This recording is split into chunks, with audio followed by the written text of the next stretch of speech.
allowing you to choose 1440p 60. Okay, good. Yeah, that's what I'm outputting at.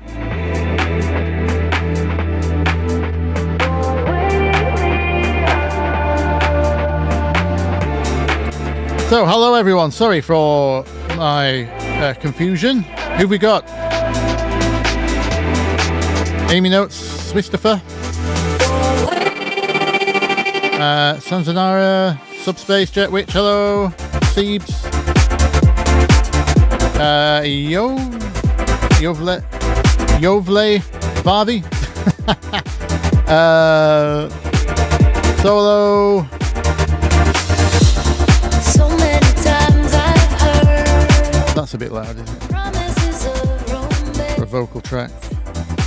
but there's something about Is that the K-oscillator I hear? Hey, K-oscillator. No. can't explain why Hello, Conrad. Hello, every part Bob. trembling as I feel the truth got through my defense. Ah, technology, indeed, yes. Hello, D. Haas. Haas effect. Do you know about the Haas effect? That your name is spelt the same as? Is that what it's named after?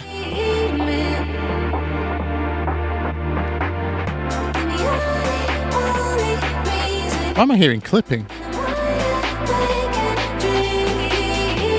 Just go out like that.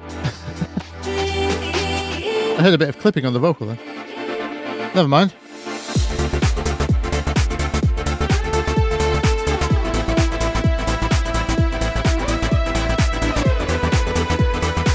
I've got my Sonic the Hedgehog lead type vibes going on right now. Although it's making me think of Risk of Rain, actually. Anyone played Risk of Rain 2? Or 1, actually. Getting those vibes from those kind of leads.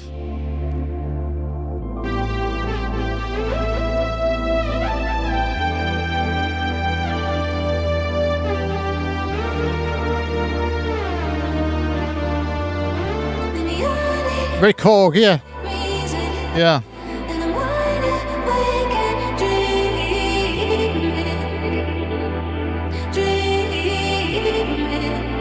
My first big purchase was a Korg Triton.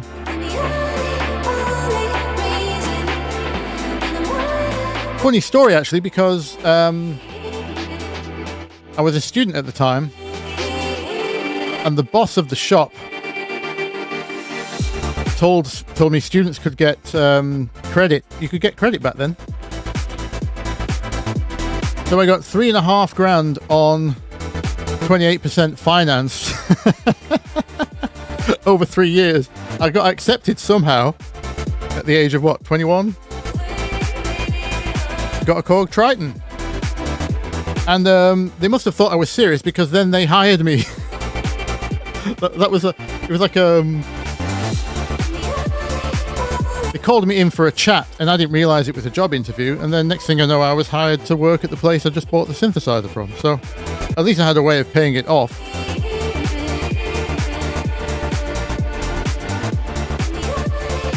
Hello, Red Button. Hello, Bedra. Hello, Simon.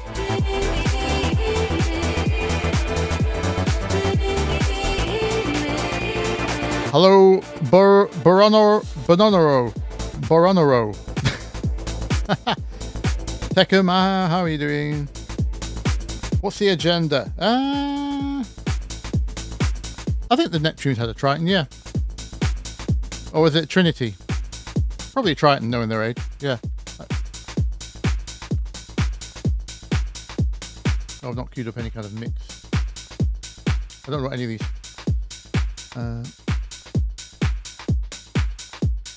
Oh, it's completely good tempo anyway.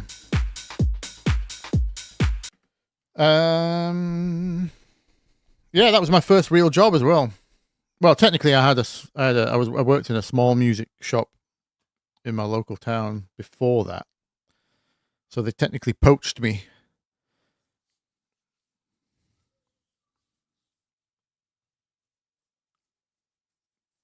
I don't know why they hired me, Because during my then I realized interview, which I didn't think was an interview at the time, I was telling them how much I hated my boss and how I stole smoke machines from him because he didn't pay us. So we stole them out the stock room and sold them for cash. And they still hired me.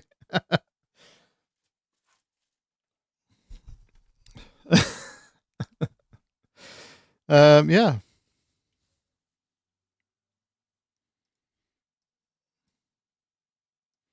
Hopefully, my old boss isn't watching.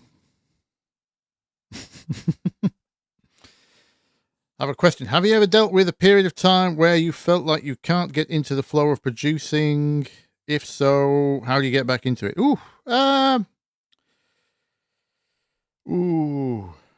That's probably going on about right now, to be honest.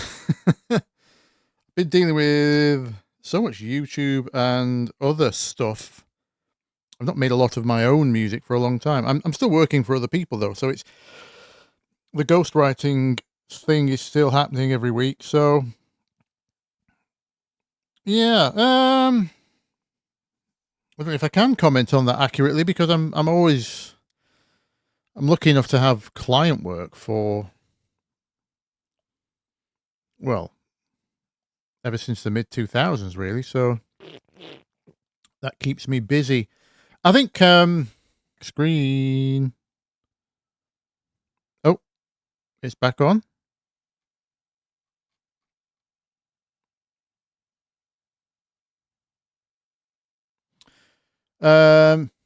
Sorry, it said my stream died for a minute there.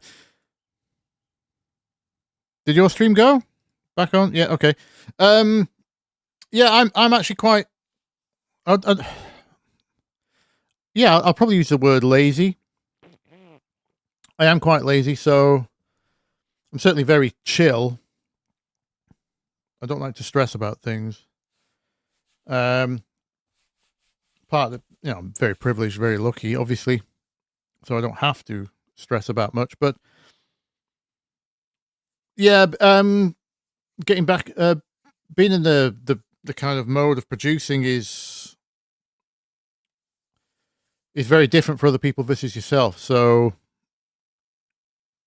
I think the thing that keeps me flowing is the fact that I have deadlines for other people depending on me, not just my own stuff. Then that keeps, you have to finish stuff for other people. When it's yourself, it's easy to get out the flow of releasing and setting your own deadlines, especially if you're a hobbyist or if you're super chilled like me.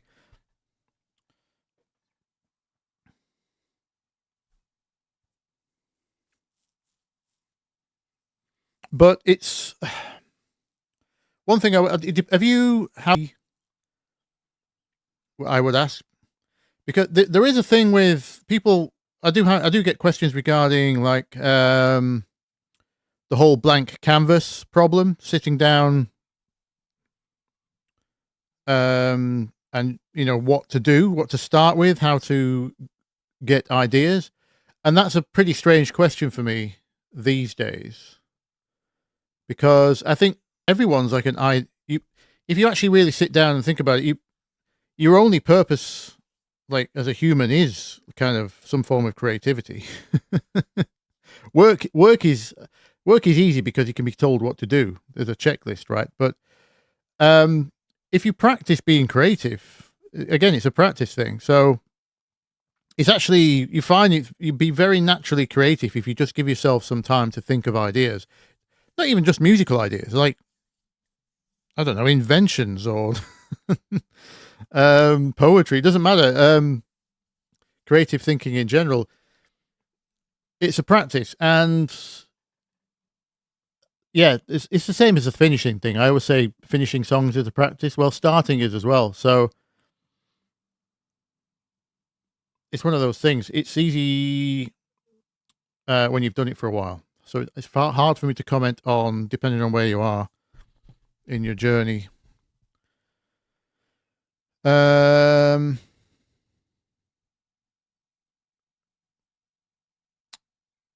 What's people telling Alex to use a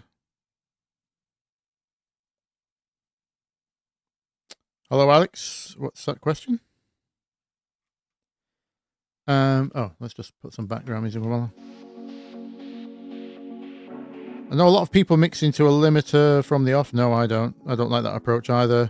Get the kick to 0 dB and set the limiter and then add everything on top. I always struggle trying to do this because that lands on the ...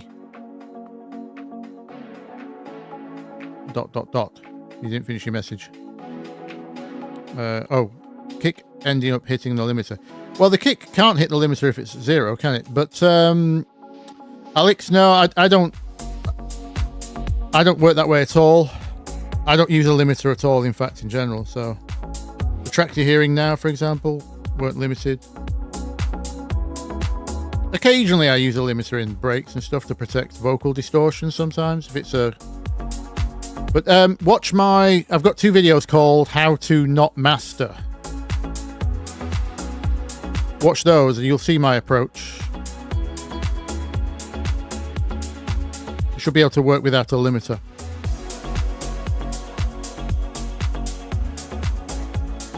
I don't have a mastering chain at all. Now that's my mastering chain. So I have a mono check.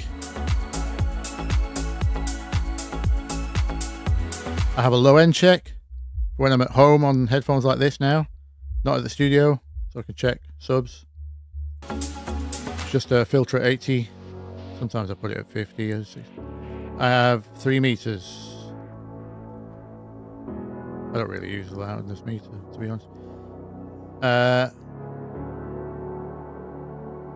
I've used these for years. I just know, obviously, you get used to I keep trying new meters, and I really can't get used to anything newer, even if it's technically more useful. In fact, this is still technically new to me, this one. I don't know if I prefer it to Corellometer. Oxengo's other one.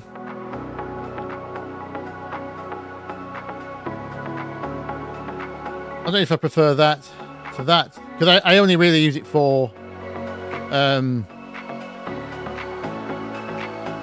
correlation across the spectrum.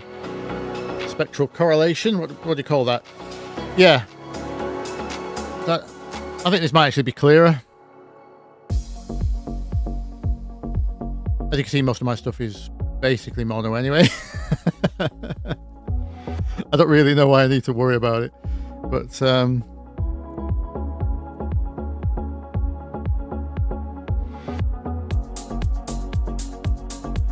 this is technically my mastering chain. It's a bunch of meters and a bunch of checks. I don't have anything on the master or any kind of master group. I make the music sound how it makes, and then it goes out. I don't master. I don't even mix master technically. The reason there's no need for, again, I explained in the video, but there's no need for a clipper either, because what you're already hearing, if the DAW goes above 0, if your DAW goes above 0, it's clipping.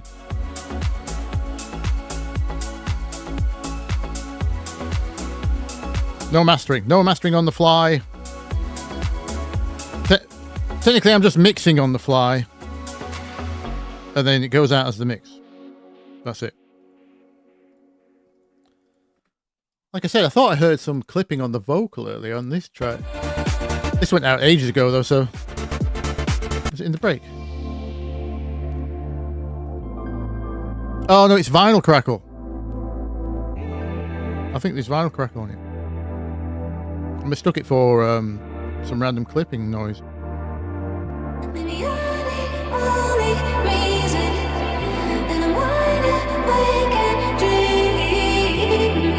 Oh no, technically, I think there's a bit on that stutter there.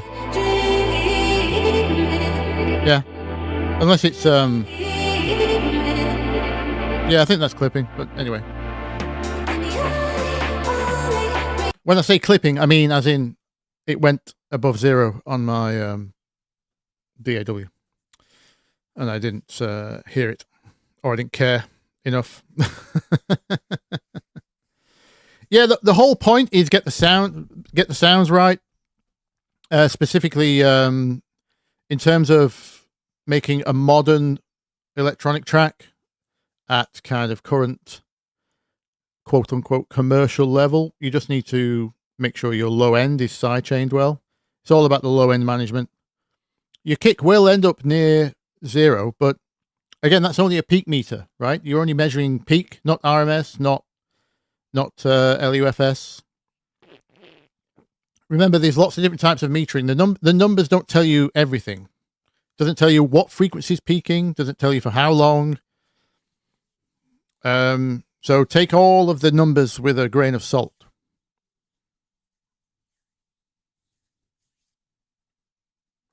Never lower tracks to 12 dB red button. Never do that. Never do that.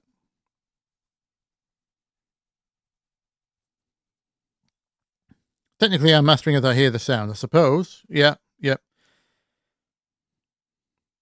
What about automating the volume on the master to for the drop? Yeah, I've done that. Yep. Yeah, I've done that before. Especially if it's not working, you need all the extra tricks in the book, right? Sometimes to get the extra impact on the drop, you only need to drop it like lower it by like 1.5 dB before, maybe 2 dB, and then back to 0 for the drop, things like that. Yep, I've done that plenty of times. A good way to kind of cheat. Or I'll do it for individual tracks. Like when something comes in the build, and you need to make it obvious that it's coming, you'll ride that volume up and then back down just before the drop, and then back up again. If it's if it's the main lead or something.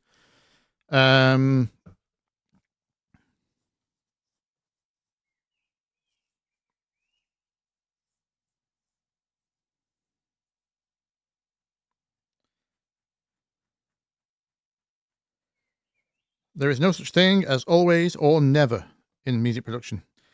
Probably correct, yeah. One of my favorite song titles, Never Is a Promise, by Fiona Apple. Never Is a Promise. Obviously, she was talking about relationships. But I think it goes for lots of things.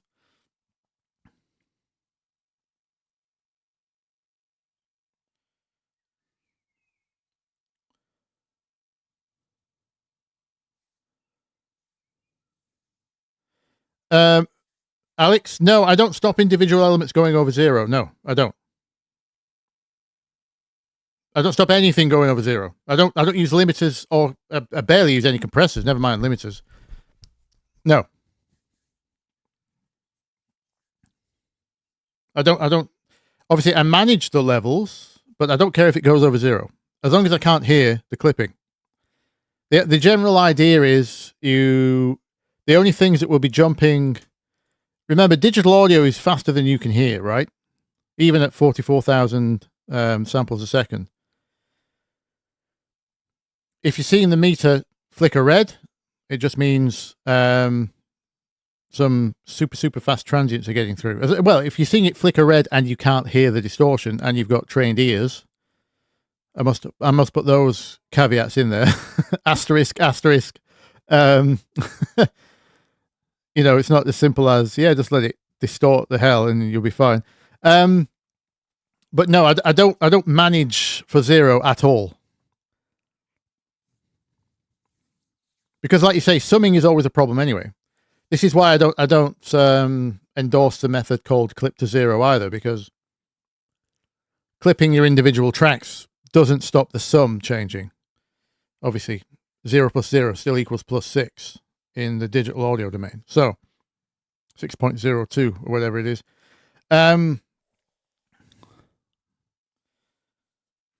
Yeah.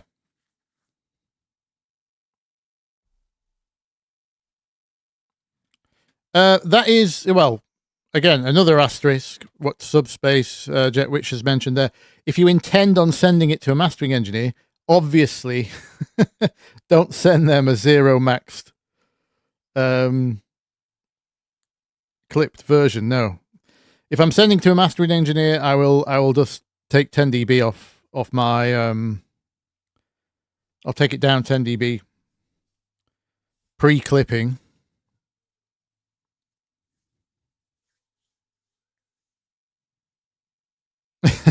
EDM tips should come and watch. Yeah, I mean, no, Will's just doing it the original, like, not the original way, but this is the thing. So I actually come from rock music. I grew up on metal. Actually, I tell a lie. My first love was really the Prodigy, I suppose. Rave music. Stu Allen, Key 103, OG. That was technically my first musical. Right. I don't know. I had quite a few musical awakenings, different stages of life. Anyway, at some point after getting over the novelty of jungle techno, which I was really into at the time, I discovered Metallica, I think it was. Yeah, Black Album, Metallica.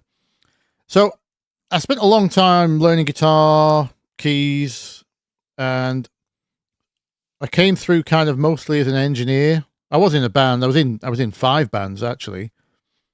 Not rock bands. One rock band, one brass band, one orchestra, one jazz band. I just got everything I possibly could. Loved it. Could not get enough music. Anyway,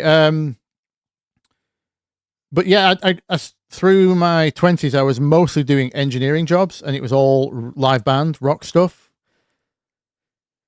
So the whole point of my story is I can spot when pieces of advice are coming from that world. The whole thing, limiters and compressors and all that stuff that goes back 100 years, that a lot of that advice still comes from that world.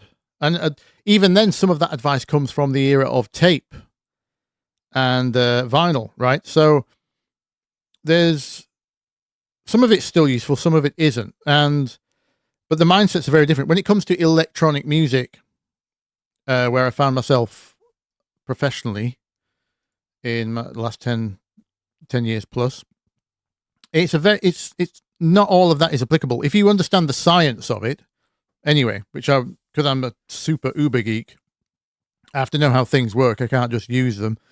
Apart from the ear training, you have to do the technical training as well. But when you understand what's going on, you realize not all of it's applicable, really. So, well, the reason I hate limiters is the way they sound.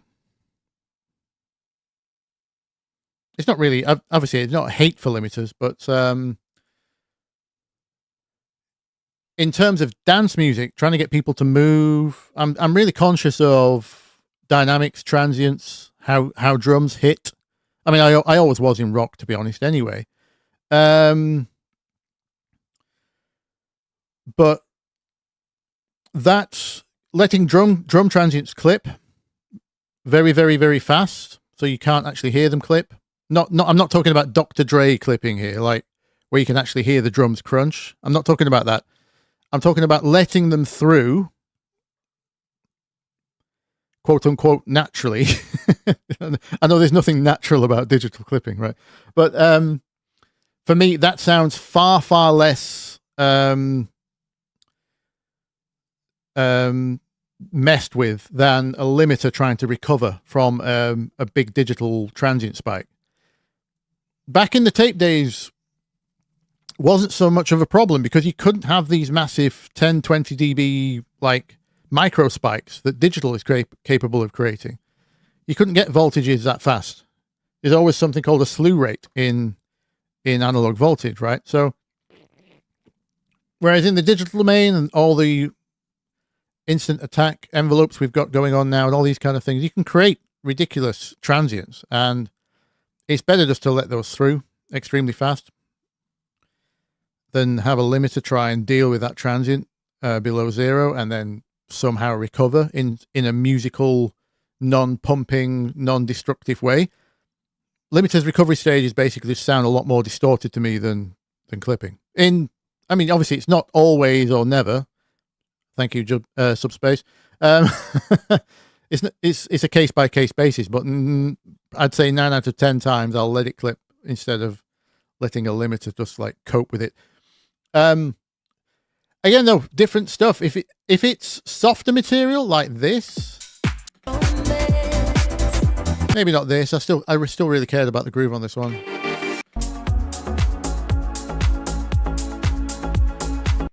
I'm trying to think of it. Let me give you an example of actually.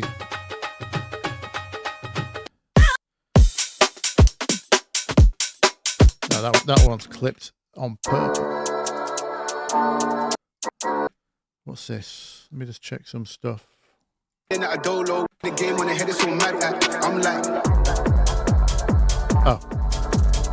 No, see, that one's deliberately distorted. Not even clipped. That one's crunched. I would see what techno and trap would sound like. I need to find a. 1 second. Sorry, this is. I've been doing India Museum project for. What was this? Right. Okay. So here's a good example. That's the instrumental. Did I put a vocal on that? Doesn't matter. But something soft like that, I might throw a limiter on. Depending on how it deals with the low end. Especially Ozone's maximizer on its IR4 modern algorithm. It has kind of a built-in intelligent clipper anyway. But it's a limiter as well, so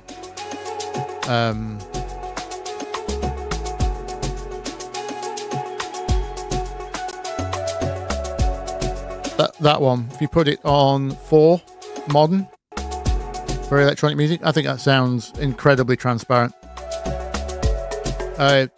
with full independence of transients. Sometimes you can bring back some. If you've got the advanced version, you can recover some transients that way as well.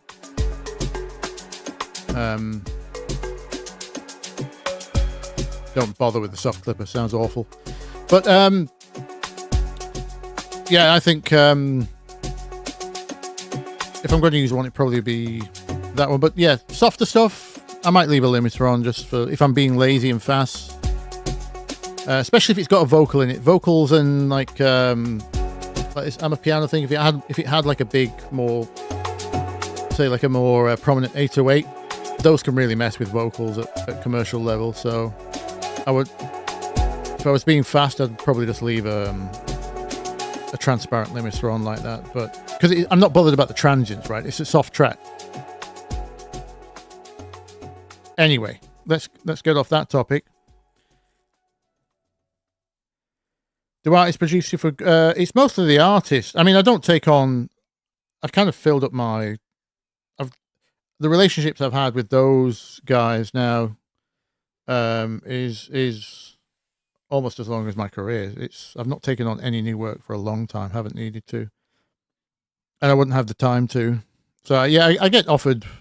Obviously now I've got the channel. I get people DMing me all the time. But I don't take on any of that.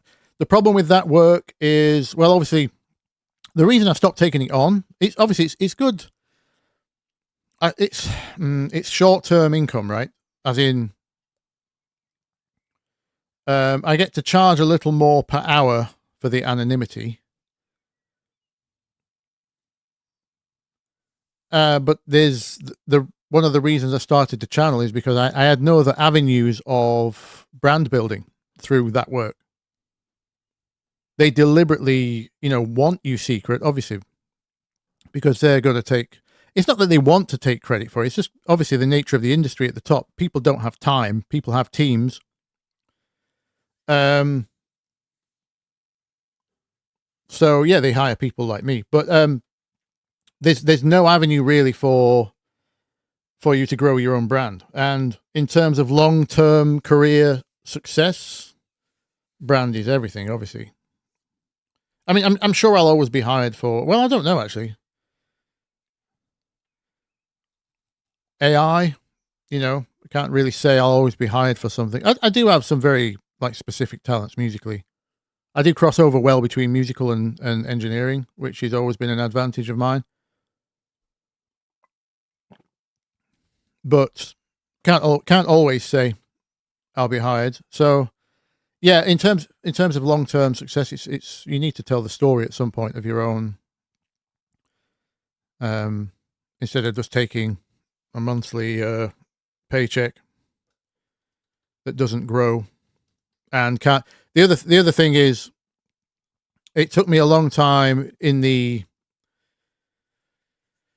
I used to have completely buyout ghost writing gigs, which means they pay you more for buying out your rights over a lifetime. So these days I don't have any of that work. So technically, legally, I am credited on writing, sometimes on production. So if you actually wanted to know, I mean, if you want to know who ghost writes your favorite DJ's tracks, by the way, just go to the Spotify credits section and you'll see all the writers.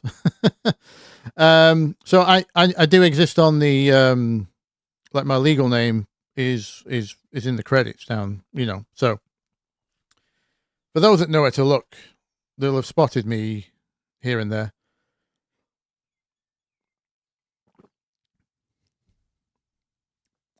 Yeah, Victoria. So that's what I was. Yeah, I retain publishing. Sometimes I get part of the record advance too. Depends on my agreements. It's all part of that push-pull negotiation thing. I can charge more per hour up front if I'm getting less royalties, but I refuse to take anything that doesn't pay over the future anymore. Haven't done for a long time.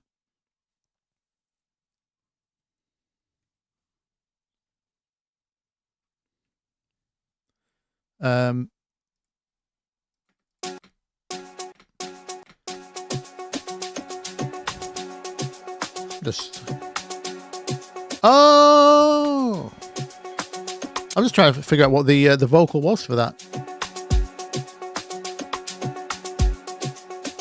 It was Awara Hoon, another Indian classic.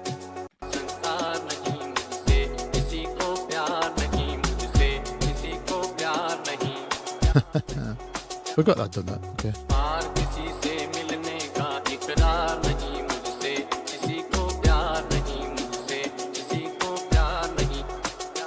Anyway, DJ Kata, missed your question. My track.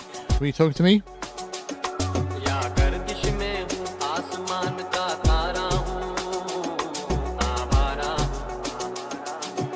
What's my biggest, most successful track? Well, I can't tell you, can I? Because I'm a ghost on it.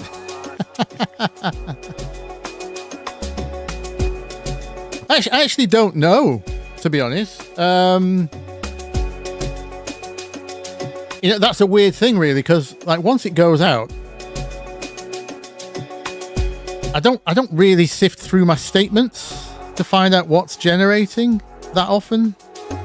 Obviously, if a really big statement, like a big PRS payment comes in or something out the blue and I wasn't expecting a lot of money, then sometimes I'll look at the statement to see what's kicked off or something.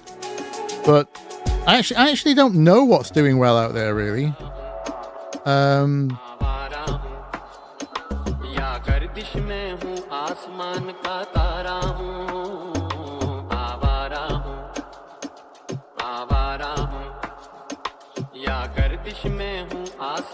Oh, the gig's up. Victoria's got one.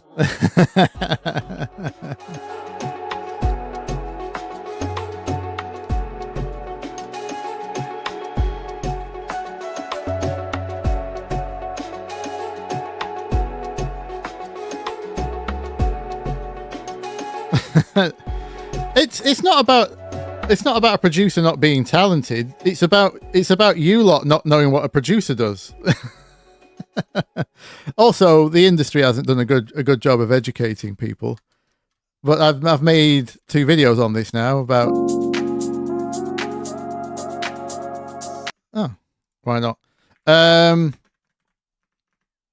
Since it's summer over here, have I done a full version of this? Just a random selection.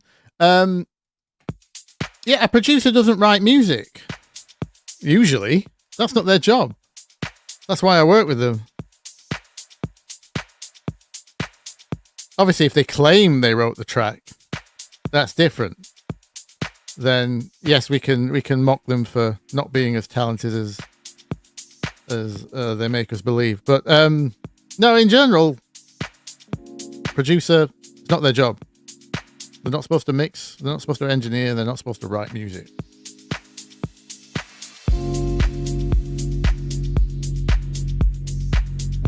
Okay, Alex. Yep, go watch those videos. How Not to Master. Thanks for dropping by.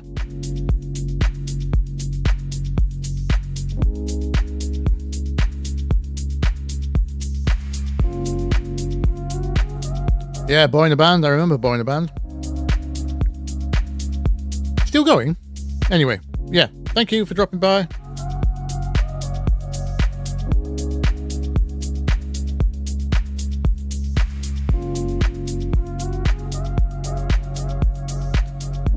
Matthew, when you're working on tracks, do you typically start with drums and add from there?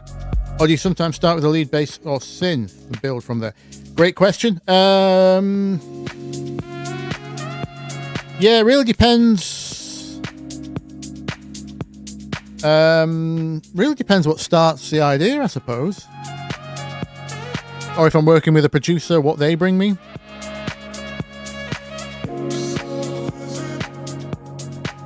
Yeah, it could be absolutely anything. It could be an arrangement kind of idea could start the track. And then, yeah, where do I usually start? Even if I don't start with the bass, you have to get to the low end soon, because that dictates your the foundation for the rest of what you can kind of handle in the rest of the, the rest of the track. You have to kind of make a few decisions down there first.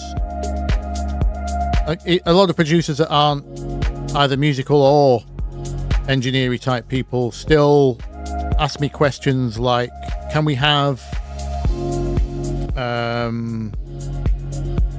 the bass from this track and the drum groove from this other track? And I have to say, well, I mean, sometimes I'll give it a go just to humor them, but sometimes if we're short on time, I'll say that's not going to work, because they've not realized that, like, maybe a Reese bass has no room for like a low tom part, if that's part of the drum groove in the other track they wanted to reference and stuff like that. So yeah, you have to kind of have your low end puzzle solved so you can figure out what would fit where before you move on sometimes. So even if I don't start with bass or kick, it gets done very soon.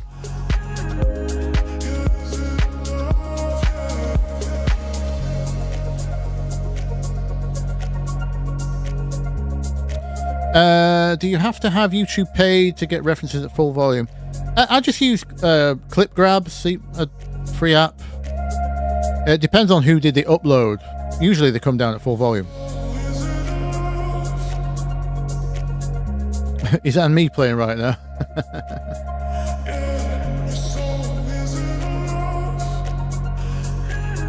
I saw a short of And Me. The clickbait title was And Me Takes a Stand Against Phones. And he was gigging, and obviously it was just a sea of phones, no one dancing, usual crap. And I'm not saying this track I've got on the background is a danceable track either, by the way.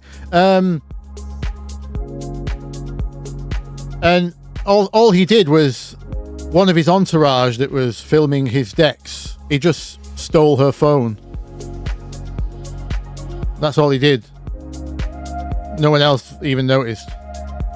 I thought from the title he was actually going to stop the music and say, everyone put your fucking phones away before he carried on the gig.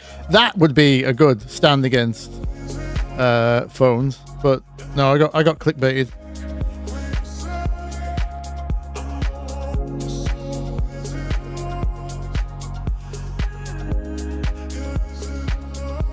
Yeah, if you're going to pay money, just buy the track.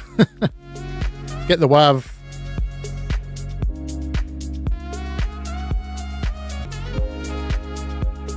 Can you hear me during this stream outage? Could you hear me during the stream outage then?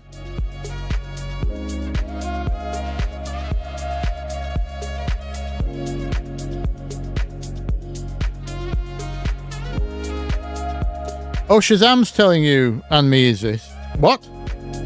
Has Anne-Me stole my track?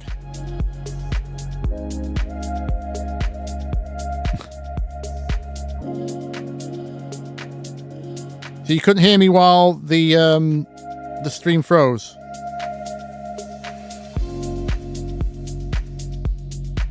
Yeah, it's exactly daytime pool vibe. Calm Brista. I need to zoom in on my chat here. I can't actually. You had to refresh to get that back on. Yeah, I keep. Yeah, it just comes up with a black screen. It doesn't give me a why, a what. OBS is just doing its thing.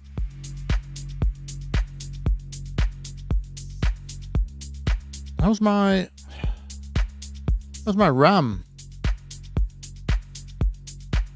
I'm not like at the top of. No. Graphics memory 1 gigabyte. What's 14 of 30? Well, I've got 32 physical. Why have I got virtual RAM displayed? Actually, don't like that. I normally have that turned off. Why is that? I'll have to check that later. But no, I'm nowhere near my memory limits. So you actually lost me as well. Yeah.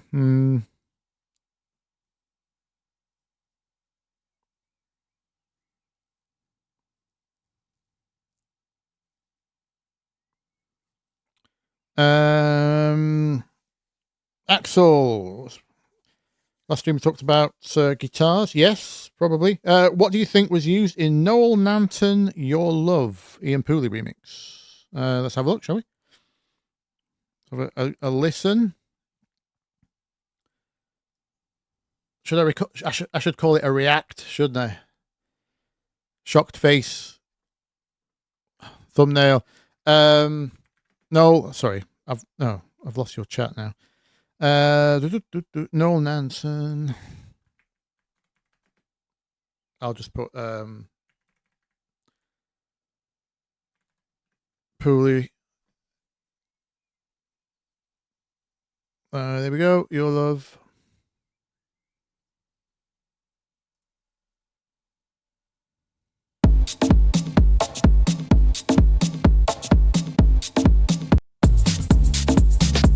Speaking of lo-fi sampler outputs.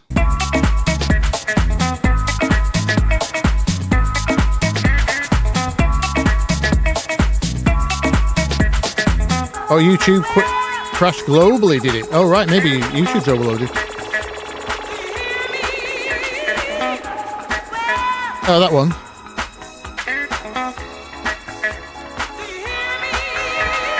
Is there a lead section or are you talking about this?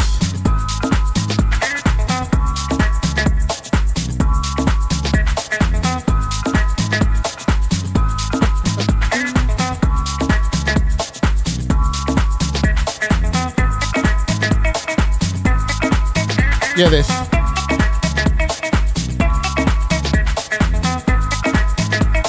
It sounds like a chopped up phrase sample because it's that's not possible to do. Well, probably technically, if you practice for long enough, you might get something like that. But that's so it's re-triggered. It's a phrase that's been chopped up and then onto sample pads and then re-triggered kind of thing. In terms of the actual guitar, you're listening to, that's an electric palm muted, probably Strat guitar. Yeah, in terms of recreating the performance, you're best off just finding a sample of a phrase and then chopping it up. But if you wanted to make something you had more control over, you're going to need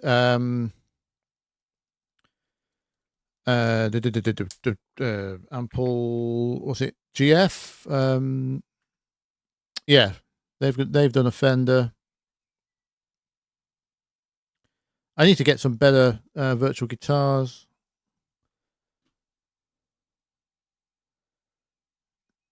Because a real Strat has 5 pickup positions, and we really want the what's called the bridge position for that sound, or it could be position 2, which is in between these pickups. I think it's a bridge though. It sounded like the bridge, but whereas this just has, for some reason, neck or both, which doesn't make any sense because the Strat has 3 pickups. So what does both mean? Neck is this one. Anyway, and you notice by default doesn't sound much like the thing. So yes, what you're hearing is not a raw guitar. It's going through an amp. So heavily frequency limited. Sounds like a Fender amp as well. It could be a Vox or something of that nature. Small, clean-ish amp. Let me turn off the built-in reverb. I'll just give you an example of, we need to talk about palm muting as well in a second. So let's just grab Amplitude, best visual representation.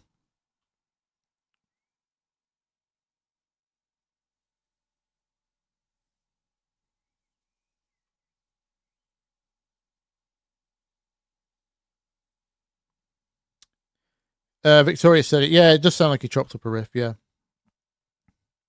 Holy smoke, IK Multimedia. How long are we going to take to authorize this plugin? Jeebus. No wonder people download cracked versions. Right.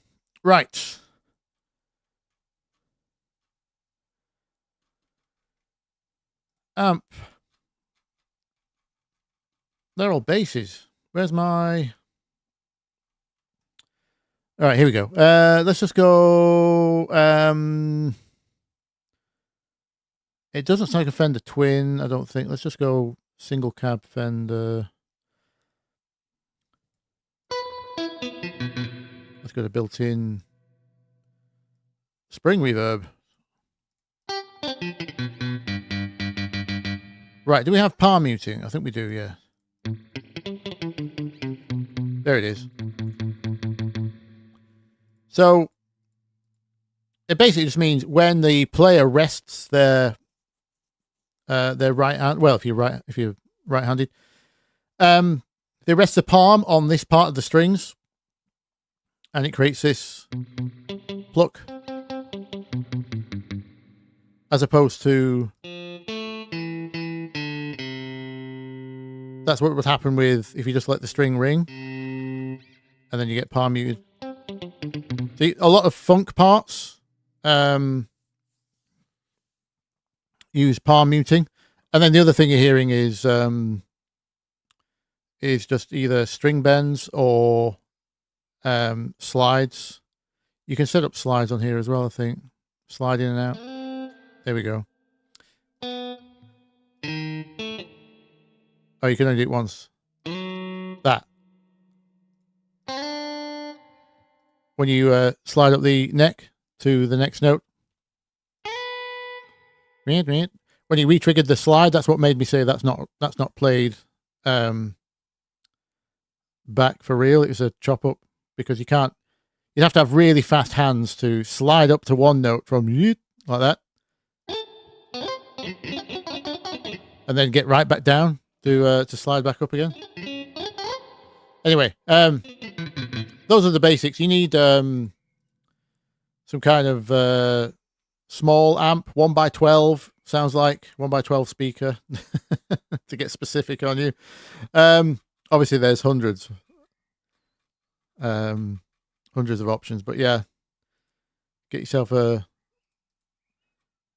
either a Fender, that's a Fender Princeton, Fender Super, probably fine as well. That was a bit thinner.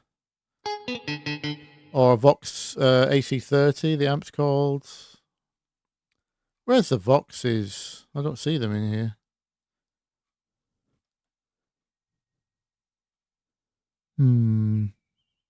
Are they under crunch?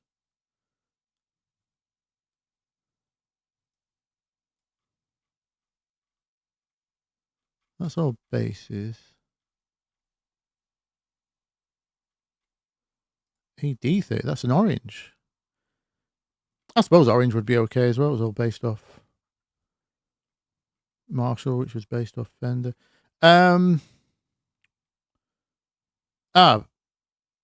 They've called it a Cooper. British. Okay, so they don't have the Vox brand authorization. They've called it British. But they look like that. TB stands for top boost. Those were the two main eras. And the cut knob, if I remember rightly, works in the opposite direction. What you think is a top end cut is not. Anyway. Oh, that one works. That one works as you think it would. Yeah, that one's more distorted. Somewhere in between those two, really, I suppose. But anyway. Yeah, it's a chop up of a sample, but those are the principles. You need an electric guitar, Fender ideally. Fender have been in the news recently, haven't they? They started suing people for making these guitar shapes in America. Despicable behavior. They used to be public domain. Anyway. Yeah, your let's to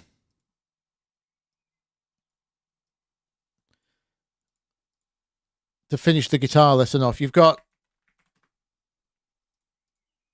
so this is your Fender type Stratocaster is the name of the guitar. Those have the main distinguishing difference between the other type I'm about to show you is the pickups. These are called single coil. You'll see there's one row of coils. They sound very twangy, whereas the other distinct style of guitar, this is called a Les Paul.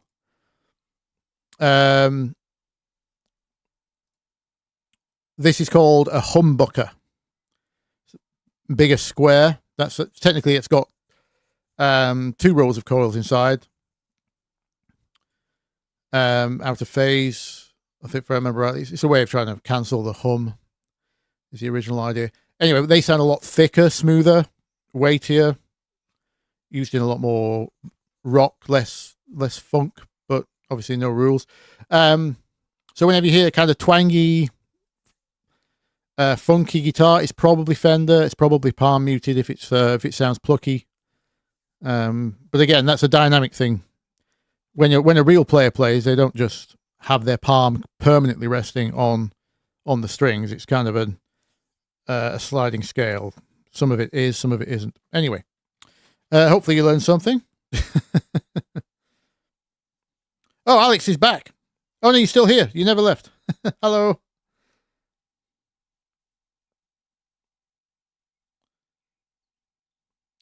What's the best guitar plugin to use for muted Daft Punk slide bass? Don't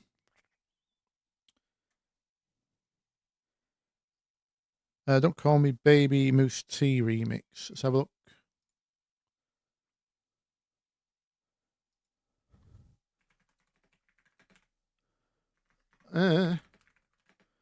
Still getting used to my new keyboard. I fell down the mechanical keyboard rabbit hole. Has anyone else done that?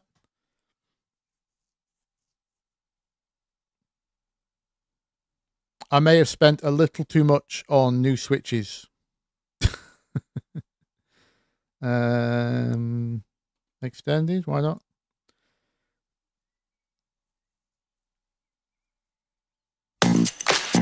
Oh. Right, so that's a bass guitar, right? Different thing. Another lesson is, if you don't know, just again, but this is the ultra basics. I'm still trying to make that video. Working title, guitar lesson for DJs. I've probably mentioned it quite a few times by now. But I still think I'm going back and forth on that title. I think it's both really bad and really good. The guitars we were looking at were all electric guitars. Right, so i.e. they have to plug in there. The voltage gets sent out from the magnetic pickups. Usually it needs to be amplified. You very, very, very rarely hear an electric guitar unamplified.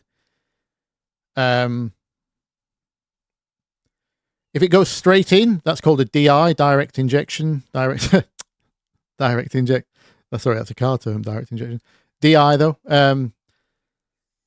they still need a little box to plug into to get the impedance correct to go into something like a line input. Sorry, instrument input, it's called. But yeah, the difference between a electric guitar and a electric bass guitar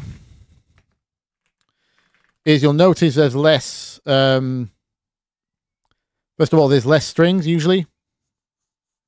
A normal bass has 4. You can get more. Oh, go away.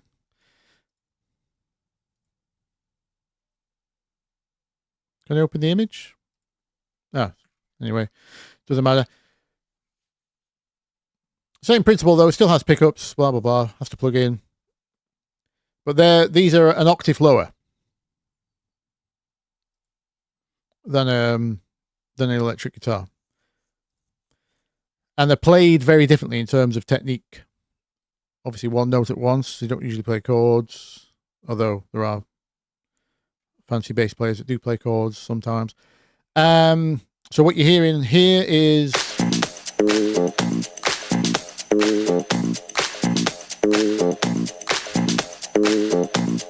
the main 2 styles of playing, well, there's kind of 3 main styles of playing a bass guitar.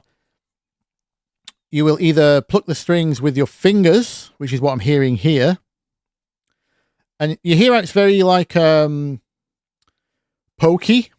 It's got like a bite to it, like a mid.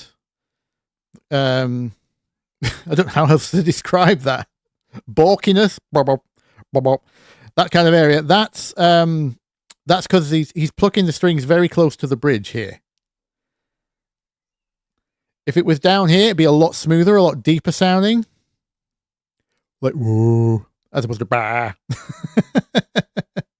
I'll give you an example actually, because while we're talking about the best plugin for that, I would probably go with Modo Bass, because that just has all the options in it. Because you can select where they're playing, and for that particular style, you do want this is called a Fender P bass. That's what I'm either hearing a P bass there, or it could be something like a Music Man, which is this shape. I doubt it's a Warwick, which is this shape. But yeah, classic kind of funk 70s. It's either a 60s or a 70s P bass. This is the kind of brighter of the two. And as you can see in the play styles here, we got finger picking.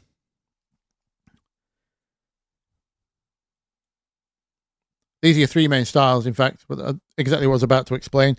So, plucked with the fingers, very hard, is what we're hearing on that track. In fact, as it goes up to the higher note, you can hear that they back off. That high note isn't plucked very hard. The low ones are.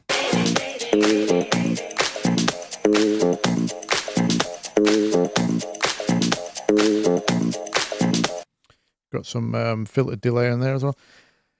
If it was played with a pick, you would hear like a more again, more plucky sound, a more attack at the beginning, more of a tick.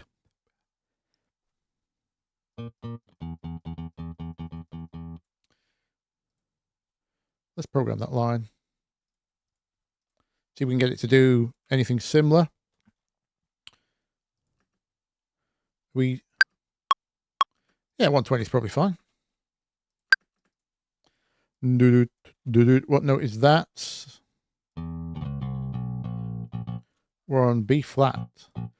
So it's and then I heard note 7, 5, I think.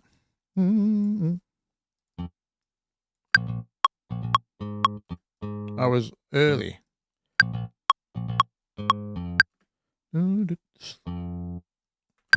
Note length, very important. That upper note also had some vibrato on it. It had some bit of wobble where you bend the string up and down. So I'm going to do what I said. Pluck hard.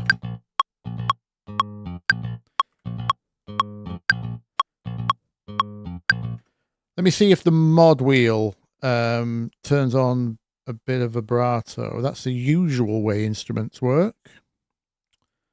Control.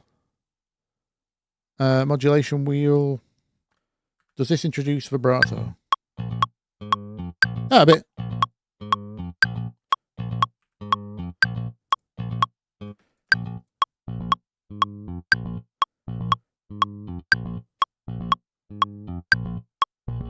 By the way, yeah, so this simulates where it's being plucked on the neck. You'll hear by the bridge, very attacky. Let me just turn this up.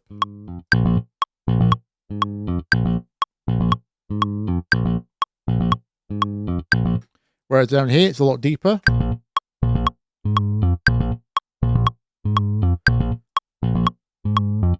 might even do this.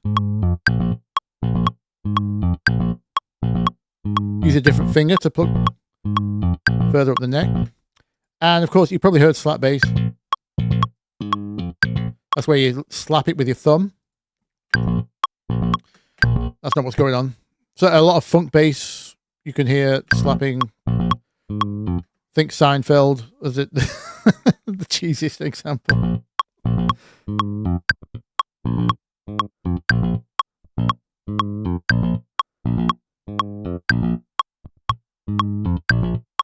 Anyway, messing with the pickup position is not possible on a real guitar.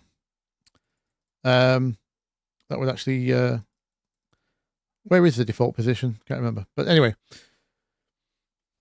And then, obviously, again, same as guitar, part of the tone is amplification. This has a bunch of built-in stuff. You actually got a built-in pattern generator, by the way, which is really good.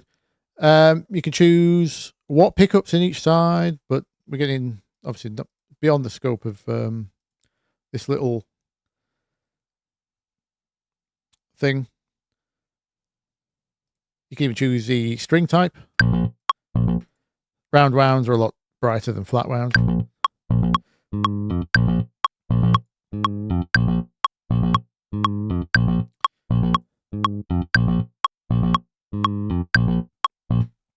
New strings sound brighter than old strings. Yeah. Only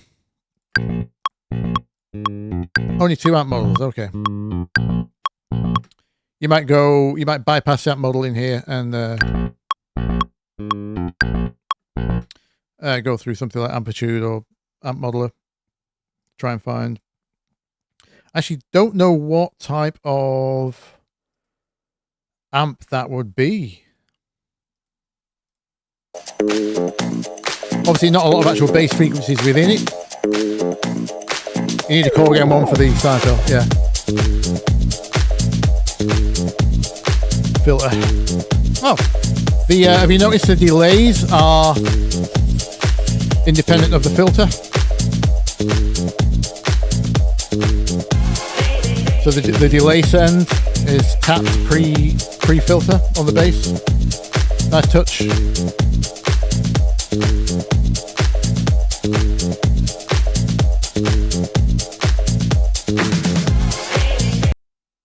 Yeah. Oh, okay.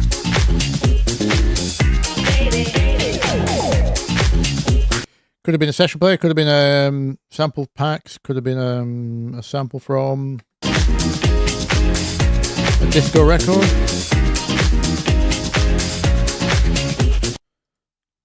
Sounds this whole era sound they did use a lot of real players. What's the who's T don't call me baby.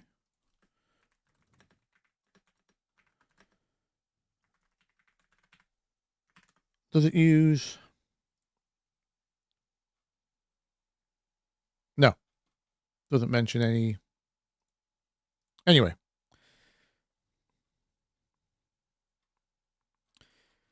What was Freemasons I'm thinking of. Freemasons were this kind of stuff all the way through, weren't they? This is a famous bass line, isn't it? It's not just me.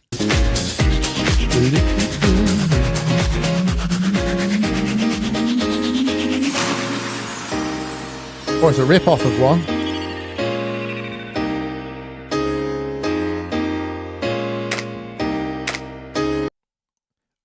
Do not fall into the truism that no bass guitar has 6 strings. No. That's a scene in Bushi. Oh, sorry, Bocce. Oh, there's a scene in Bocce the Rot that says, teaches this painfully. All right, okay. Did it go again? Holy moly. Something's not well tonight, is it?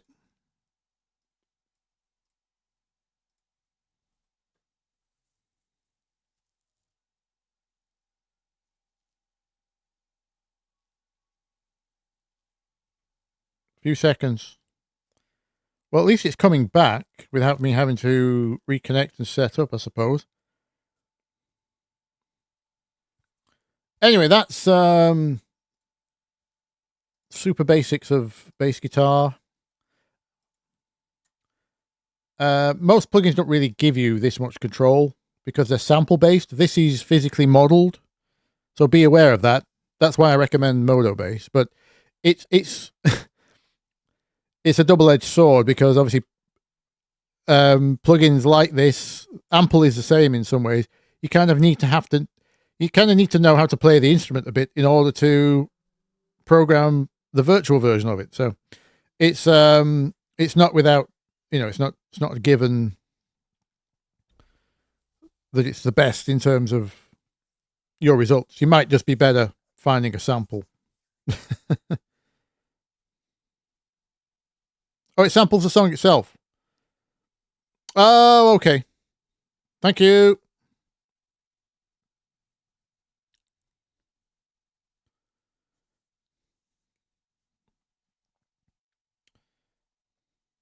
Is it coming back? I don't think I've heard any of this kind of stuff. And we had a disco era, didn't we?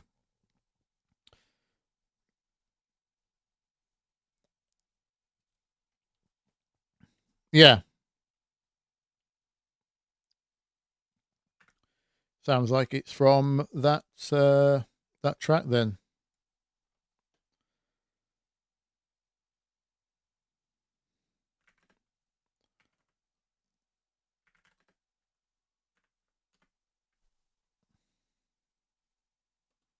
Do we get a picture of the bass player?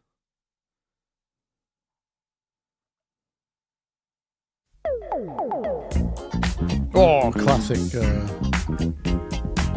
Is that a Simmond? Look at the smoking. Amazing. Yeah.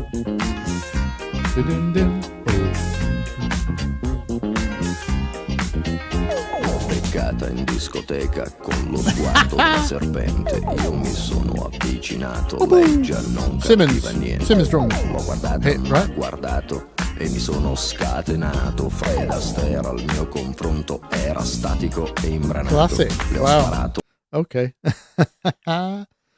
By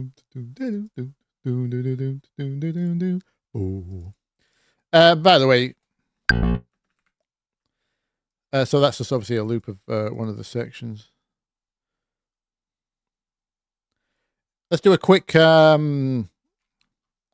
rundown of how you write those kind of lines if you want to get into it. Let's make a 4-bar. I won't do all the tone programming for the sake of time. Let's make 4.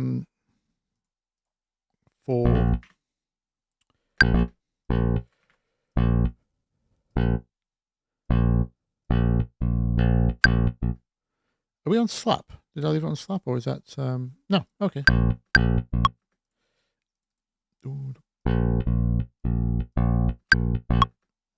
I want the super short. Do back. Do. 7 5.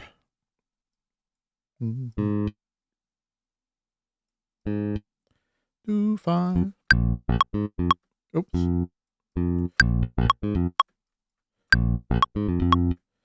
Another short one.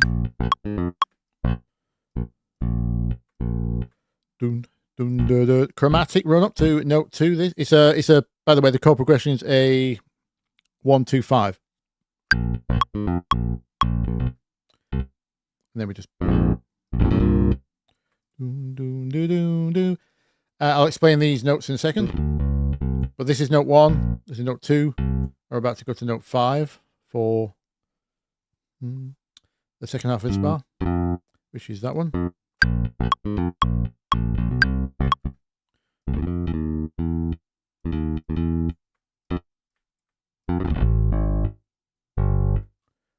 Octave.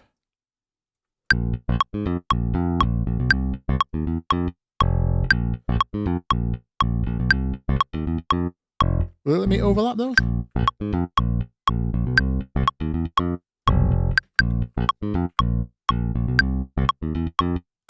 Yeah, a little bit.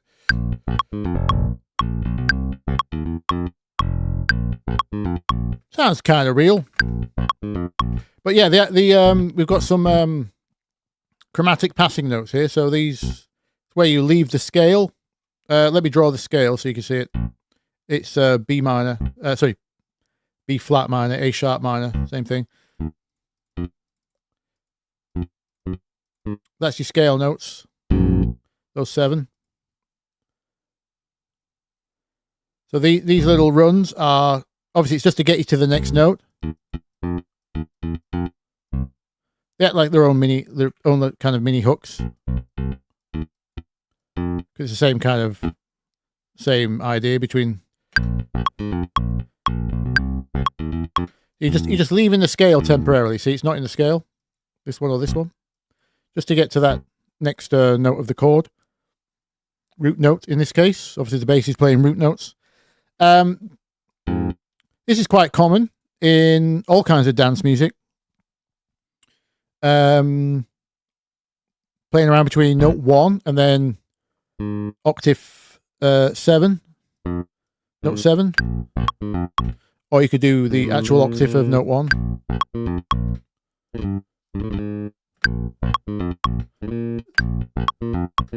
Note 5, very common because it's always in the chord usually. Always, usually. 60% of the time, it works every time. No, very, very, very, very, very usually. Chord made of 1, 3, and 5, obviously. Basses often go between either the root note or 5, especially in moving lines like this. Yeah.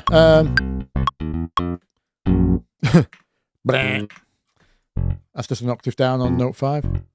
By the way, the lowest note naturally on a 4-string bass is E. About, what's that, 37 hertz, if I remember rightly. Let me refresh my memory.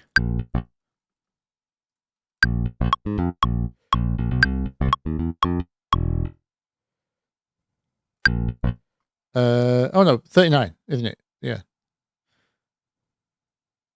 Oh no, 41. 39's D sharp. 41 hertz. The thing with bass guitar, though, as well, another thing to remember working with bass guitar as an instrument, it's very first harmonic dominant.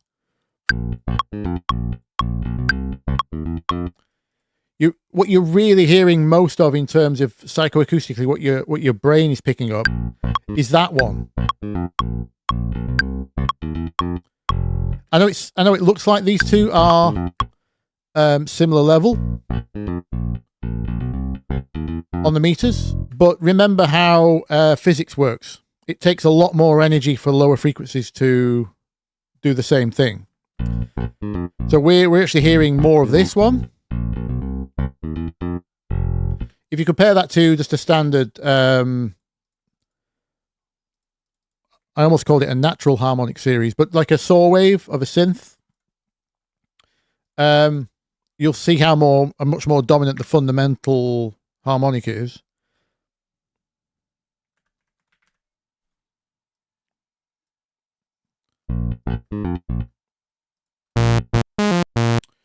Wrong octave. See? That's more like the relationship for you to be able to hear the lower, which is this one. Nope.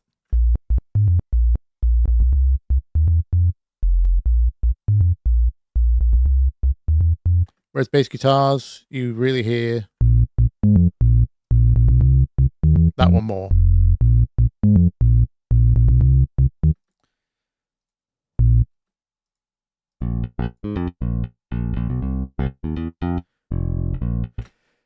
So if they're perfectly in tune, you can back them up with a sub. That is often necessary.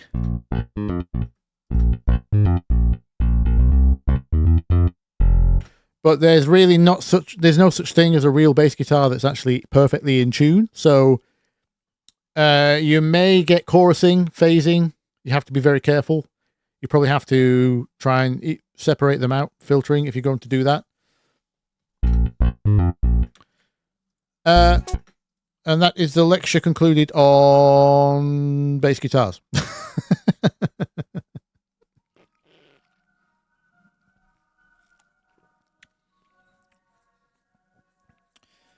What kick and percussion would you add on top of that bass guitar? No rules, really, is there? I mean, obviously classic, you want just to give you something that will...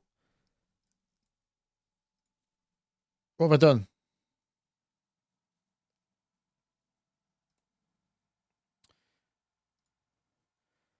Just to give you something that will definitely like sound expected and work.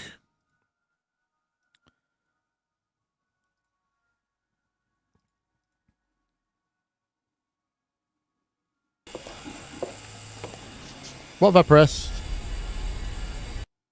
Some adverts, come on, sorry.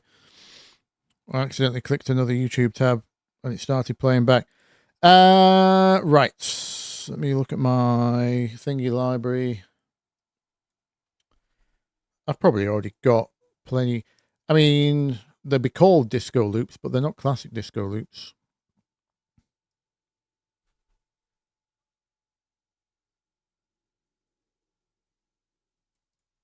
Hello?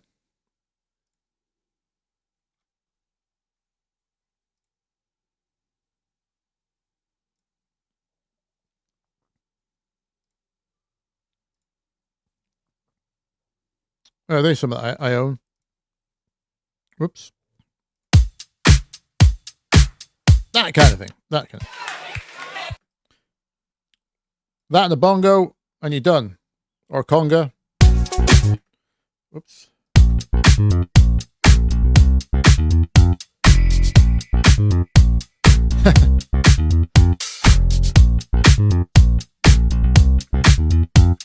then every four you want a double clap. Blap, blap. Shout out bear hug. So that's it. That's what you would like default to if you were being Some would say predictable, some would say in the pocket. Have we got any congas?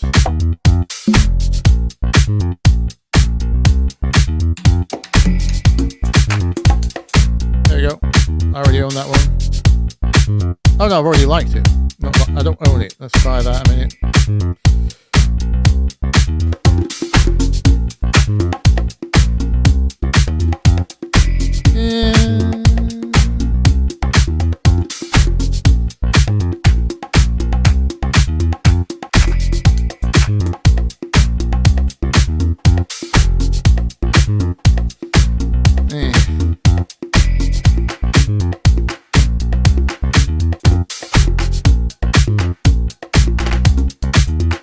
Oh, it's got quite a bit of loops, hasn't it? Oops.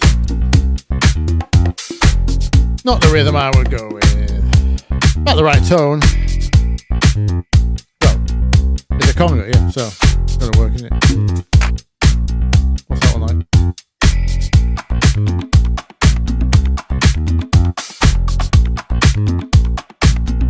That adds to the funk if you've not got a guitar doing the checkers.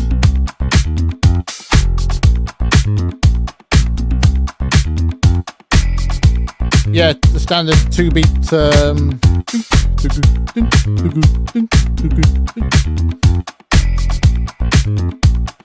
is the classic, but yeah.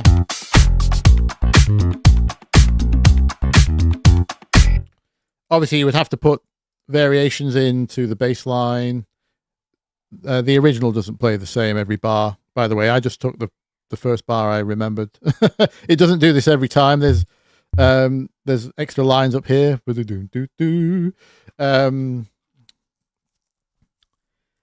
Yeah, you could. I'll give you an example. Well, I just sang one which will work. You just do the opposite way around. Again, 1 and 5.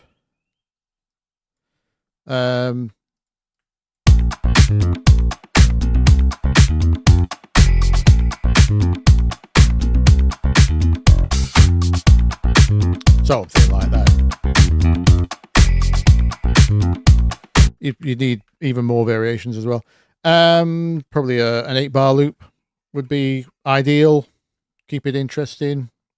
Slightly live feel. I'd probably play it in as well instead of programming it. Yeah. So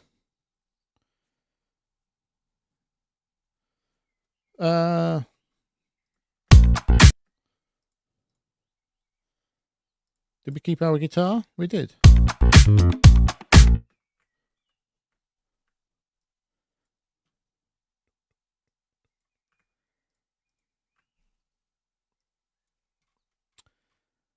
Can we get a remotely realistic?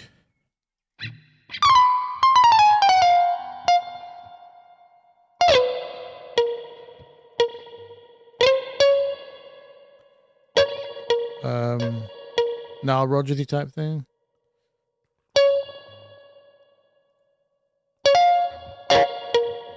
Not sounding like this, we won't. We might need to go to strum mode on the guitar. And also, we need to take the...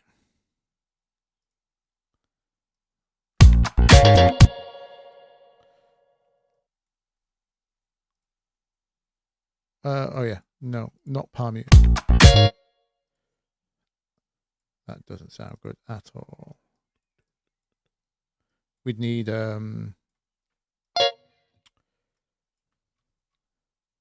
need all the extra. I don't want you. I want. Where's my chickers? A and A sharp 5-ish.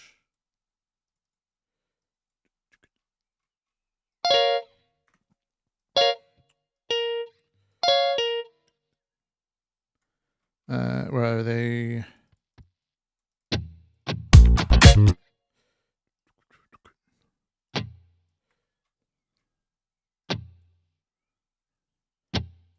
Guitarists never really stop scratching. It's just whether you can hear it or not.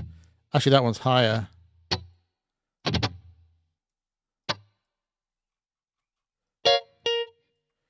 Not happy with this. Yeah, it's just not doing the job at all. Does it change tone if I go to top velocity? That's more like the attack.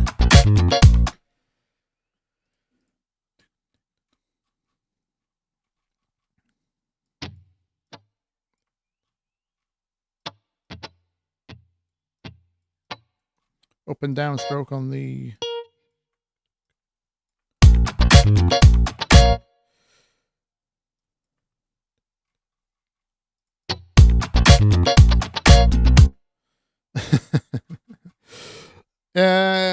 not quite there.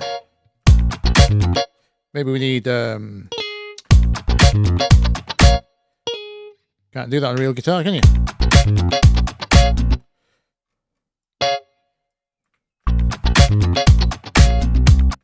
We're gonna have to put some delay on, I think. But now you think of a funky chord 2. Do we go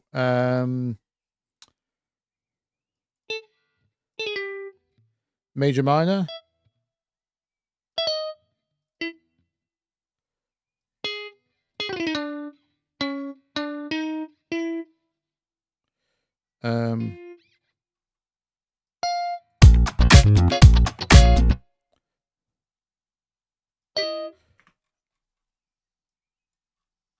Yeah, no, start there. 7th, major 3, minor 3, 5th, maybe something like that.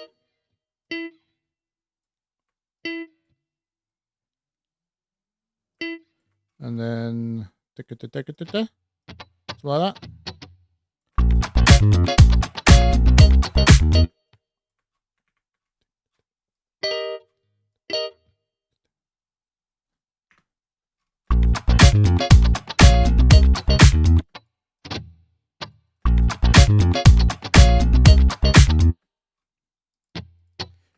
Starting to have another note there.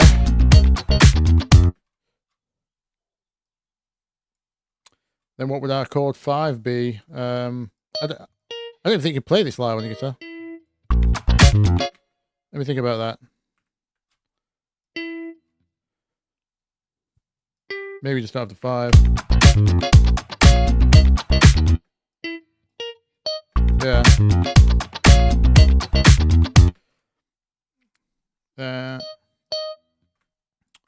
Major 3rd.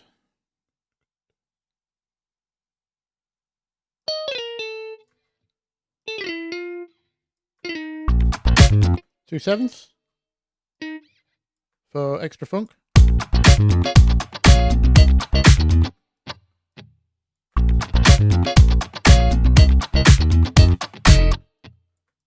Like that.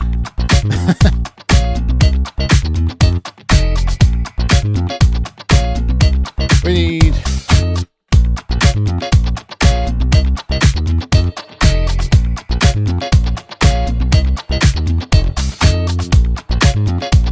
again, you would need more variations for it to be funky, but probably a bit of side chain.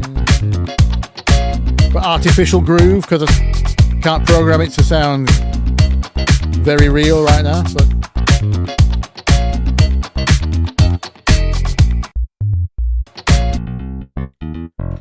speaking of delay,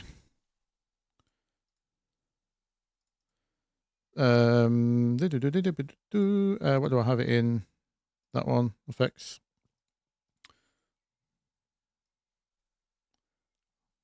Let's do duct. Duct delay. Probably what, 8th notes is it going to be?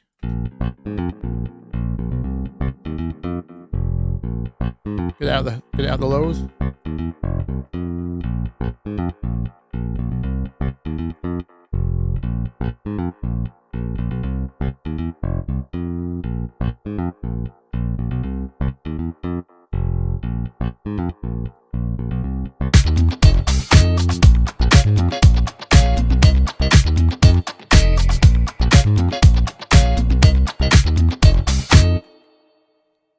Let's stick. I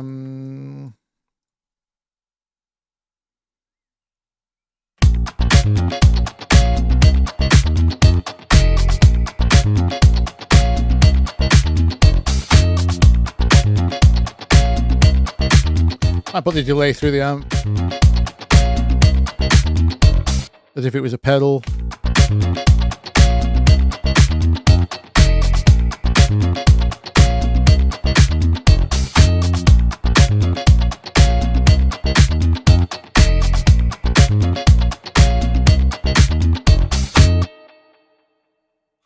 Anyway, would you add a synth or electronic elements on top of that? Could do. We've got our lead anyway.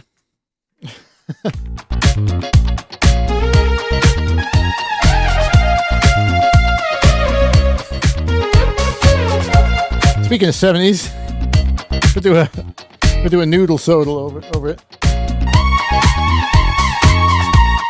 But no. What would you do for synths?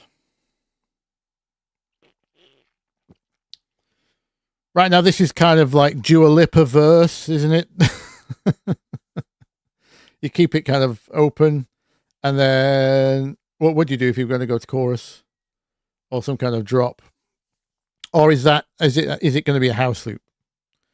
Are we just going to go? Like, we're at 120 right now, so let's go 126.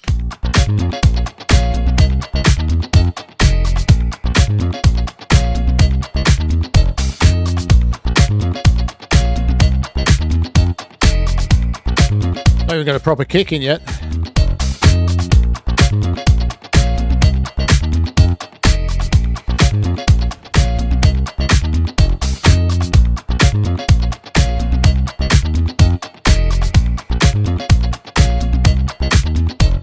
Simmons drums, yeah. Do. Well, you could probably have that as a... Get a Hoover in. JB 1080. You know what? I think I've got some... I've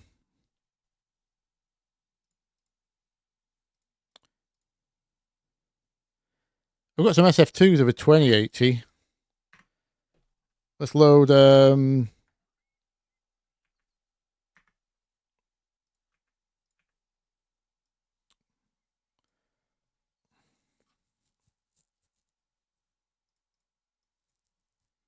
I don't know what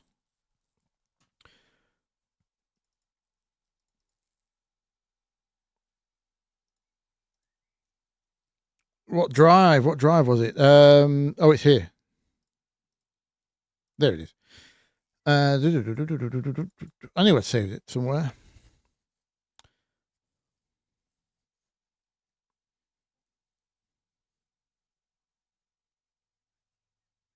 Club organ. D50 stack. What's the D50 stack? Oh, let me get rid of mine.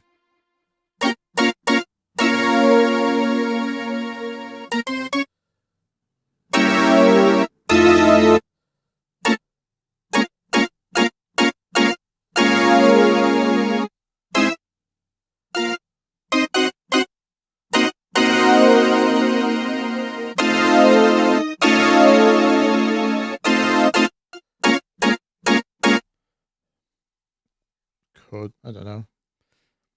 If you're leaning into the cheese, can we get some release on that, please?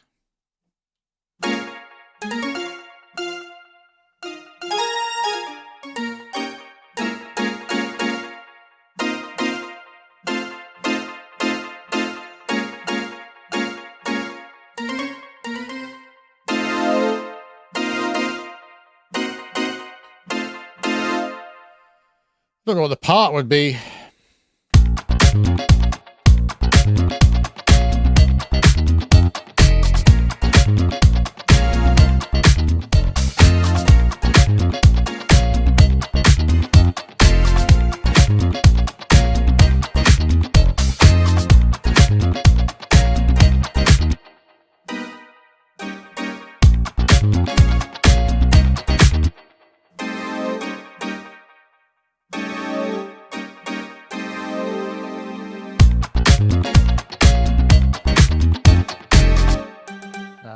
May26.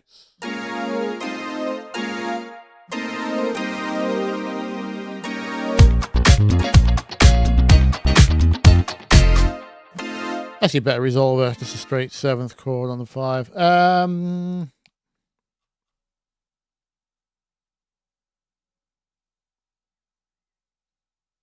Baseball game organ. Yeah, very. Is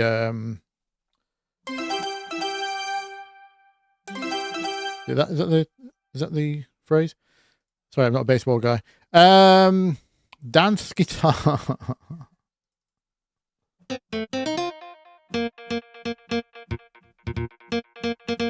Ooh, is that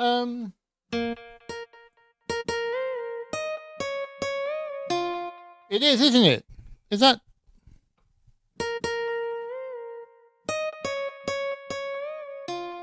However, that's the original thing, isn't it?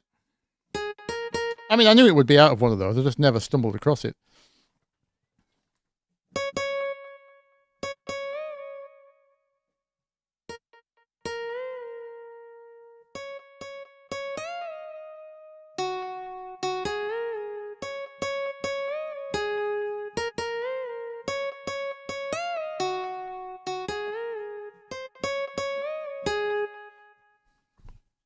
Add the sandstorm.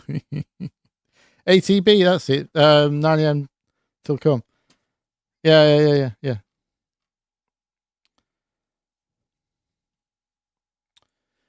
let's modernize it. What should we do? I'm not sure modernizing it involves JB 1080, 2080.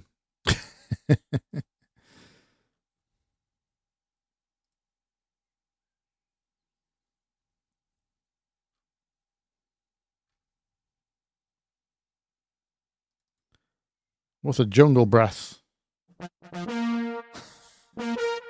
Final countdown.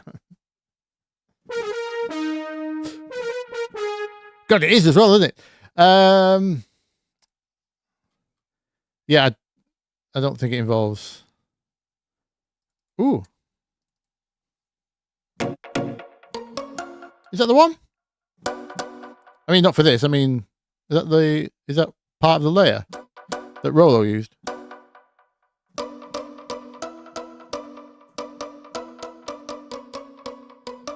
Could well be, right?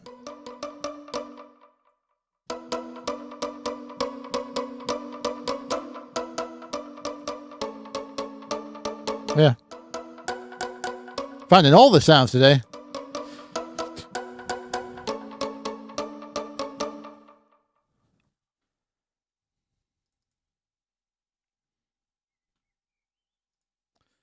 By the way, they're all free from, I think, vststore.com or something.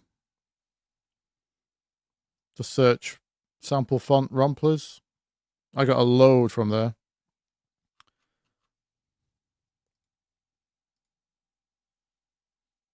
What's the hit?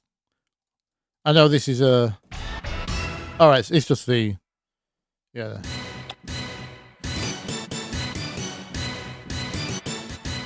The classic. Was it Stravinsky? Orchestra hits. So that's techno hit in the. Oh wow. Surprising, you can't really find the original anymore. I don't think it's legal. Anyway, modernize. Stop the nostalgia train. Sorry, yeah. Writes info on notepad for future reference. Definitely. The amount of times I've just needed that standard stab. Standard orchestra hit.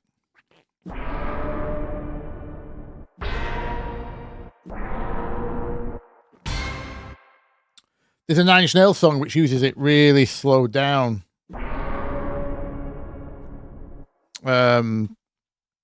Called Reptile. Nine Inch Nails song, which I absolutely love. Sounds evil as hell. Right, give us some modern references.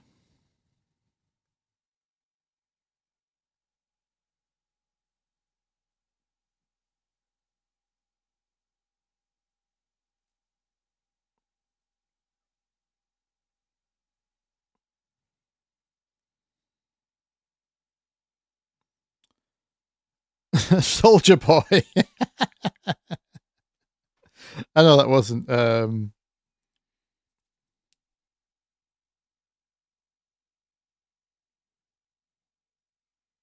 year 2020 modern.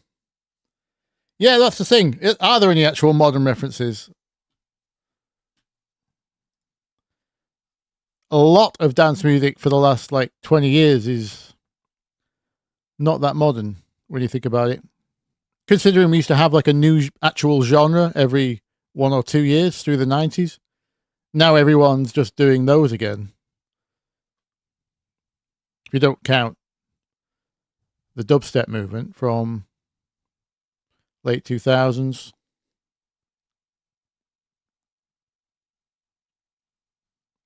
If you're not the first, you could just wait for it 10 years to be retro. Yes. Disclosure's not a modern reference. I mean, we could do a Disclosure thing.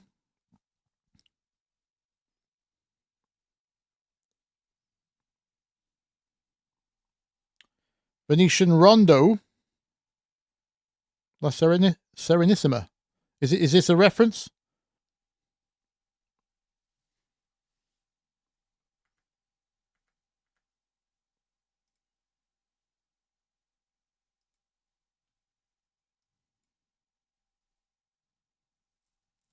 Retro is 7 years now. Don't start.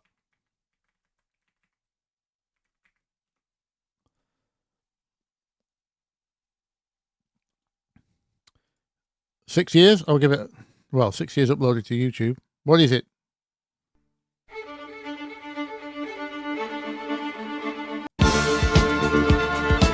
That sounds 70s.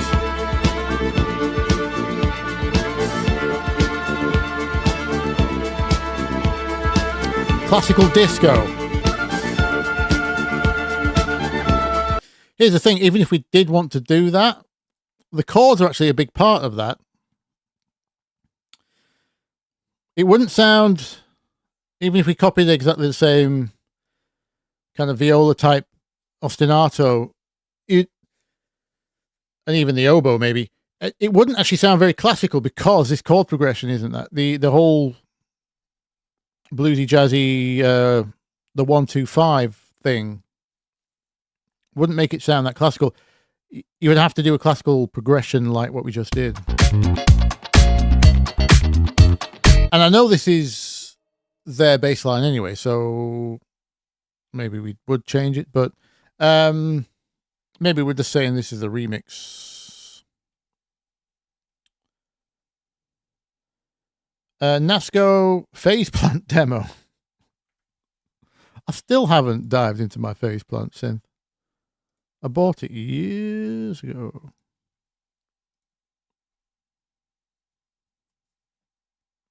Is Nasco the guy that makes the Spectral plugins? Or am I thinking of someone else?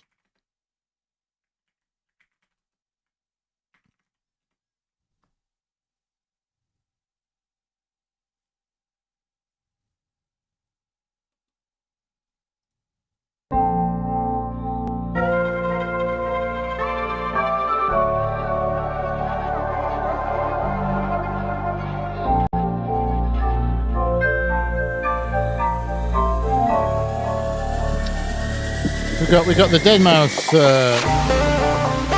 multi-tonal thing. Sync lead.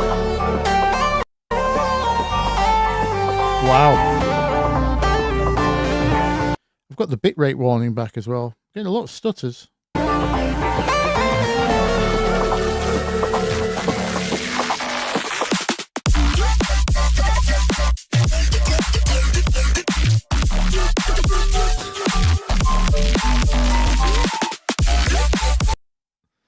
Oh, wow. Yeah.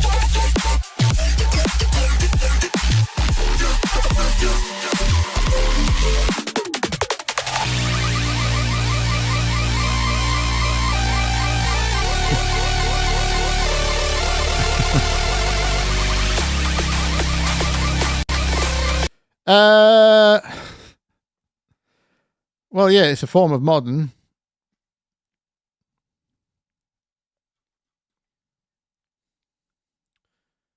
It's a synth demo, though. I'm just trying to think what the hell would you take from that?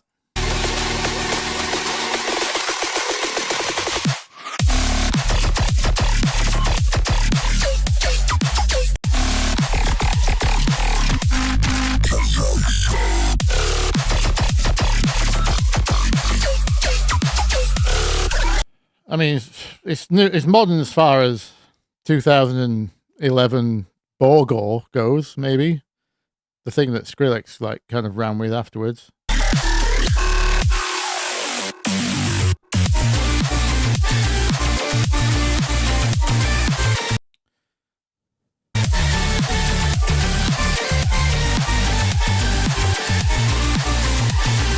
That section kind of has.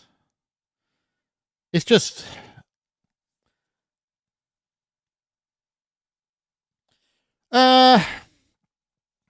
It's very computer game soundtrack, isn't it?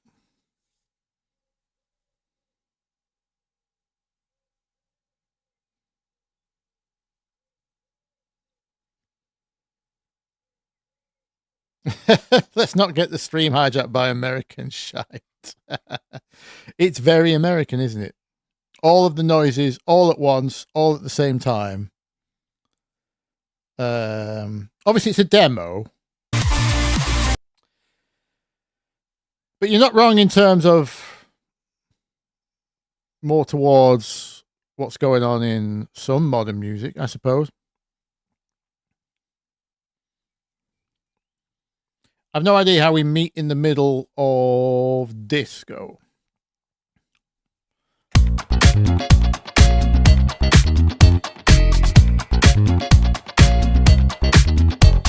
Because that's space and groove, right?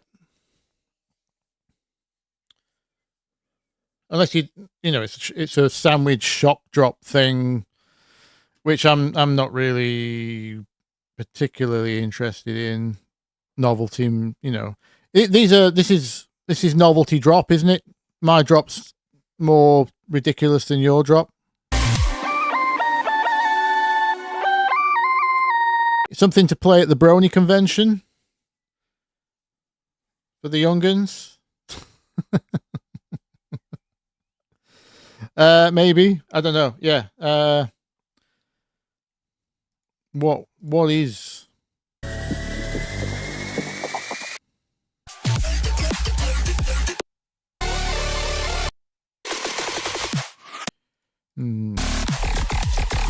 Obviously, you just wouldn't have.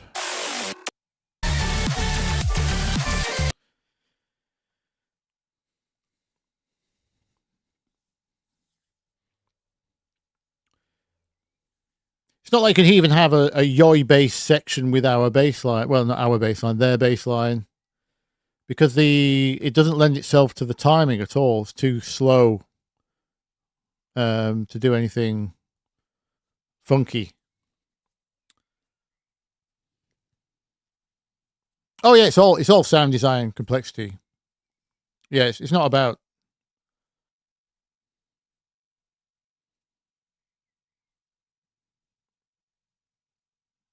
Yeah, I mean that's all it is. It's a bit of a dick waving competition, isn't it?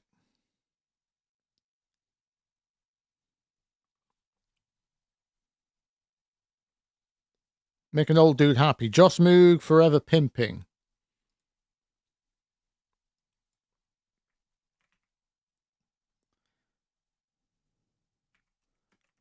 Moog.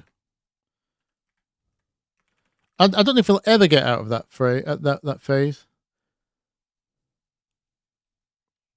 I sold Moog synthesizers for 8 years, amongst others.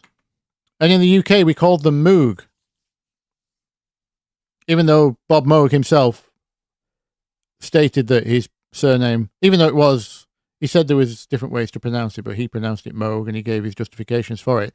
So I always tried to respect that. But the habit for saying Moog for 8 years will never go away. And it was justified, in my opinion, because they released a bunch of pedals called Mooger Fugas, spelled F-O-O-G-E-R, Fuga. There's no other way you would argue that F-O-O-G is Fogue.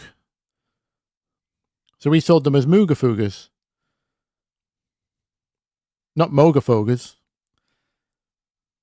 Anyway, I don't know. I've never heard him say the name of that pedal. Because he wouldn't say Moga Fuga.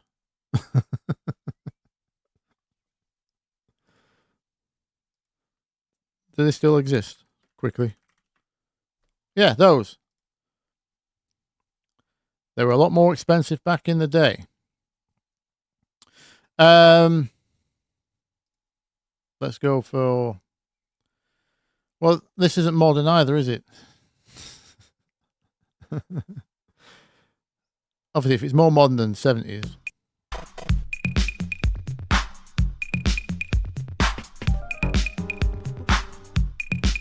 Deep.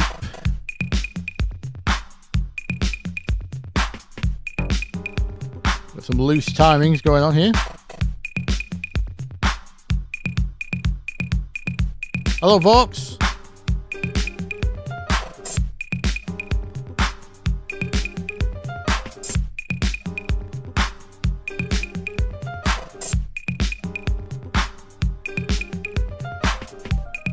Of all the people you know that are 30 years or younger, they listen to rock music. Really? Really?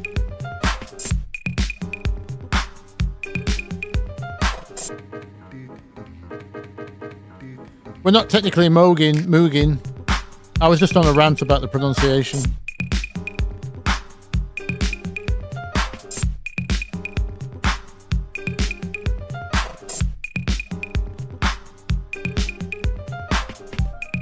We've been doing guitars, should we do some rock?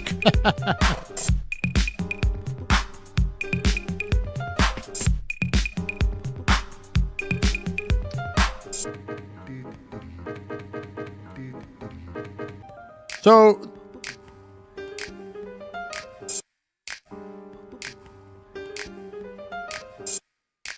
the way we would the way I would instantly merge these two references would be you would swap to this groove and then you would take the whole other thing as a sample to drop in. But I don't think the timing is interesting enough because this jazz loop is obviously free timed.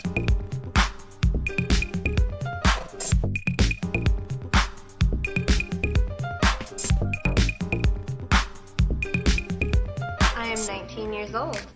I am 19 years old. Oh dear. Stream cancelled. No, 19 is legal.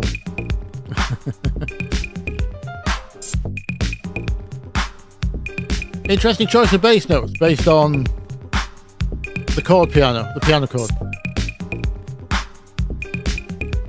This is definitely press and guess, isn't it? So it You needs like to go be nice. Whatever sounds good. Work it in slow there. until he gets the feel of me. I wouldn't be able to program that bass line.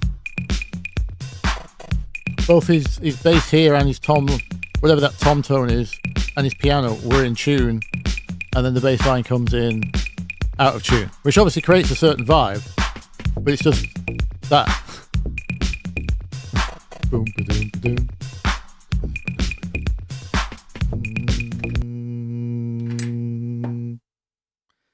So his bass line's gone A sharp, and his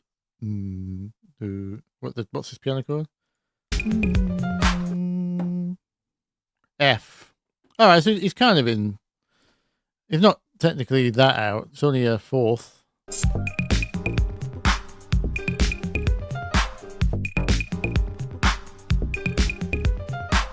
it You needs like to go Hmm. nice and slow and nice work it and in slow there. until he gets the feel of me.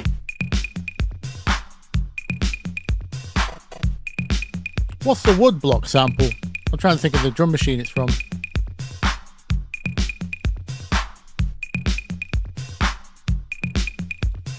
Little Louis French Kiss, yeah. Oh, rework.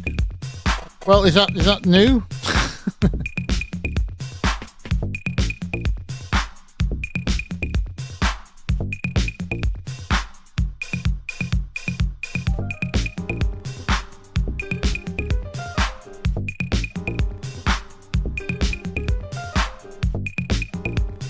Easy and boring.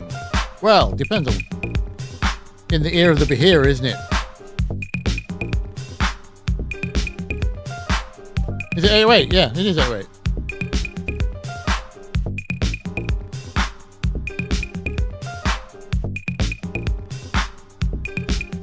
The drums are from Love Tempo.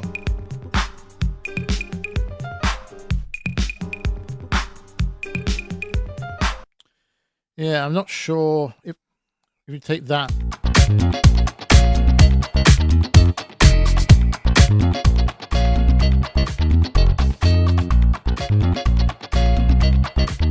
If you were to sample it, maybe. I'm not sure it's interesting enough to put in.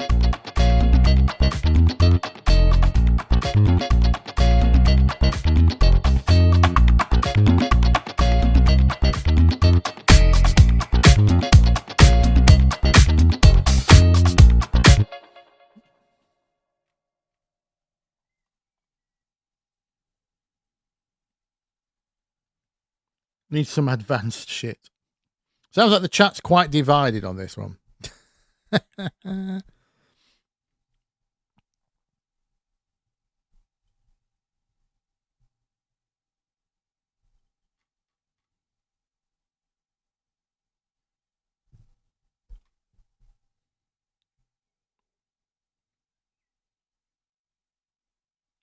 Yeah, I'm live once a month. Yeah, just at the moment. Last Sunday of the month.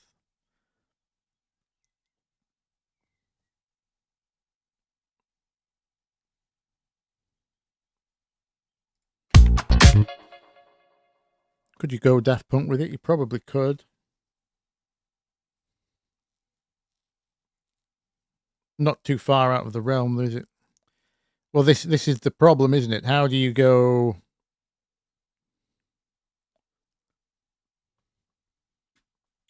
How do you go modern and keep the dark? Which era of Daft Punk?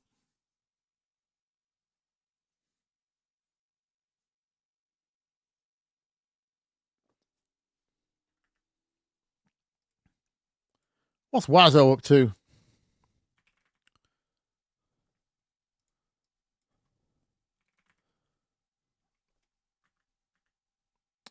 My keyboard is doing everything but typing. That's weird.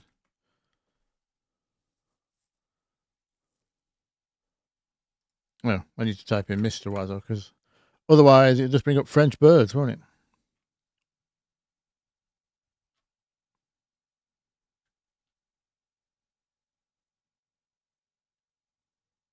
Oh, I did a set last year. Is it all? It won't let me open a new tab anymore with middle click. Technology is going to pot tonight, isn't it?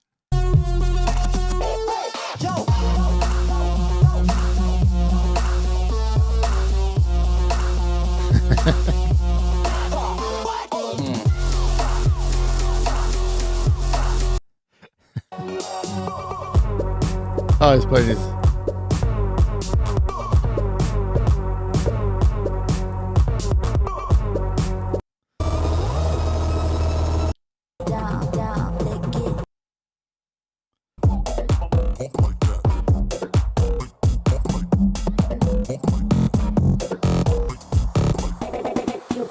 That's how you do noise music in a cool way.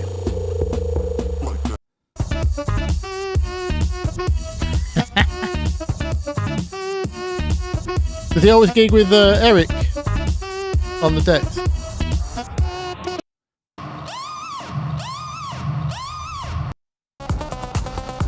A lot of this is from All Wet, isn't it?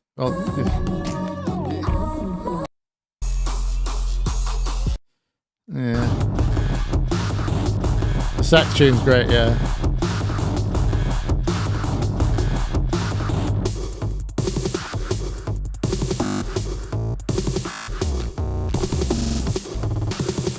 Kid Echo.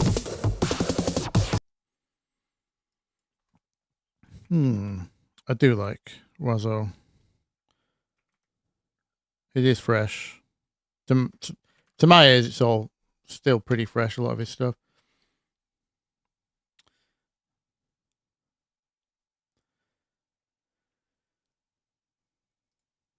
So look at this.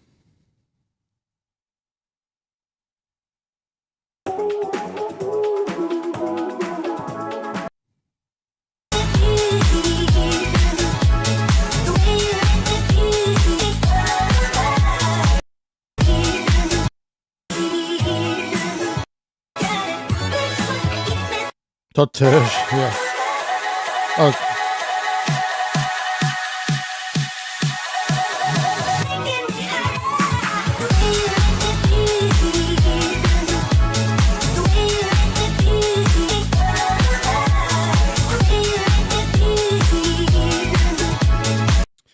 Well, that's not very modern, is it? All you'd have to do is add a vocal. The thing is, this you can't really.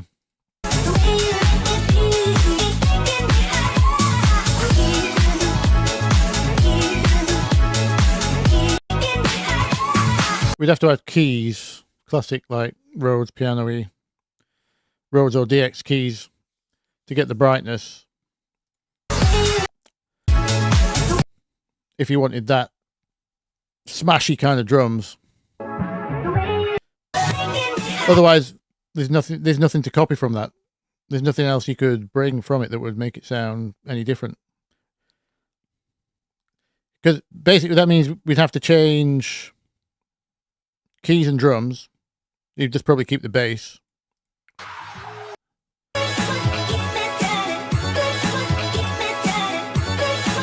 These are obviously this is samples, so you won't have the same vibe as ripping a sample, and we'd have to kind of do a lot more production, then probably resample it. But then you're not going to end up anywhere that different still, are you? It's not. That's not a modern disco track. That's a 25-year-old disco track.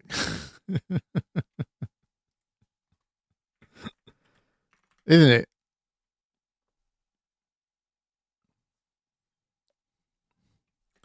Are these any better?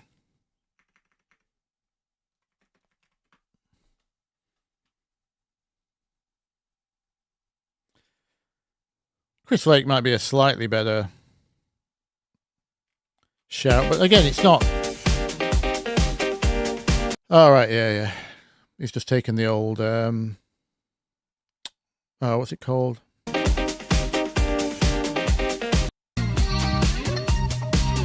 Yeah, I've heard this one. Let me talk to you.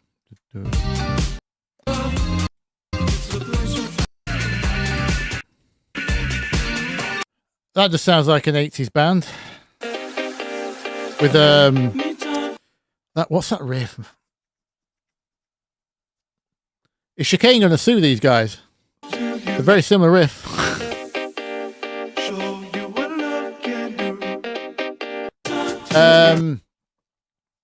Oh, my manager made the track. Can't remember the name of the band it went out under. Anyway.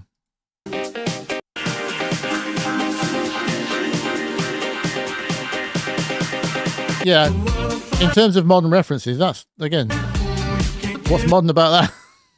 That's a 40-year-old reference.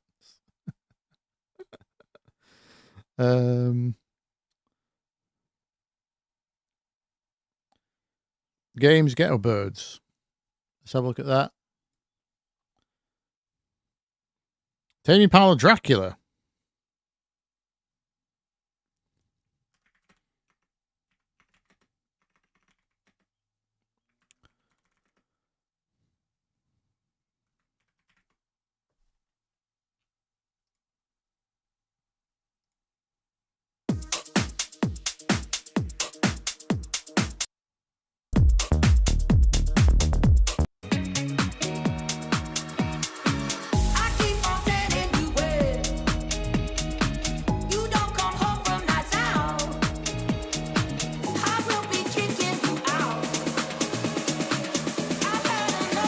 And then we drop to lately bass, did we?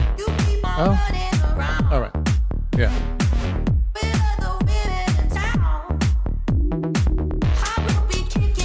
So we need a hook to carry over, which would be a vocal. And you effectively use a disco in the break.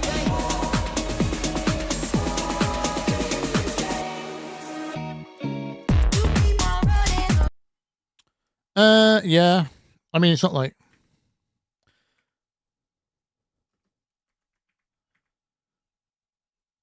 It's not like...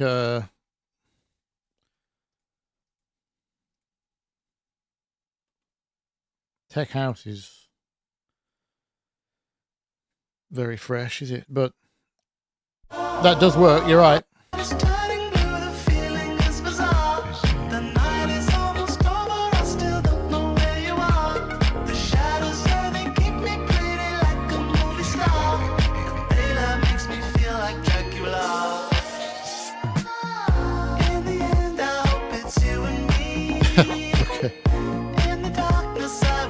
Well, it's 70s, but it's a full song, isn't it?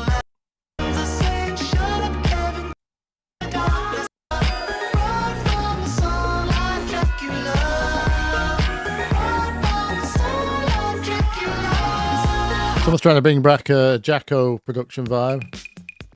I don't see how we get anywhere near there.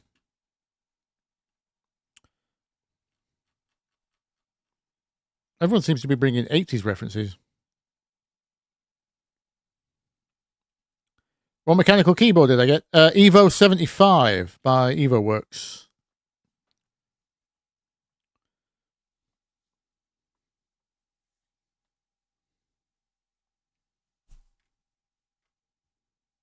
It's gorgeous. In fact, can you hear it? I don't know if this filters only vocal through.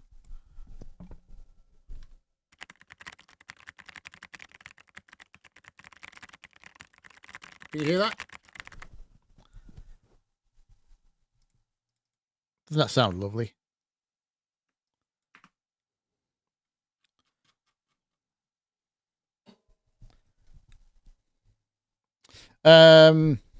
Chris Lake's remix of No Reason by Chemical Brothers.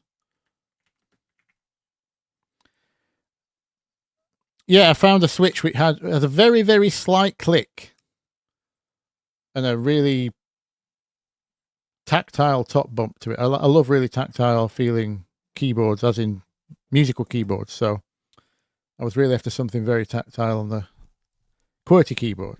Found a Kale Box Royal crystals.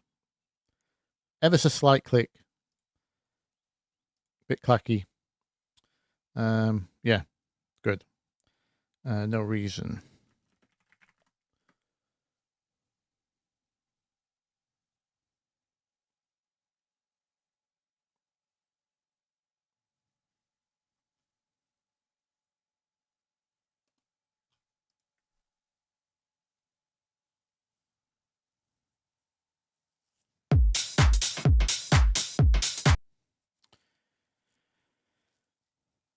Hi, Hello Kitty, Netherlands.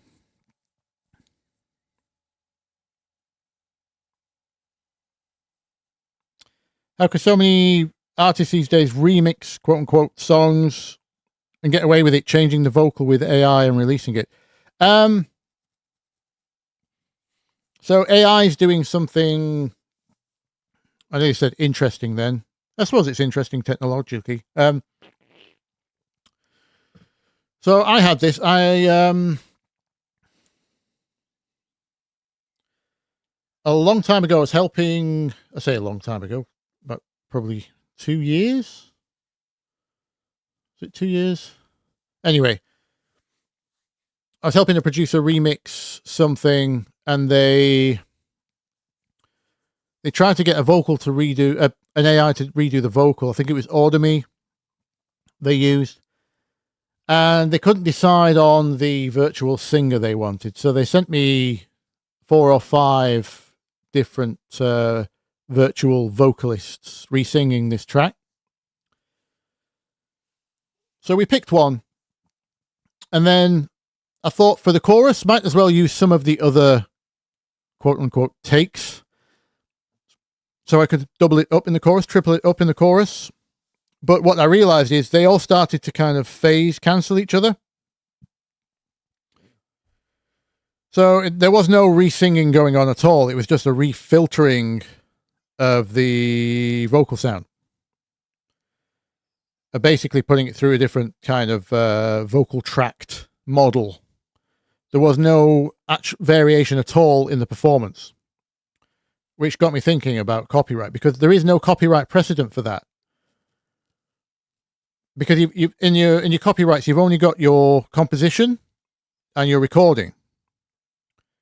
So if you make a new recording, i.e. with this AI, you've bypassed the recording copyright. You just have to pay composition. But if the performance is identical, like you could clearly tell this was the same singer, because the performance was identical, but not the same singer. You could tell it was because there was just too many unique inflections in the original. It was not an intelligent re-sing in any way. Like I say, it was just a refiltering of the original. So it's technically a new recording. It's more sophisticated than just adding your own EQ and distortion and then pretending you didn't sample it, kind of thing. It's a lot more sophisticated than that. So it technically bypasses the recording copyright. But if the performance is identical and you can tell, where does that stand? Because regardless, to answer your question, they still have to pay. They still have to pay the composition, the publishing, and they still need permission.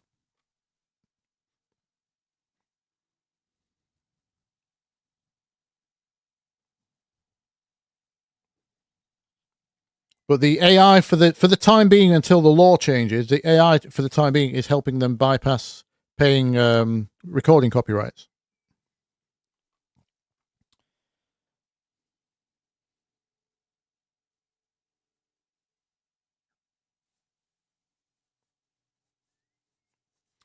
Sorry, yeah, I've just noticed your second comment. Yeah, sample replay companies work on the same principle. So if a record label is asking for $10,000 to use the sample,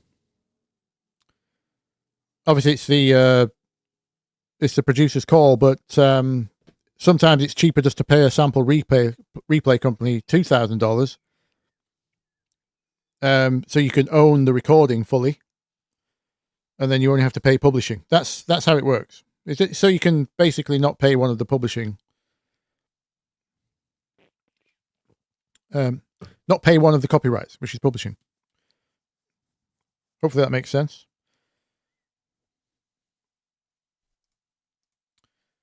Yeah, same performance, different recording, which is it's unheard of in copyright so far. There's nothing that accounts for that.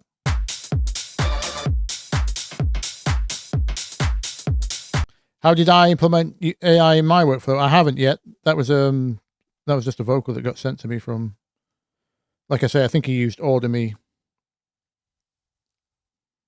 Yeah, no pronunciation change, no performance change. Yep, keeps the accent, everything.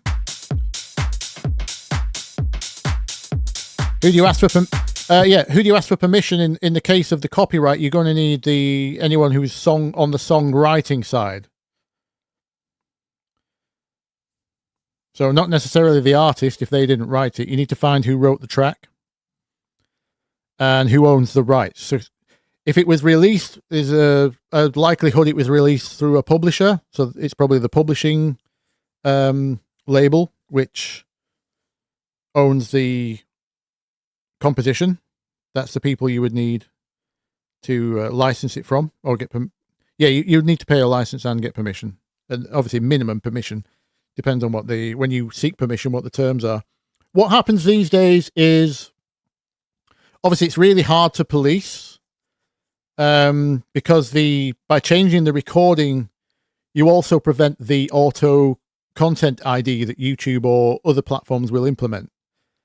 Obviously they're getting more sophisticated now, so they might spot re-recorded AI type things of someone's vocal. But that's the idea. So what they try to do usually is get away with it as much as possible without permission. And then it's only usually if the track blows up that anyone wants to do anything about it, because then there's money involved. But this is where the myth about if you're not making money, it's not copyright infringement comes from. That's not true. It's always copyright infringement. It's just most people don't bother to act unless it's either causing significant damage or there's money to be made, in the case of which obviously a label will be interested in. When you consider how irrelevant record labels are today, considering versus 10 years ago, a lot of their revenue comes from tracking copyright claims now and doing license deals with AI, etc., because obviously they don't make money from record sales, obviously, and they don't make very much from streaming. So they're milking the rest of the industry wherever they can. So yeah, you bypass the content ID with the AI, put it out there, self-publish, nothing, all the non-human checks are going to get passed. And then if it doesn't blow up, you probably get away with it for plenty of years. At the very worst, at the worst, not at the worst. Most probably there'll be no damage done. If they do spot it, in the sense they'll just send you a cease and desist and you have to take it down. Or they'll just claim the revenue from all of your streaming by content IDing it manually. Or if it blows up, they might, on the best case scenario, they might actually approach you for an official remix deal. If you're cool about things. But again, all technically illegal, quote unquote, depending on the territory. Anyway, that sounds like a Chris Lake beat.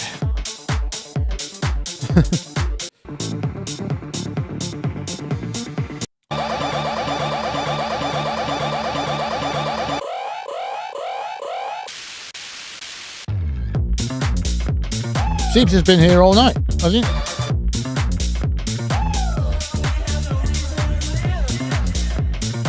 I'm sure I saw you say hello earlier at the beginning of the stream.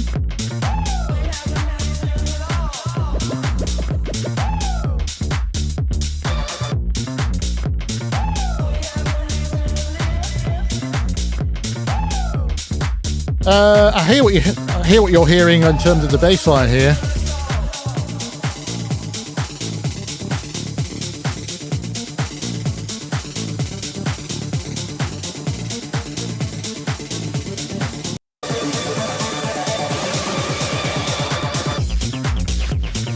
You could turn the bass into, I mean, that is already a bass guitar layered with a synth, it sounds like.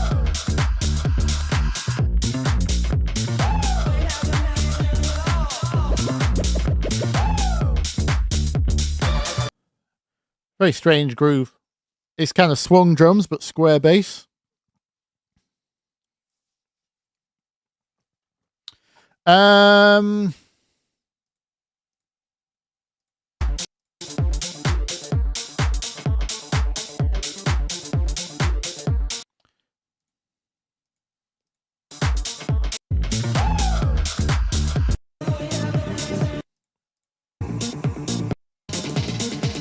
I mean, that's very doable. You just swap the bass sound and then drop to, I think we're still going to need a vocal, aren't we? Of some kind, even if it's just a hype one like that. I'm not sure the is a...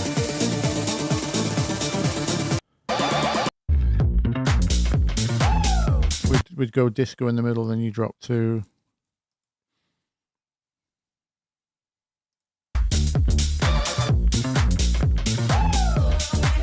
Bumpy discotheque.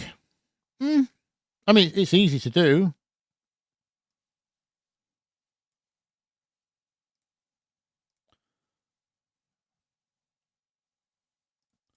We got any bumpy? I want that bumpy kick kind of vibe. Got plenty of drums. I want.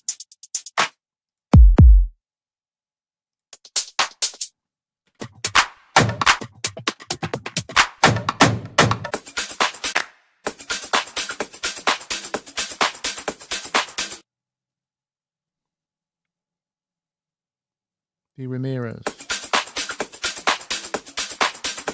Bit busy compared to him, but I like it. Let me search. I've probably got 1,000, or we could always just drum clone it.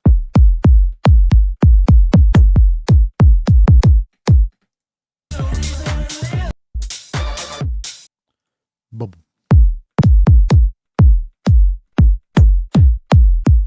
Plenty of top flavor.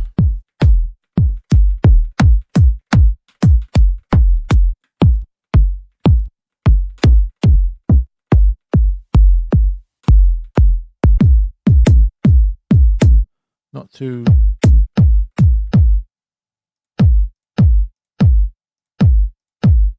not very deep, but it's good character.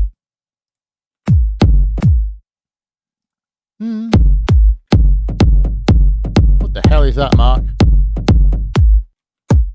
He just wants you to fail, doesn't he? What's that clash down there? That's horrible.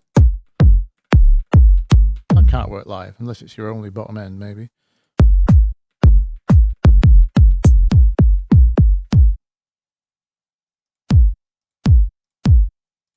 Okay.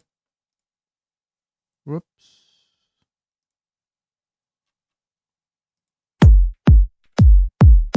I think it'll do for now. One of them three.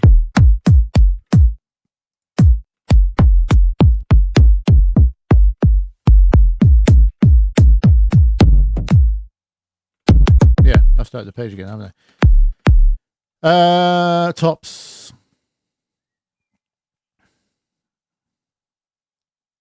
Again, I've probably got hundreds, but oh, here we go. What we've got here.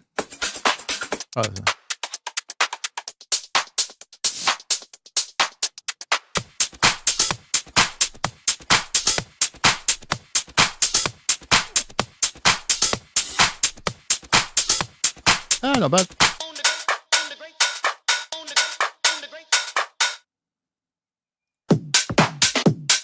I don't want anything too swung. I mean, everything of ours is MIDI, so we could swing it if we want it to match. Or maybe that would be part of the... There's a good standard, simple...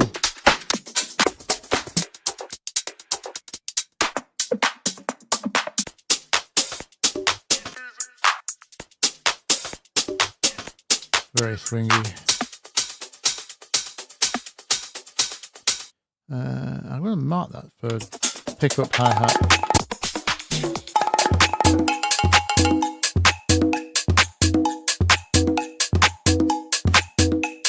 Well, that's interesting.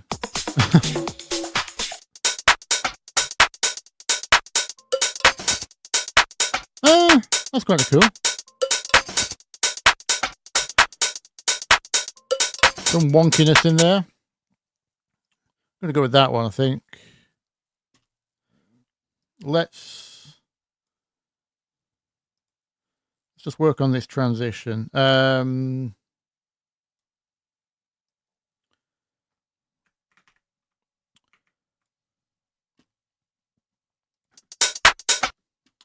grab one of them kicks. Which one are we going to go for? Likes.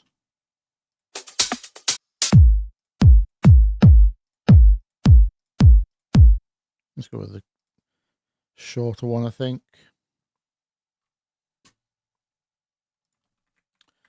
And then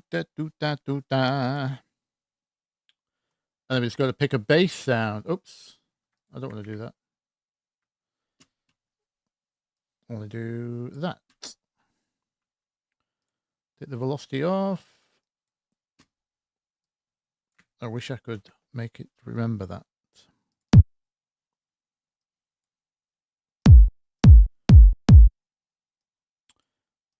It'll do. Probably have to go up to at least 128.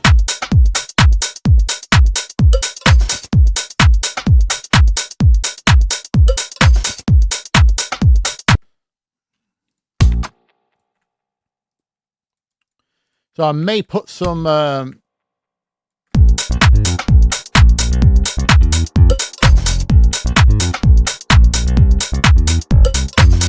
what I might do is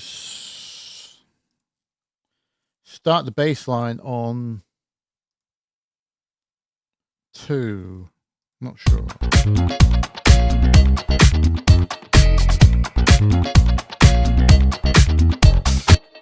Problem is the bass line's a bit cheesy for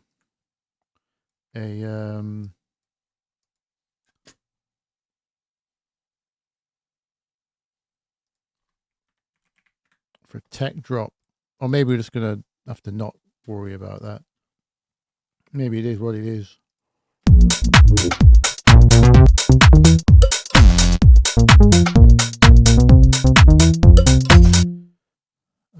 Of course, we're in the wrong octave.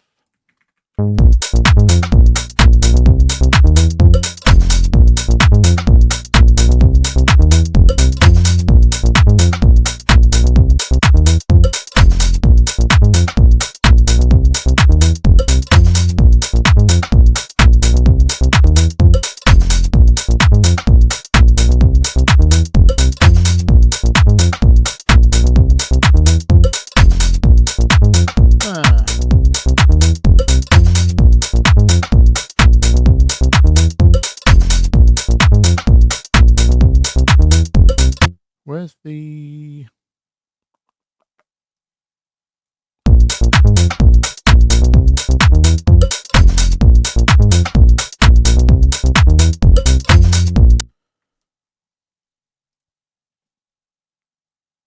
I wouldn't mind some vibrato on the mod wheel while we're here. One sec.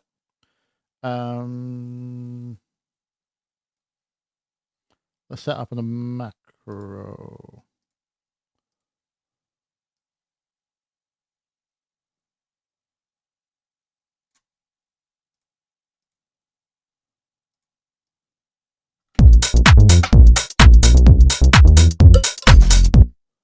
Matrix, mod wheel, amount.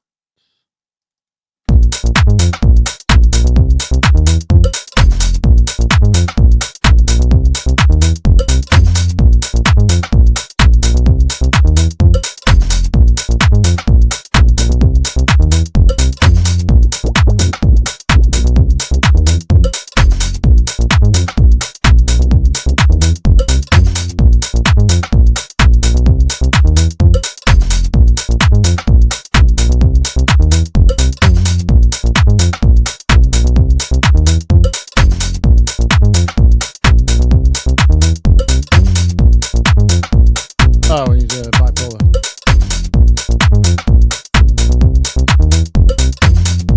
Oh, stereo. Whoops.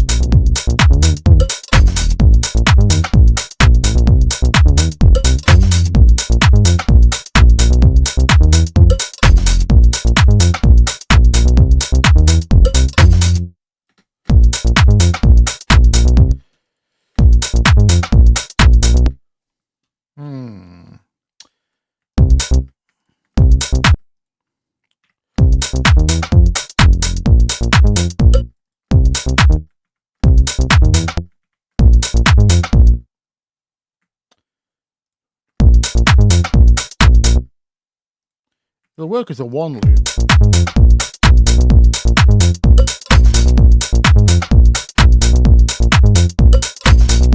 We have to re-groove it. It is that bass line. Luca. Because we were playing around with, I was doing a bass guitar tutorial earlier. And then we ended up turning it into a disco loop. And now everyone's asking, what could we do with it? So we just spent the last hour looking for references of how we might transition from that into something modern.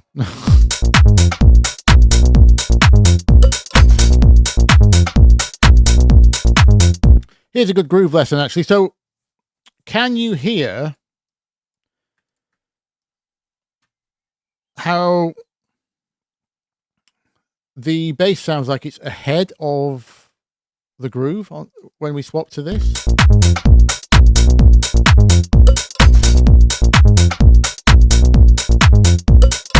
See, all this seemed to lock in fine.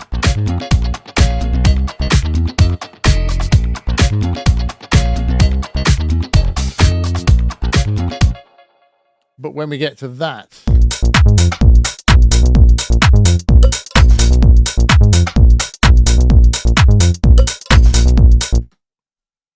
yeah, something's not quite locking in.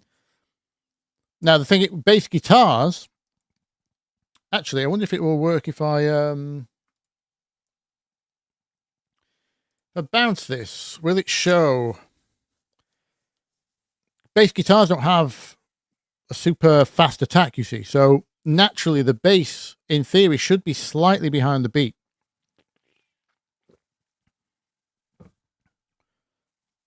I want to see if the waveform shows it on the virtual one. When you're playing live, you're definitely going to be slightly late. Yeah.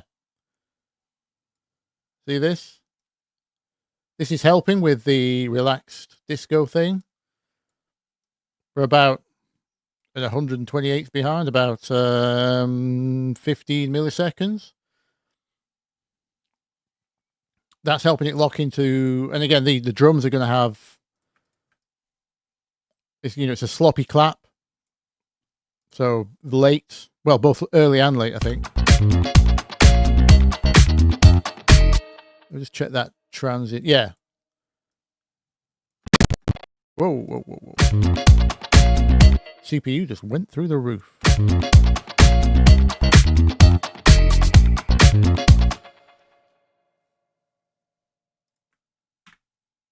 Anyway, yeah. So that's part of it. Oh, I want to get my MIDI back.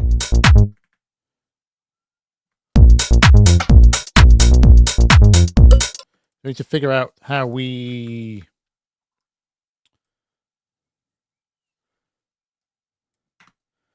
I'm just going to do a standard snare build and smudge.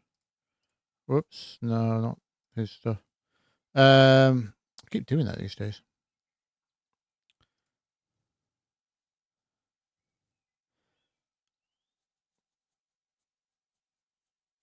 No, it's not because I want it to sound perfect. You're awesome.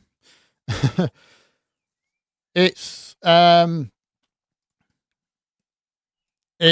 think groove matters a lot. And also, if this is going to be like our break section, absolutely cannot have the drop having a worse, objectively worse groove, in my opinion, than the... Part of what's going to make it drop is not the fact that it's going to be suddenly awkward. If anything, I would push this one and then let this one settle, if you know what I mean. I would do it the other way around. Where's all my... Oh, that'll do. Yeah. I just want to hear a super, super quick...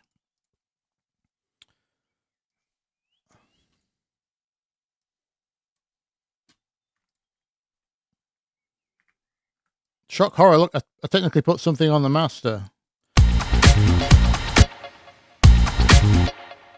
What's going on here? Oh.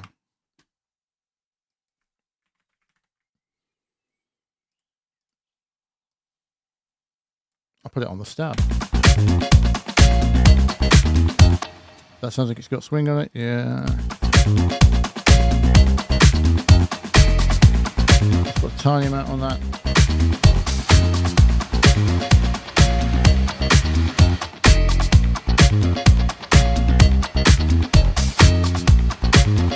Actually, while we're here, let's put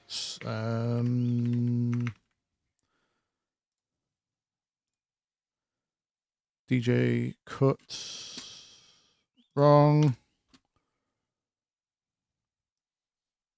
Where's... Ah, that one. That's all I need.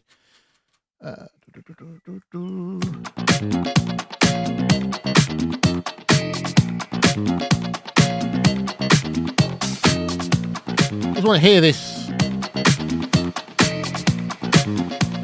kind of smudge into oblivion and then drop. We'll have to fade out the drums more than...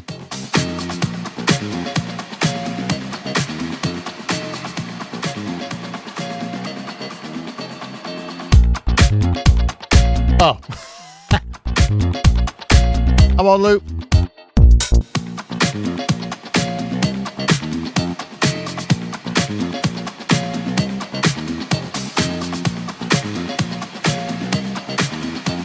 Yeah, I'm going to delay it by somewhat.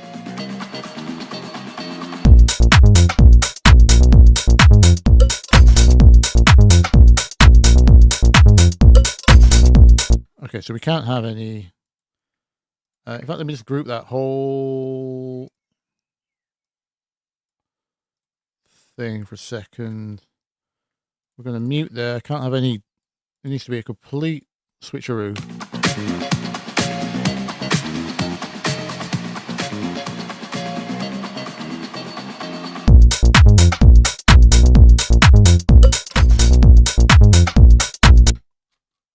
We'll probably have to go for...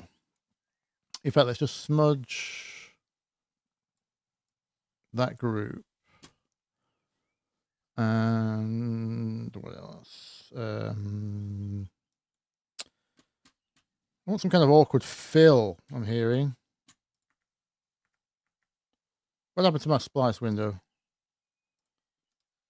Why is my mouse suddenly gone really sensitive? What? What did I press? Technology tonight. It's really going weird. Phil. Oh, okay. First one. That'll do.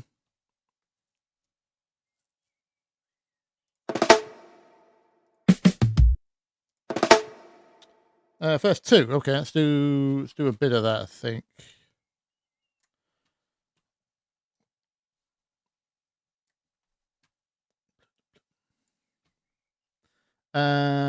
Two, three, that. Just want a couple of these hits with that.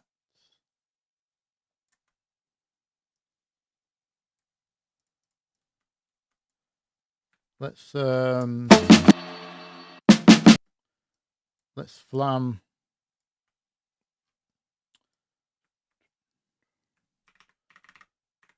Another loose 16.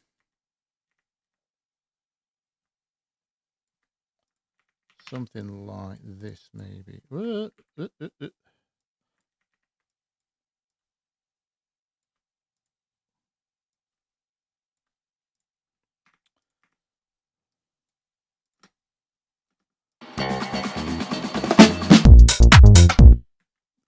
Kind of thing. Actually don't think the roll-in is welcome. We don't want any...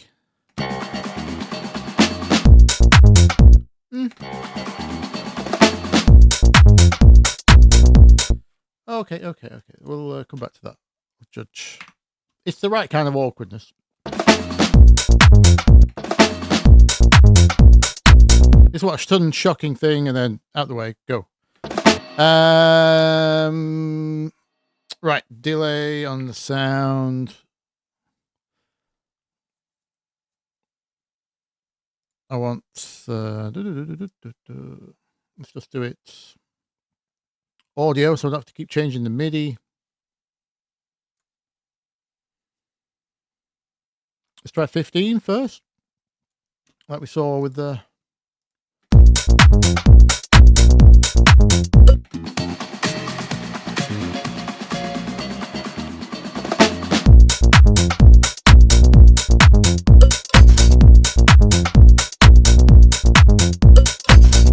Okay.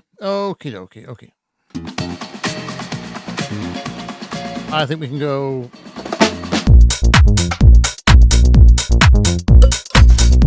Where's my envelope?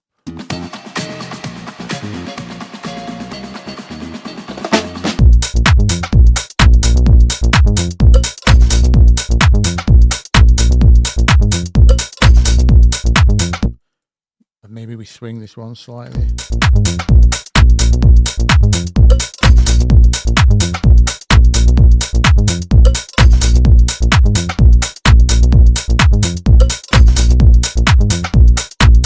I have to put the turnaround in.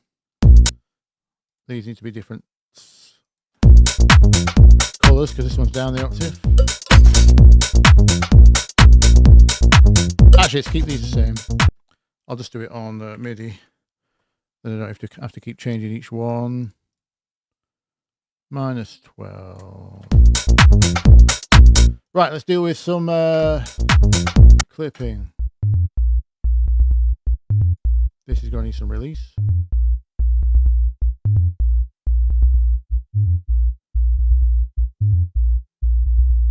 Monophonic.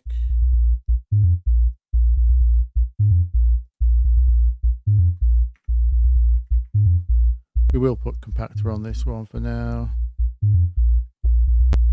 Fastest solution. Did I label my kick track? I did not.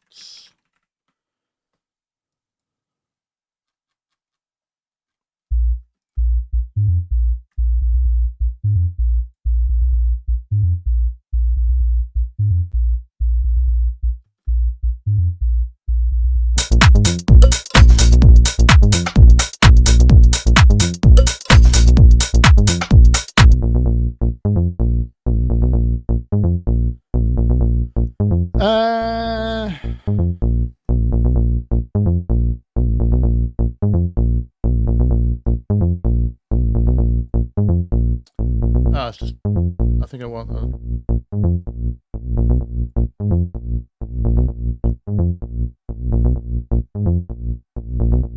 Took that really far. I mean, really longer, but maybe less.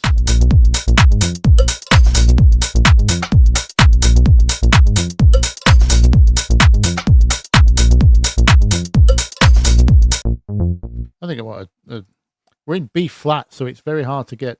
I don't think I need. Yeah, I don't want the. I don't want that bass kind of tone. Give me something like this.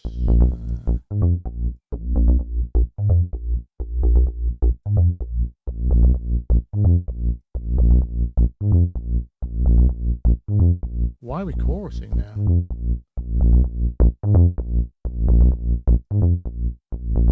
Oh, no. I want from the side.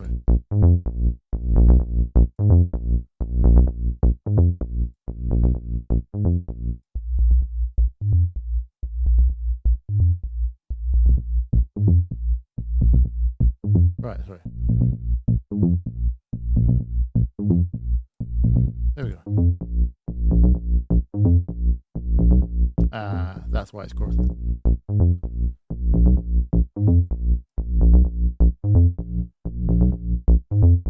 Maybe I actually just want the volume.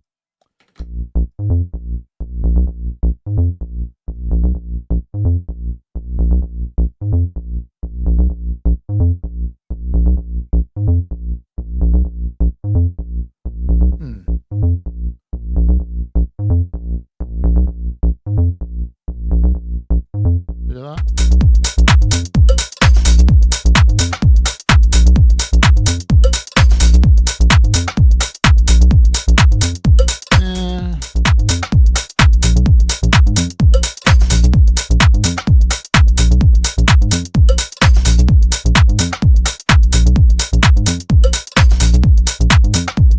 Not bad. I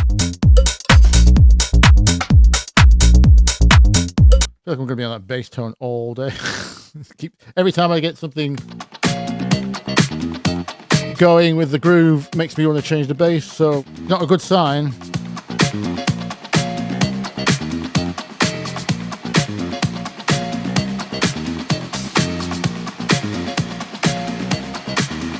we need to put a phaser on that or something as well.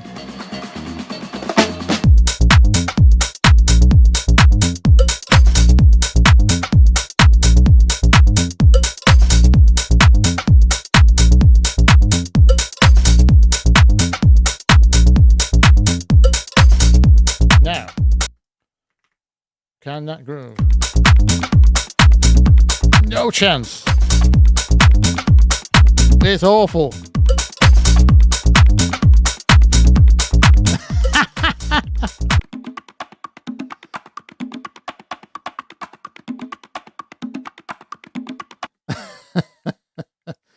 Okay.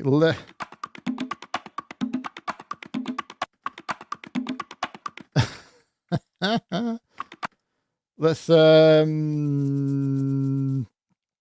drop this to the classic last two.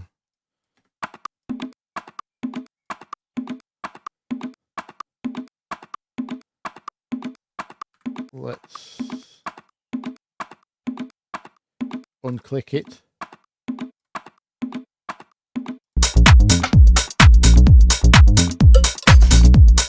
Oh. No, we're still not good. I think we need to add swing to these. Let's try, first of all, do a bit of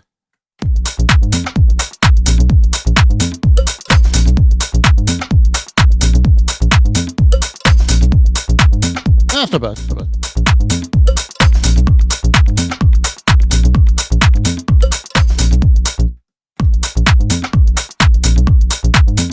Kind of like the. Can I go opposite?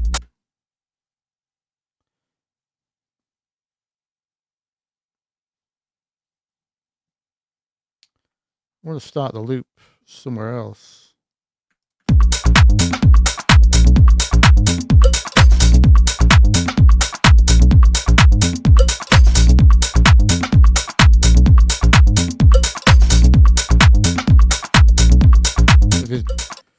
Not, oh, it can't work, can it? Because the swing would be.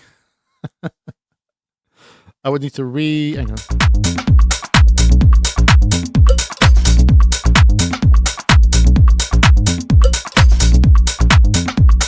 I need to render a loop of that.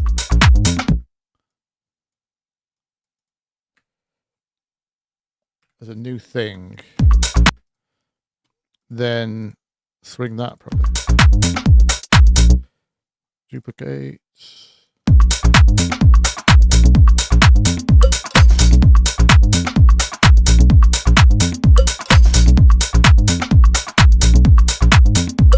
That's good. That's getting that. Not every time. I think I want every second time I want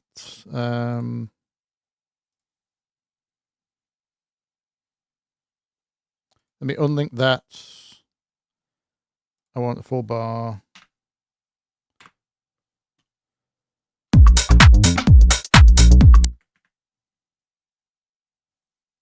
No, envelope.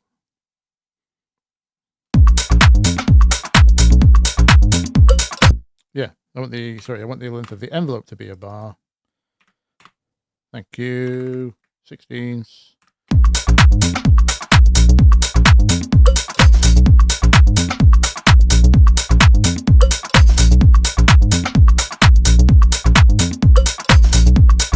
Okay, let's get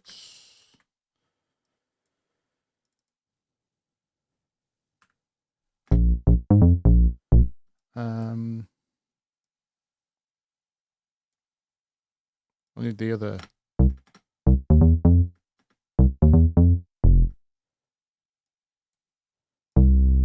I need you on beat.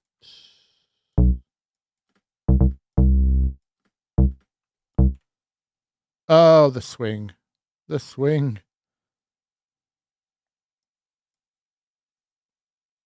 Will it do if I do that?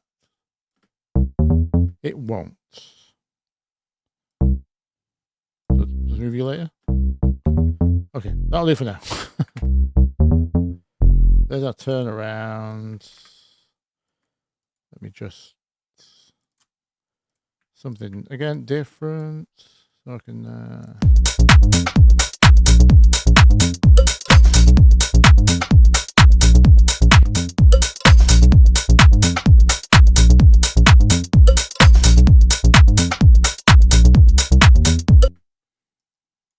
Do we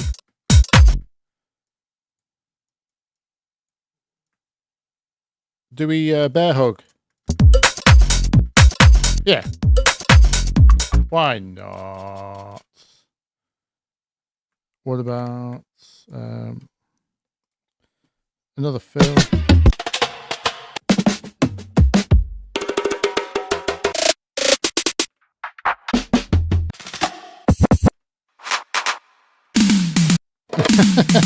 Da, da. How very disco 70s is. Super tight snare.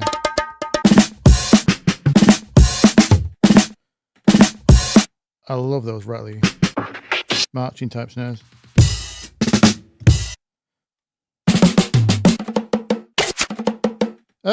Yeah, let's do a conga fill. Oh, or is it a what's it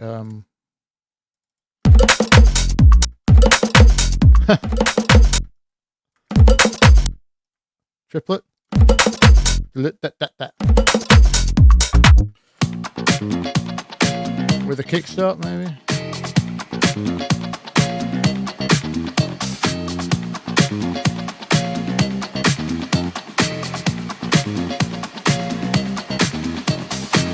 Oh, my chat's disappeared.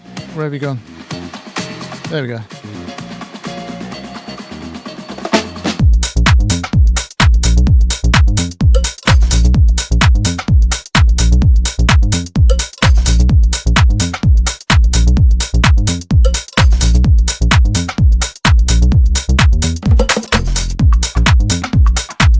Sounds right.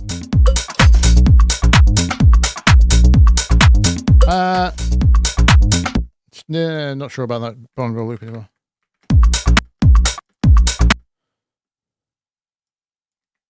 Maybe it's just.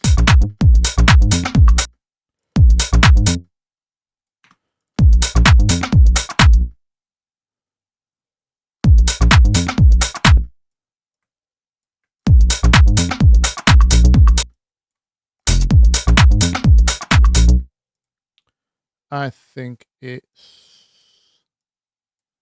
3 of them.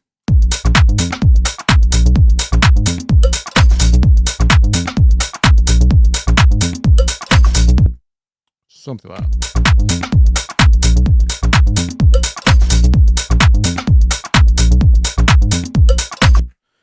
There was a loop I spotted earlier, wasn't I? I was going to pick up with it. Should be in my likes. Now I think about it, it's probably going to be too square. Very square. And we're bouncing too much now. So we have gone from square to swung, but it's helped with the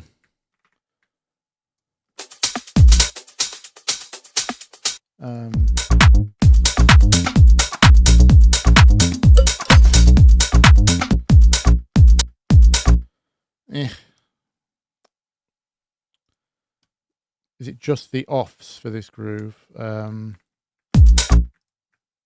Just want to hear.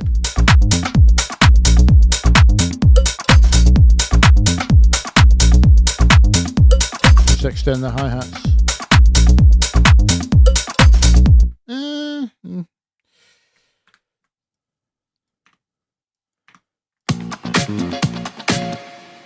Right, now we need.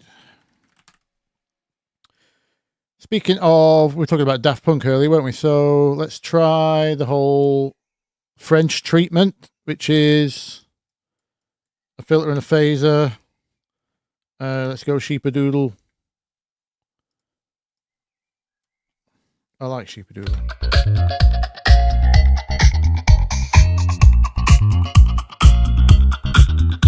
We're going to clip a lot.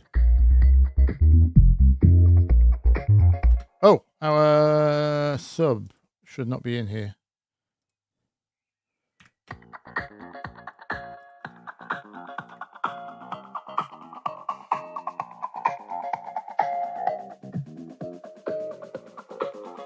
Might need a parallel band pass and low pass. That's just low pass for now, actually.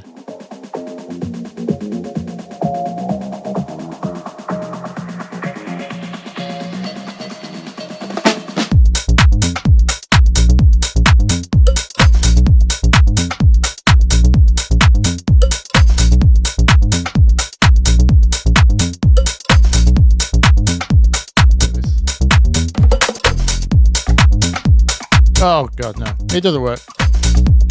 Oh, it's got a phaser on it.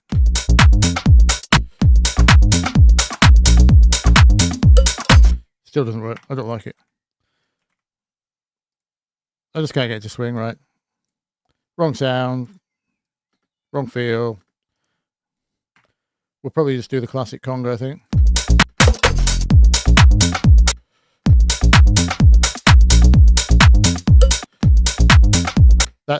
That is already in the loop. It's super late, so really hard to line up stuff with that. Let's have a search for congery things.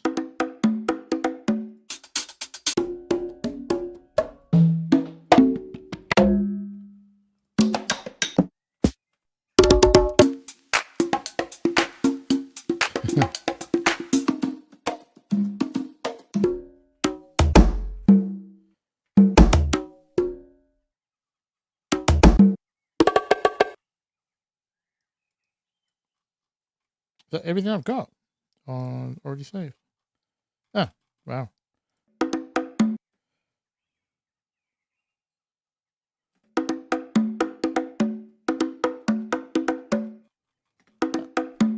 But I might well take that one. It's not the rhythm, but I can chop it.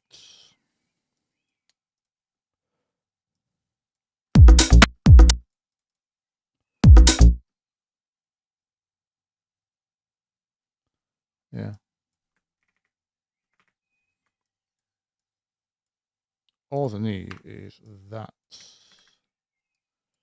The classic half bar.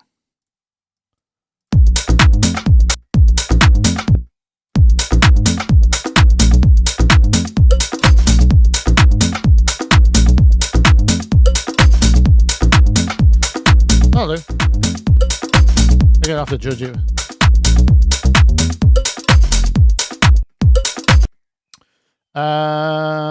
We don't have much of a hook though.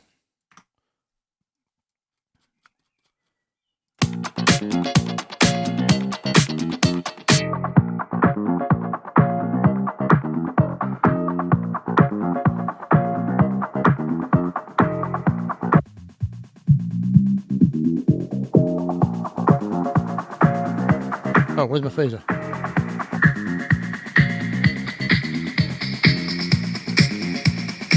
It's too high.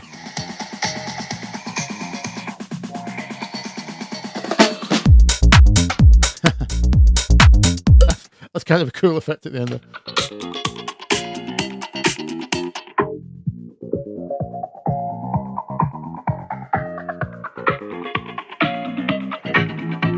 Whoa, daddy.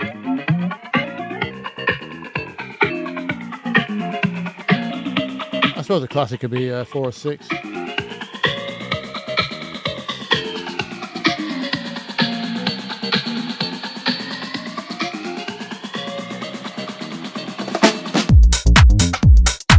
Something like that.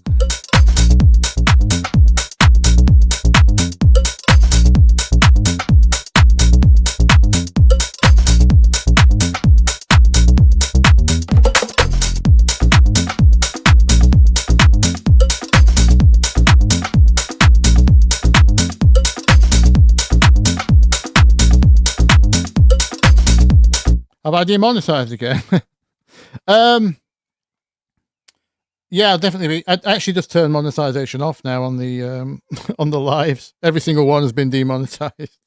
As soon as we listen to another track, they don't even give you like 3 or 4 seconds now before they deem it too much. The auto tag just kicks in.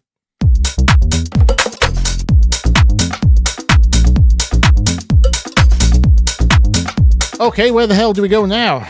I suppose Chris Lake's reference isn't that good for the breaks, is it?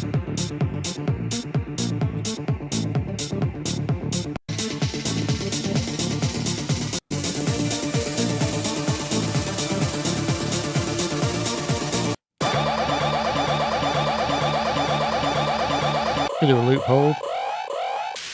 Oh. Bass slide, I like it.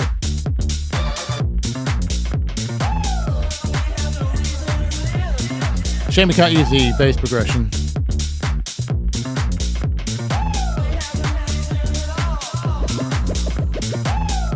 So it's kitchen sink noises. Vocal question answer.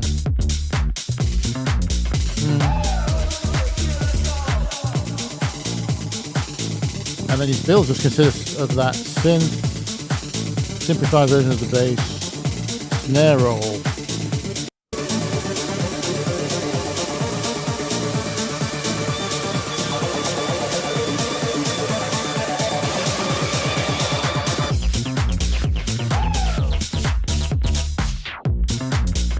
Oh, I thought he was going to actually do an acid drop for a minute there.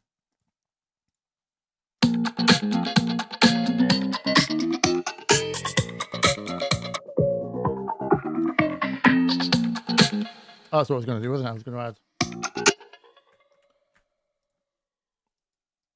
simple EP.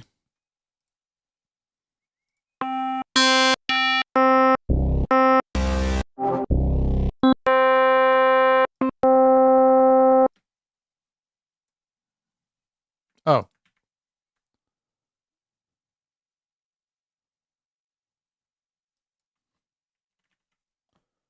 Electric. I thought I was browsing electric presets. Let's have a look at you.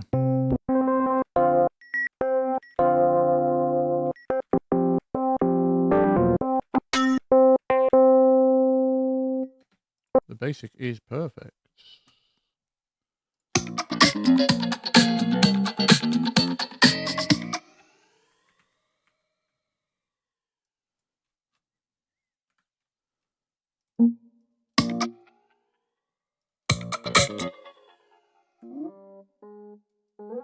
Let's put a seventh in.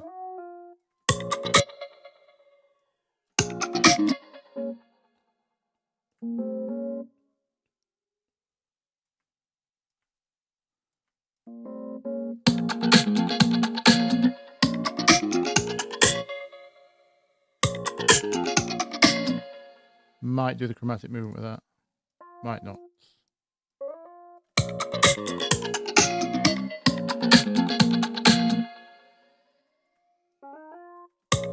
Is the stream working for you guys still? It keeps making me my stream's on, but my chat keeps going blank.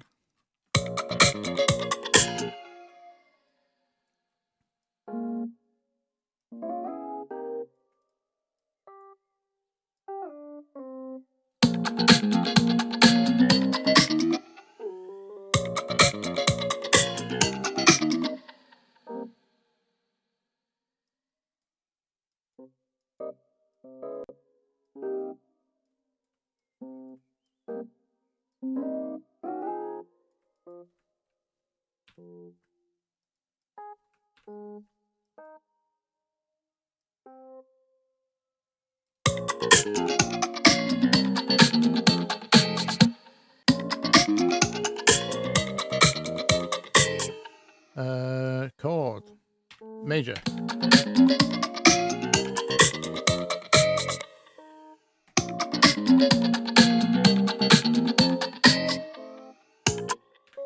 Sharp 9.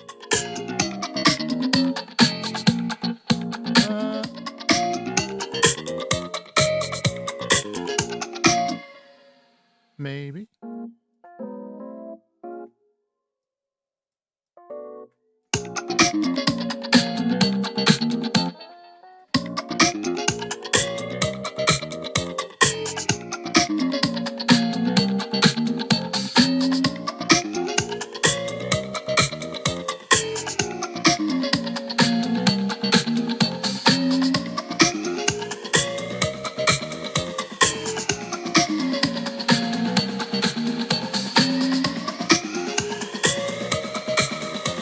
probably missed it. Yeah. What did you ask, Miss Jetwitch? What did you ask? The stream's on. Okay.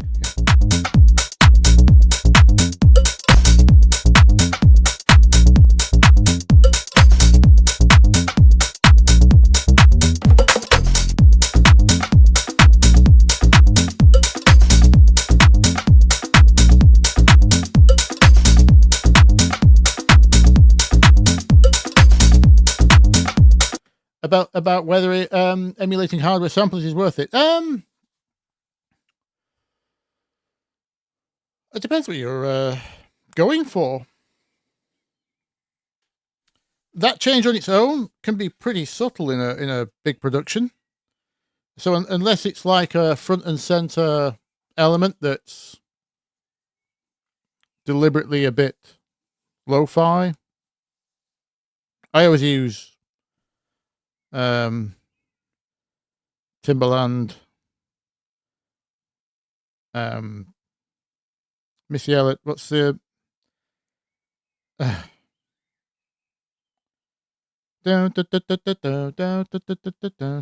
forgotten the name of the track. Anyway, the lead sound on that's like, you know, straight out of the headphone output, wasn't it? I think into the desk. It's like quite naff, but because it's so bold and upfront and naff, it all kind of works. So if that's the only thing you're going to do, then you kind of have to make it noticeable, make it worth it. But yeah, on its own, not going to help. It you know, it can add things like I suppose it's not a bad time to. You can.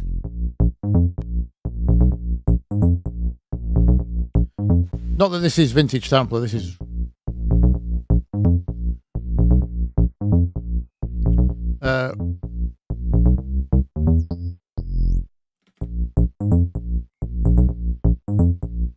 But to help this bass cut, I could do something along the lines of let's grab an MIDI envelope.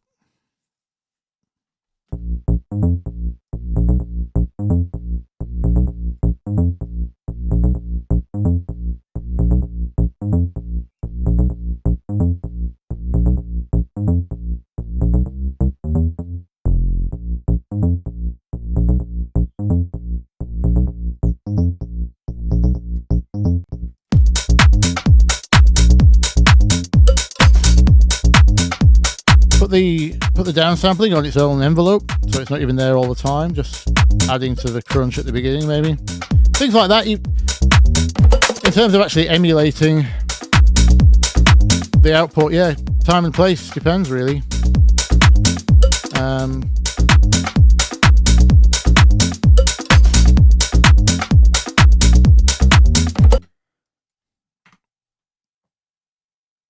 I presume you're referring to the video I just did, where it's kind of part of a bigger whole. Of all those effects, obviously it was the most subtle.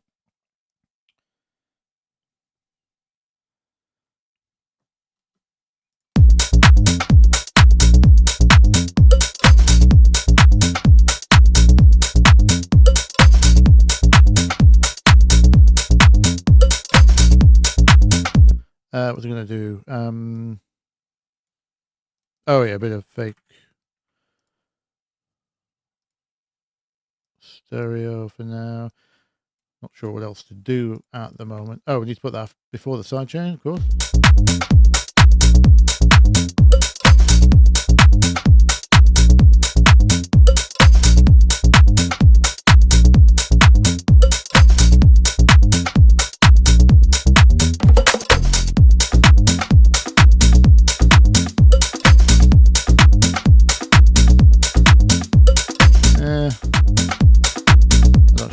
The width on that.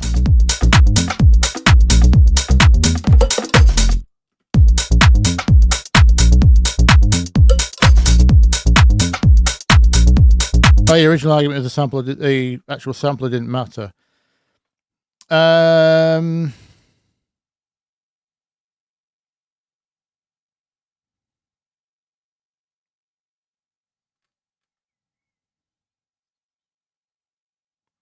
Argue someone insisted the sampler coming with the door is the reason so much music sounds generic. No, yeah, I don't agree with that statement. I mean, yes, technically the older samplers had some character. I mean, if you listen to an Akai filter, it's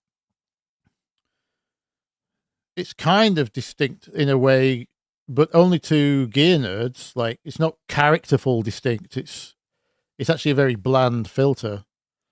And its output, yeah, it's the whole 12-bit slightly dull thing, bit crunchy. It's very subtle. I suppose it adds up on every sample a little bit more, but I mean, yeah, NPCs definitely sound, got worse over time because they got less crunchy and the swing got more accurate. So there is something to be said for old gear, but again, it's not. I don't think it's a cause of stuff not being interesting. Like,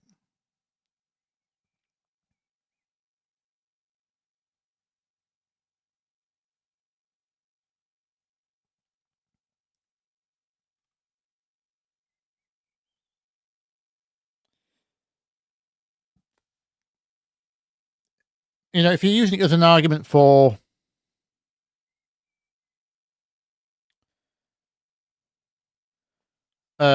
not getting stuff done, then you can have that argument all year, can't you? But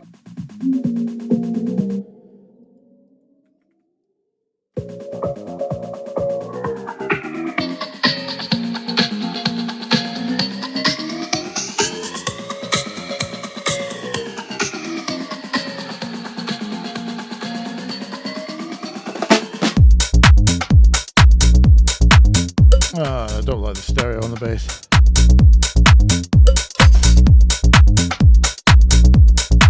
Makes it sound even more chorus.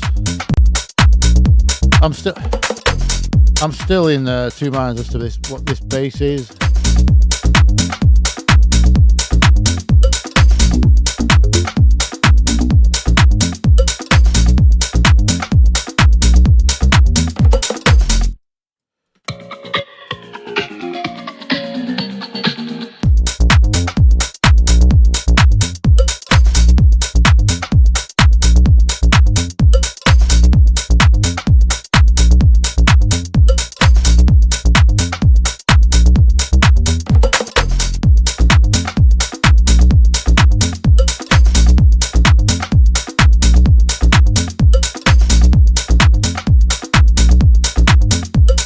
I want it to be both spiky and subtle at the same time, but I don't want to waste.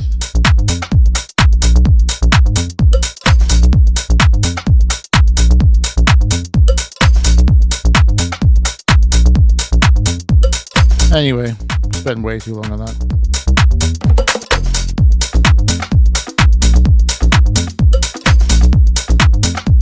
Oh, arrangements are definitely need a rethink, yeah. I mean, that just comes from non-proper DJs being producers and then having to, because DJing is the thing, being forced to DJ their records afterwards. It's like, if it's not, the tracks aren't usually designed to be DJs. They're kind of dance-like tracks. But if you don't have the experience of actually doing that for a long time and in front of a crowd that's not got phones, it's actually very hard to make those arrangements. I'm not good at them because I've not been part of anyone's entourage since COVID. So I don't get to see anything, see it live unless they send me a recording of the set at Tomorrowland or something like that. Even then, that's a festival, doesn't really count. Not quite the same thing, but you know, that kind of thing. Yeah. My only advice is for good arrangements is get gigging, which is harder than it sounds, isn't it?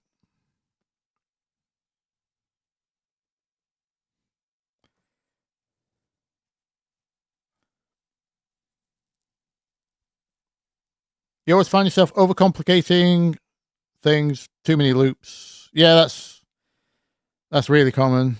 Too many plugins, well, that's really common. Doubting the process, yep, that's common. And you've been doing it for 15 years. Okay. Do you have any advice? Well, has anything worked? Like,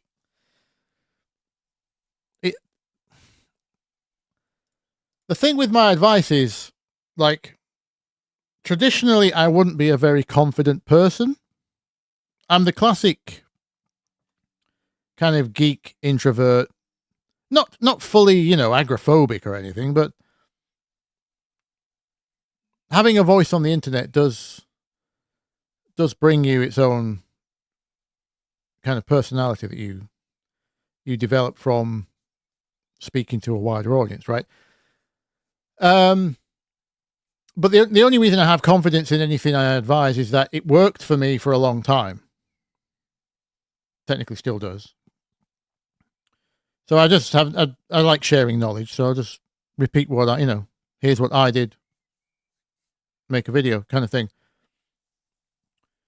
So, I mean, all I ask is, like, when I get questions like that, especially after 15 years, yeah, as Nate says, it's really hard to break habits as well. But the thing about, I broke a lot of habits because I had a feedback loop. You know, one of my earlier clients, when I was ghost writing, I wasn't a dance producer at all. It was like my first foray into that professional world. So I had a DJ come to me, about 15 years ago now. So I was fresh off doing mostly rock stuff. They'd heard I was a good engineer. They came to me and we started making tracks together. And we were just grabbing kicks from, like, Spectrasonic Stylus, stuff like that. I didn't know what a good dance kick was at all. Not like in a house or techno concept at all. Can't remember what type of music we were making back then. Anyway, so it's complete guesswork, and obviously, ear training wise, musically I was good. I could mimic certain things I was being shown, but I didn't have any of the subtleties or knowledge of getting the sounds right in the first place. So suffice to say, anyway, they took me on for a while. We really liked working together. We made a load of good tracks in terms of well-written tracks, enjoying ourselves. The relationship lasted a while, but nothing was working for this guy. Nothing. The tracks were falling flat at the gigs live. Nothing was getting signed. And the guy was what we had to do was, it got to the stage it was that bad. He couldn't sustain employing me anymore. So what I actually did was I reduced his fee to, like, I think 1/10 or 1/8, right down to practically nothing, while we worked it out. And we basically just thought about it properly, because that was the first time I'd actually had any feedback. It was years into the project. We didn't realize we were doing anything wrong, but yeah, that was the first time we sat down and really analyzed stuff and started bringing in just actually bringing in different sounds and changing our ways and analyzing it properly, because we had the big like wake up call that it was going to stop. So I had to break a lot of what I thought I knew, assumptions, and the first few years of what we'd done. I had to break those habits because obviously it didn't work, but we only got to do that because it didn't work. So that's why I'm asking if you've been at it 15 years, but you've had some successes, it's even harder because you don't know what worked and what didn't, if you know what I mean. Some of it's right place, right time, isn't it? Some of it's just, but if you've had nothing work, then you've got to kind of switch something up drastically.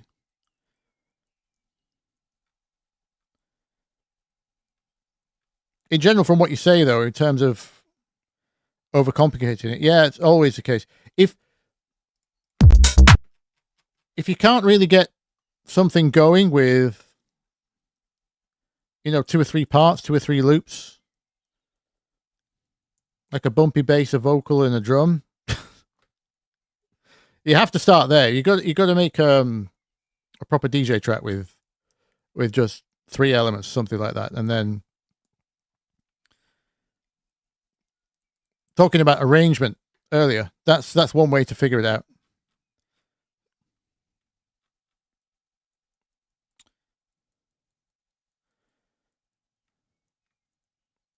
No, yeah, Nate says music review live streams. I've said my piece on that. I've done a whole video on why my feedback wouldn't be, because that's the other thing. The crux of that video is basically there's not a lot I can tell about your career success from one track, right? To be actually effective at giving you feedback, it has to go way, way, way, way beyond the music. One track as a piece of music output is absolutely nothing in the great scheme of things. Doesn't matter if you're out of key, if I think you could do with a better kick drum or any of that nonsense. That's just one tiny piece of a massive puzzle, which has mostly not got to do with your music. The unfortunate truth is, right? So most of my feedback is always about, okay, you've got this track. Have you got 11 more that you can release this year? Do they all fit a narrative? Can you campaign around them on Instagram or TikTok? Some kind of story that makes you, and the music fits within that story. That kind of thing. It's got the actual music itself almost doesn't matter as long as it fits what you're supposed to be in terms of a brand, in terms of a reputation or identity, whatever you want to call that, a story. That's in terms of all the noise. It's, you can add to the 200,000 tracks uploaded every day with the best track in the world. I can help you get to a really, really good sounding track that was your dream production, but it's still one of the 200,000 released that day, probably more now. We know 50,000 of those plus are AI. So just when you're in that much noise, it's got nothing to do with the music. It's how do you point people towards what you made? That's your first problem. Always.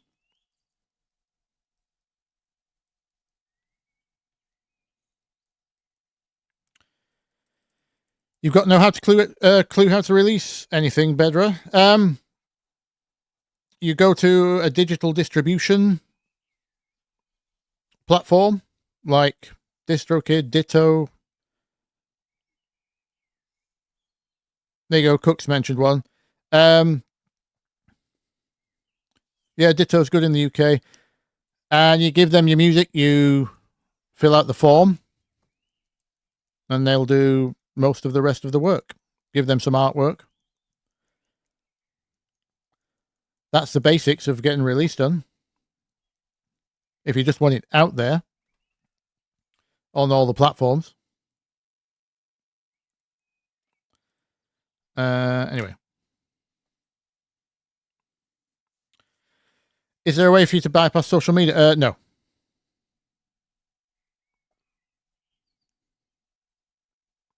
This is the other conversation a lot of people need to have. So right back to, let me get the year just to cement this home.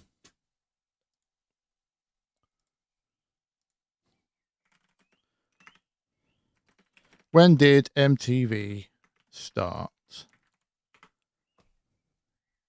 81. Right. So ever since 1981, what a lot of people in music don't realize is the way, not the only way, but one of the biggest ways that music spreads isn't via music platforms. It's via video platforms. Like you could not have a hit in the 90s if you couldn't get on MTV, almost, right?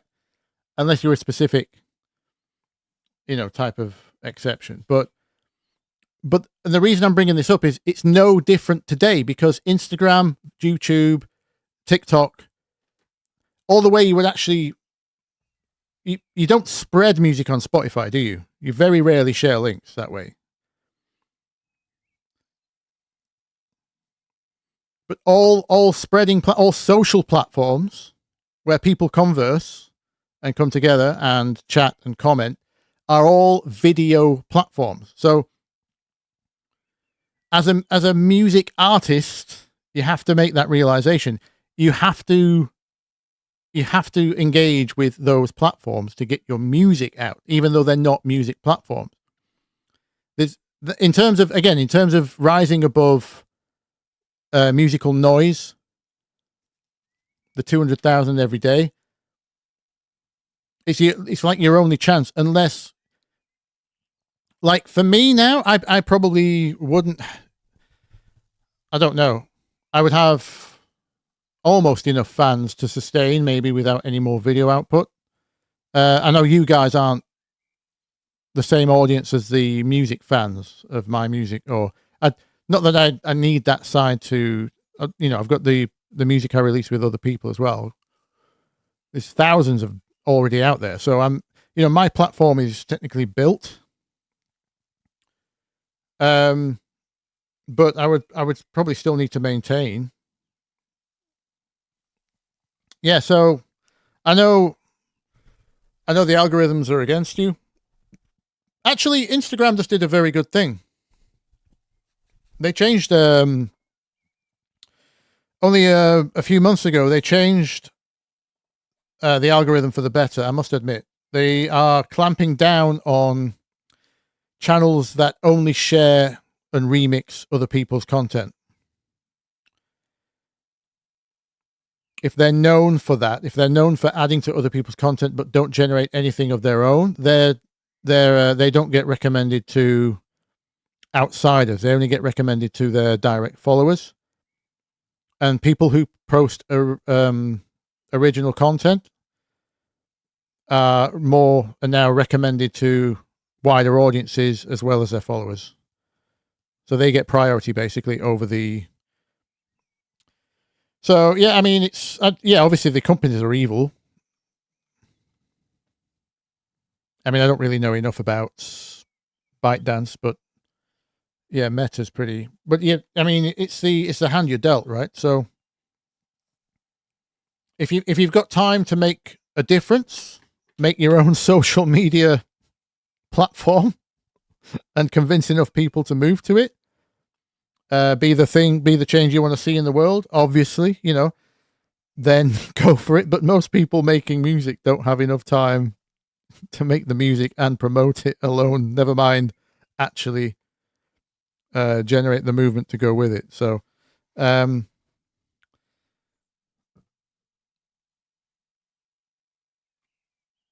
yeah, in other words, you have to. Oh, that's what's going on with my chat. So it's a graphical. I'm getting this graphical freeze. I can scroll like the top quarter of my screen and the rest is frozen, like, and then it refreshes and then I'm fine.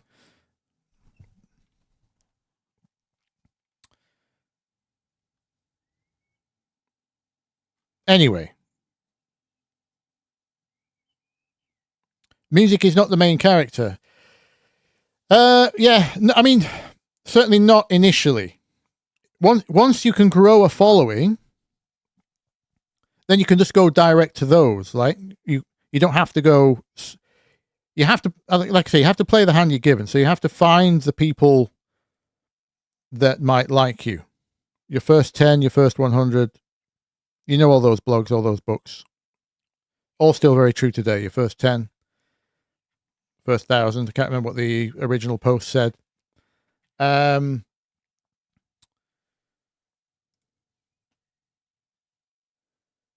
Yeah, but once you've grown an audience, which is obviously not, it's a simple sentence to say, but once you've grown them, you don't have to use social media anymore. You can just go direct to, you maybe make a website, create your own forum, just go on there only. That's when you're not bothered about growing other than word of mouth, which is the most powerful way to grow in terms of organic audience. Anyway.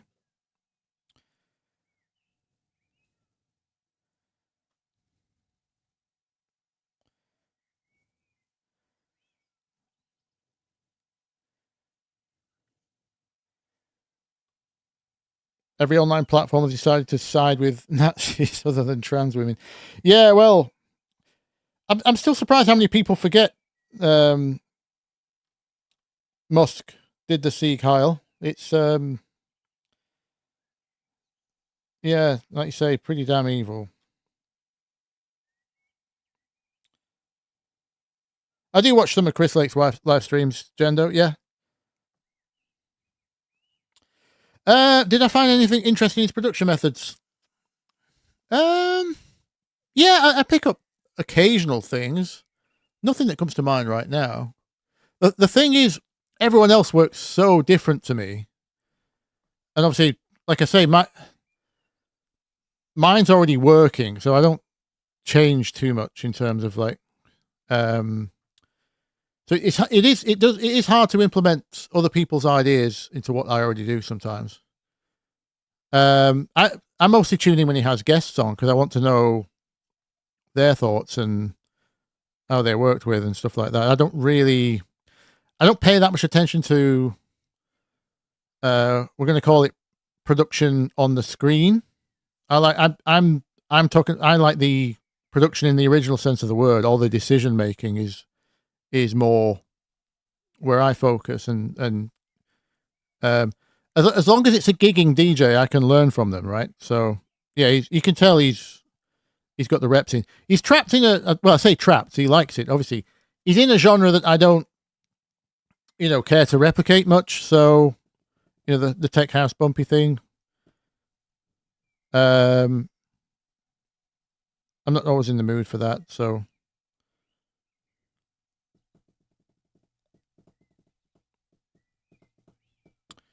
What's your strategy extracting a drum stem with floating BPM?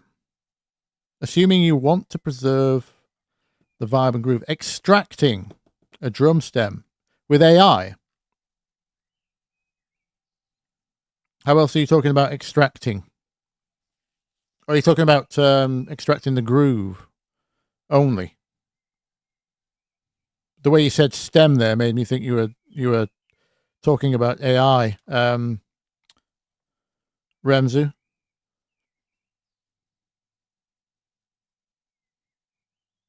You want my tech house drum kit? I don't have one. I just got these from Splice.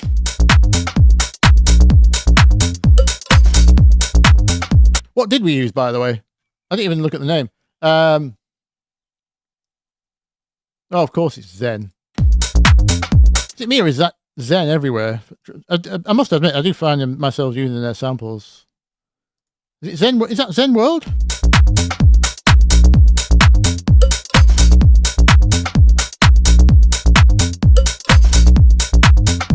Yeah, also gender. Yeah, it's you got to be conscious of kind of keeping your own idea a little. Talking about brand.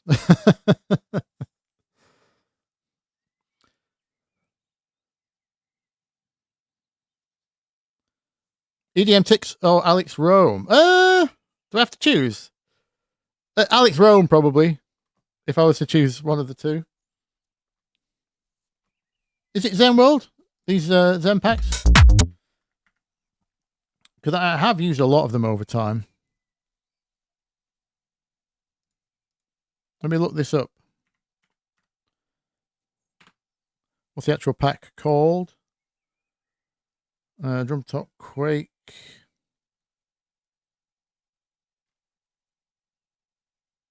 Oh, I need to search in my sounds. Whoops.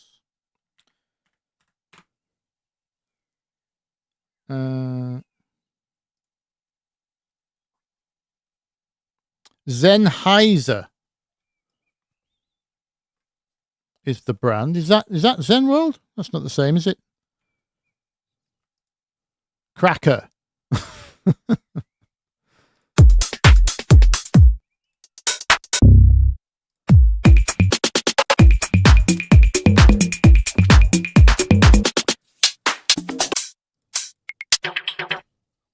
No, it's not the same. Okay.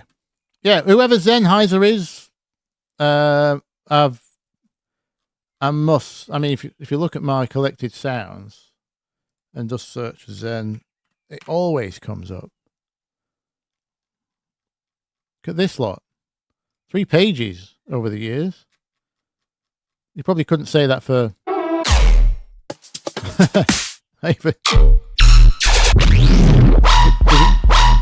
Even got some of that stuff.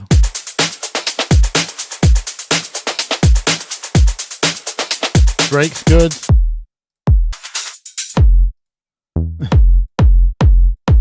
Hard kick. They do. It's got to be a team, right? It sounds like a full team. Because I don't think many are that kind of consistent across genres.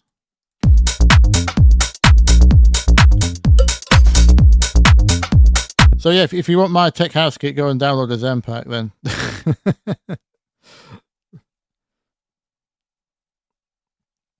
Oh, you mean following the stem?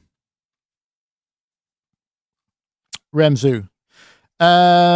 You mean so you can add other stuff to it, but it's not in tempo? What are you in? Are you in Ableton?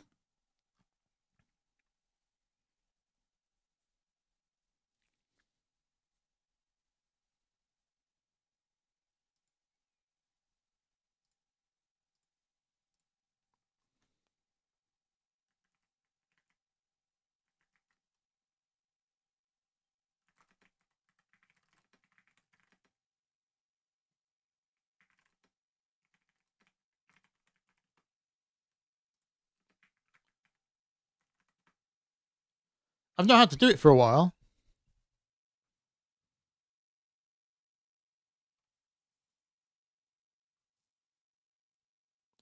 I remember how to do it in Cubase.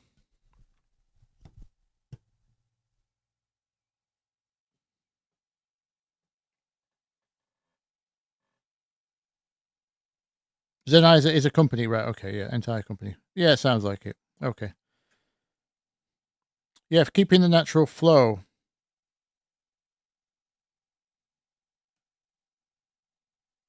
You're in Ableton. Okay.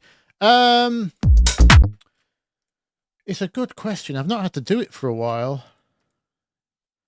Obviously, you can make it follow your current tempo. There is a way of doing the reverse where you map your tempo to it.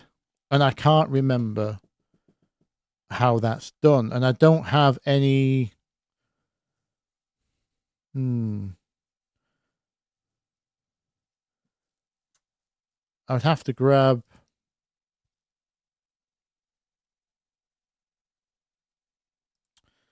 I'm trying to think of a band that doesn't use a click track tool. Don't.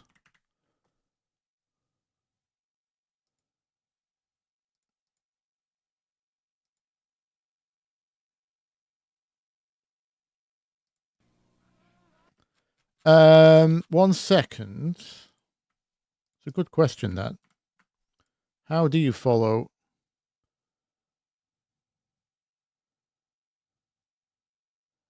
Let me think. If I use Ableton, it will take forever. Let me just go Let me go to the X Pro website and grab the drums off that. See how long it takes it, and then we'll come back. Let me just, Let me have a think on that for a second. Let me separate that stem off, and what do I think about Bitwig? I think it's great. It's ex-Ableton devs, isn't it? I've told that story many times. I asked them when it was first being developed if they would help me transition to Bitwig, but I had too many clients and there was no way to port the sessions over. Also, the early days, it didn't have things like groove matching and swing, so it was pretty basic. So I couldn't transition, but the more and more, if Microsoft makes Windows so bad that I'll no longer use it, I would rather go to Bitwig and Linux than I would rather go to Mac. So I might even end up on Bitwig at some point. It's very similar to Ableton in a lot of ways.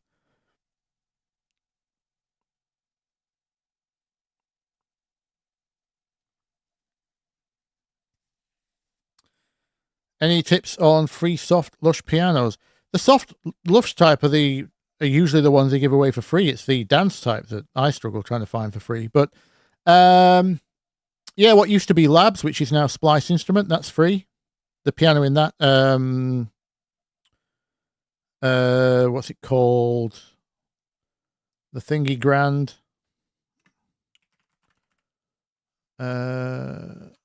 What's it? It's named after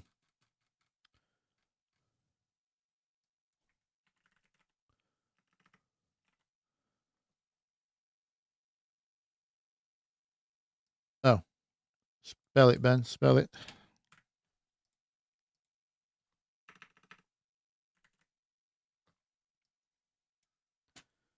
One second. It's not the Alicia Keys one. Alicia Keys is okay. It's not free though. If you were going to pay for one, it's Piano Tech all day. Oh, bloody hell! 1 second.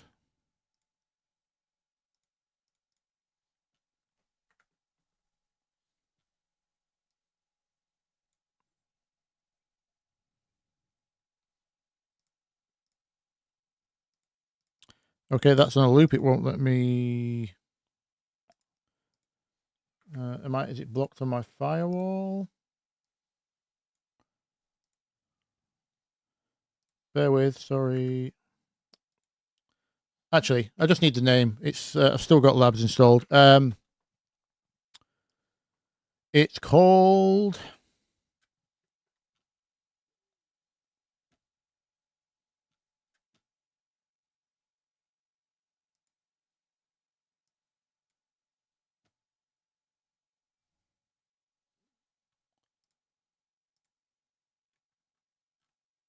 Autograph.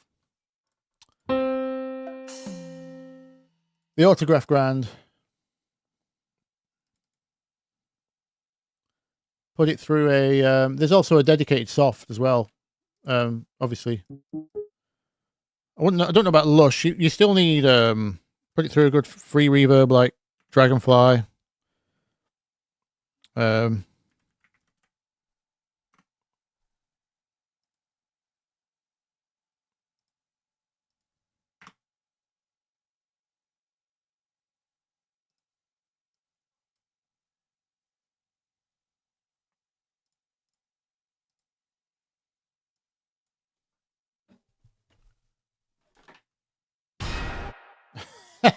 There's your soft piano.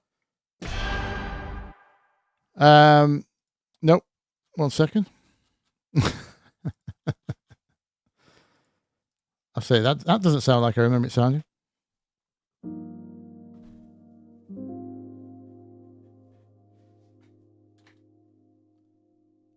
That's the soft patch.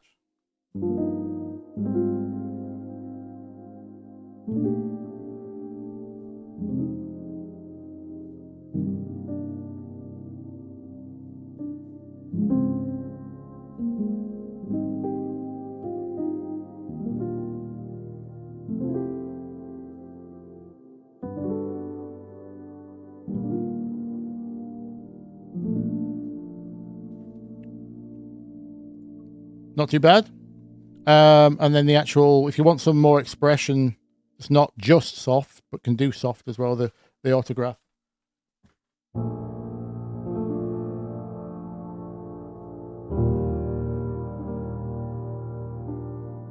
You can always filter it.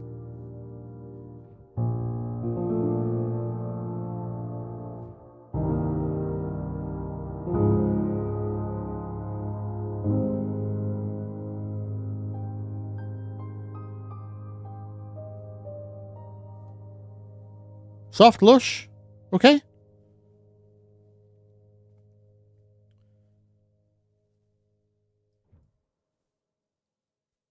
You could always do like a multi-band thing that makes it keep upward compressing the low mids. Would do the job as well.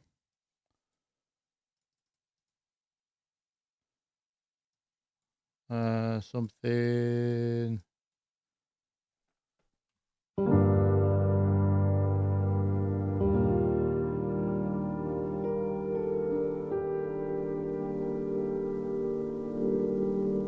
Down there.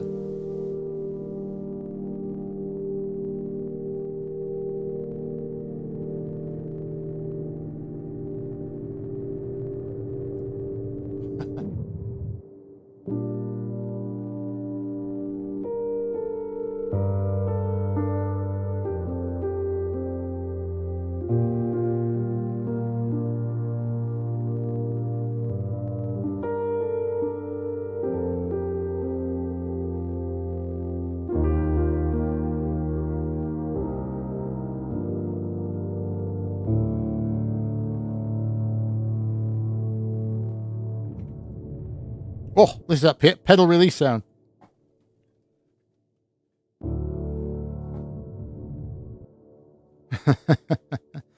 Anyway, yeah. Both of those really good. That one's super mellow though.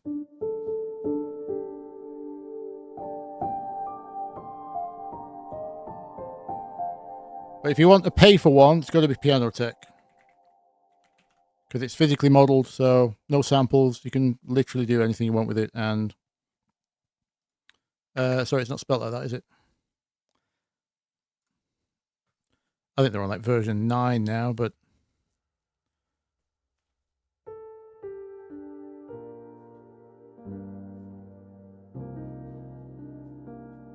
you can literally go in and choose, you know, how hard the mallets bounce and things like that. And there's,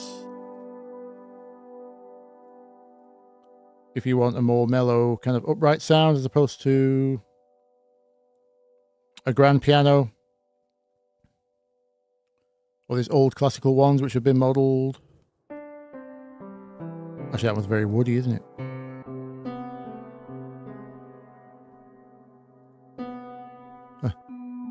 Because it's physically modeled, they can do that as well. Mallets. Where's the upright? Upright. There's a U4. There we go.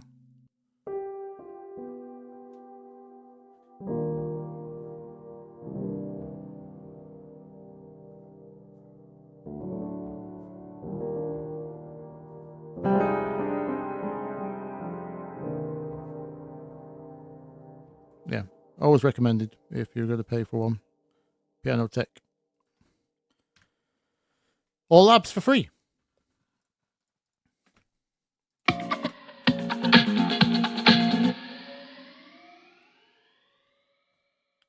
What's my favorite sample pack right now for Tech House? Splice Search. I'm sorry. I'm just they make it too convenient. It's actually easier to search this than any library I've already got because Ableton made search worse.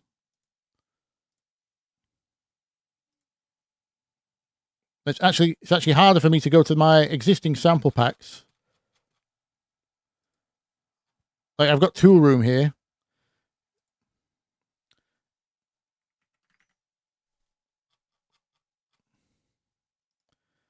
It's just, they make you open folders all day. It didn't used to be like that. So annoying. You just got, if you've got stuff stored in folders as opposed to just all open on one drive, which I'm half tempted to do these days, but then, yeah. If all the claps are in 2 folders down, why not just, if I'm searching claps, why not just open the claps folder or the folders of the folder I have highlighted? I don't understand why. I didn't highlight Mark Knight, by the way, as any. Mark Knight used to be kind of the GOAT, but it's a specific flavor of busy percussion that's not necessarily, like, it would totally not work with like what we're doing here. So yeah, I don't know. I don't really pay attention to whose pack I'm downloading from because it's cherry picked now. I just go to genres. Oh, is it gone 10 o'clock? Yeah, I just go to genres and you can recent, random, relevant, popular. Within the first 3 pages, I usually get what I need.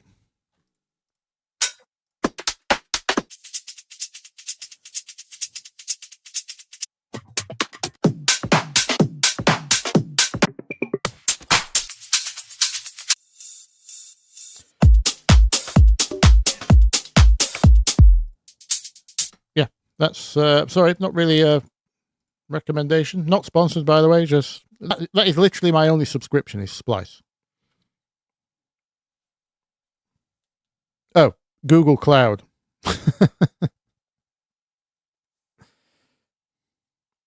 Favorite bass VST? Yeah, by default it would have to be Vital because I just use it for everything. It's not that it's good at bass or anything else. It's just, it's a versatile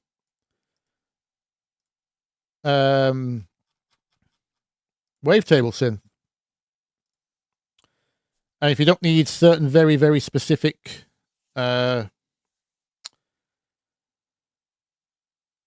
synthesizer type modes, I always default to Vital because the user interface is just so fast.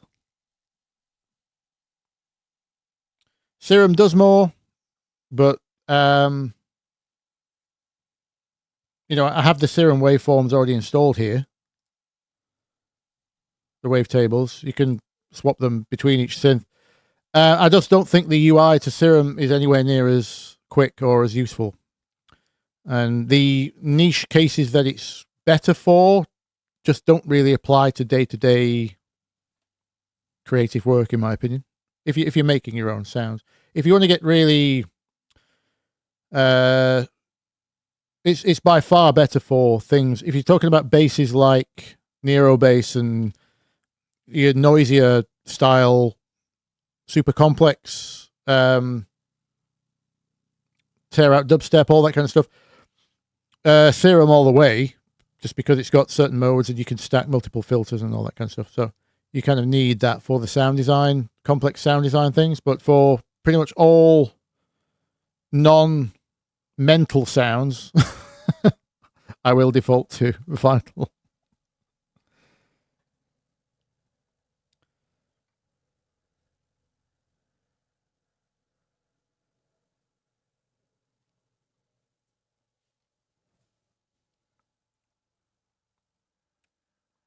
Yeah, Faceplant's great. It's very creative. Like I say, I've got it. I play around with it like once, it feels like once every 5 years. And then every time I get asked to make a sound, it's just that's the kind of synth that's just never required. So it's the same argument with Serum 2, exactly the same argument, yeah. Faceplant can do anything you want if you can think of it. And you need complex stuff. Like we heard earlier, if you want to make complicated noise. I mean, when I talk about Serum, I mean Serum 2. For me, Vital is objectively better than Serum 1 in every way in terms of features. I mean Serum 2, yeah. I've got it, yeah. I am doing a video. I've got a video in the works, not necessarily comparing the two, but I made the naive comment in my Garage Bass video that if you didn't want to work in Vital, you could just follow along the steps in Serum. And I had a comment saying they were following what I was doing, but it wasn't coming out anywhere near the same. And it's true. They don't sound the same unless you have exactly the same waveforms installed. So I'm making a video where I try to recreate my own basses as if I hadn't had the Vital and the extra stuff installed. Yeah, it's not as simple as I made it sound in my garage video at all. It's again, I blame a lot to do with the interface. Like, look at this, right? This is the wavetables in Serum. How do I find all of my saw variations? Where do I search?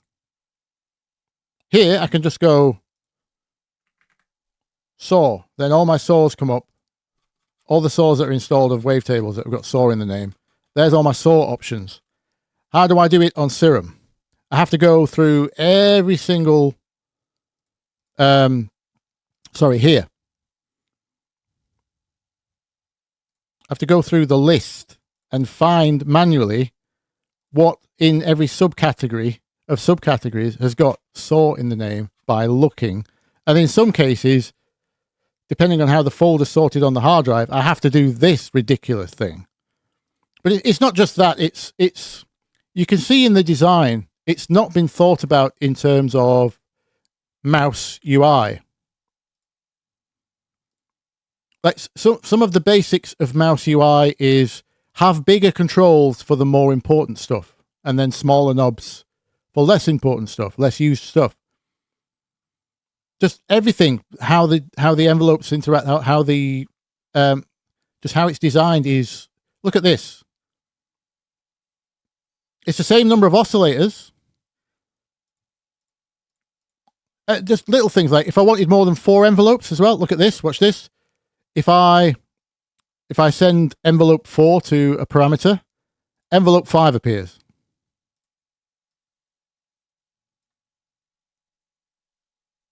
So it's hidden away until you need it. Stuff like that. It's just super, super well designed on an interface front. And you could tell this is just not thought about the same way. Like the filter, it looks like it's got more filter options than, it does in some ways, but than Vital, because Vital's only got these. But that's because Vital has this extra slider up here that changes the mode. That's all done on a knob here. If I want high pass from this filter, I can't morph it to. I have to select a morphable filter, of which there's only 2 kinds, I think. So, yeah, just interface. I'm a bit of a UI design kind of. You notice it in everything: video games, mobile apps. Like, if it really annoys you to use it on a daily basis, you'll notice it. And I just don't think this is, obviously it's been thought about to some degree. It's clearly designed by someone who hasn't like got a lot of experience with heavy use mouse UI design, in my opinion. I don't think Serum's filter sounds way better.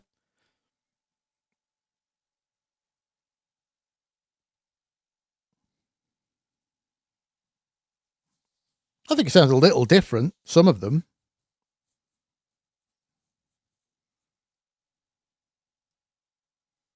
I actually think Ableton sounds better than both in certain modes, but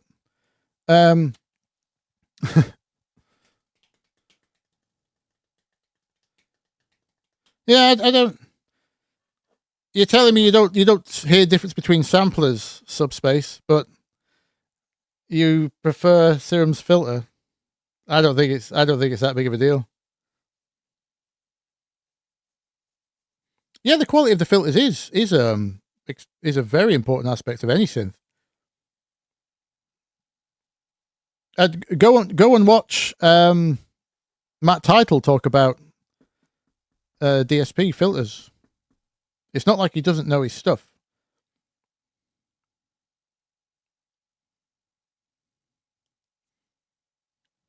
Just because it's a freebie doesn't mean it's not coded by an expert. The only thing I really wish it had is an 18 dB filter somewhere in between.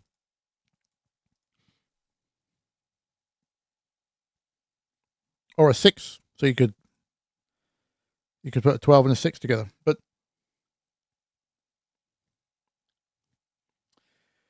yeah, Ableton synths are very annoying to navigate. I mean the filter, the standalone. I don't know if they built the same filter into the synths, but the one that was designed by the Cytomics guy. I always forget his name, and I'm really, really annoyed with myself. That one, just the auto filter. The coding on this is between these 4 modes. There's some beautiful filter design in there.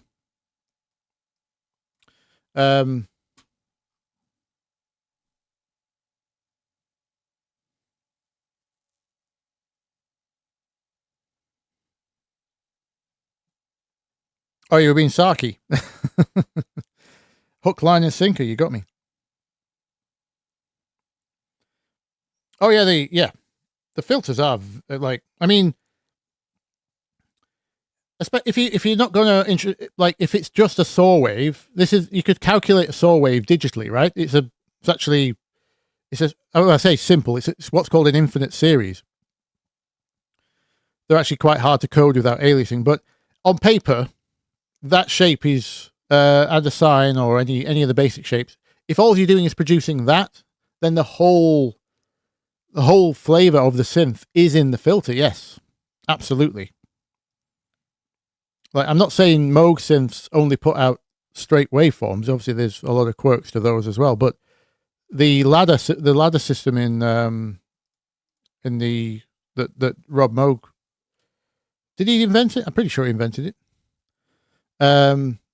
Anyway, but the ladder is the personality of the Mini Moog. Absolutely.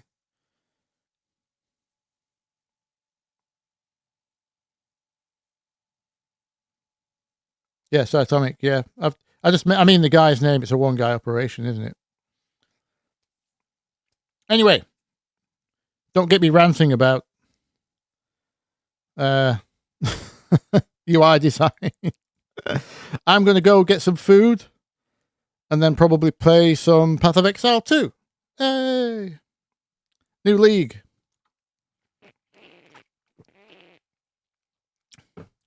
By the way, sorry, if you hear any like farty, squeaky noises, it's me sucking out of this water bottle.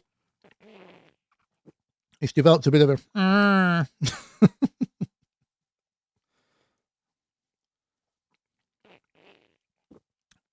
I don't know if you can hear that on the mic, but I've not set up any kind of noise gate on my mic, so you probably hear all sorts. Thanks, everyone. I'll save this for next time. We might finish that groove off. I thought it's probably better to answer people's questions and just get, you know what I'm like, I'll just get going and then I'll stop talking and forget I'm live streaming and probably try and finish the track. I thought it'd be better to answer people's questions and then finish that groove off. I didn't really have a vision for it anyway in terms of the larger arrangement, so probably touch on that next time.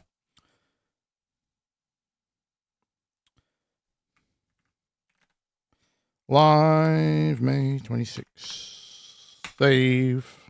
Thanks for all the great questions. Yeah, sorry, that was I should have explained earlier, shouldn't I? What the oh yeah, where was Red King?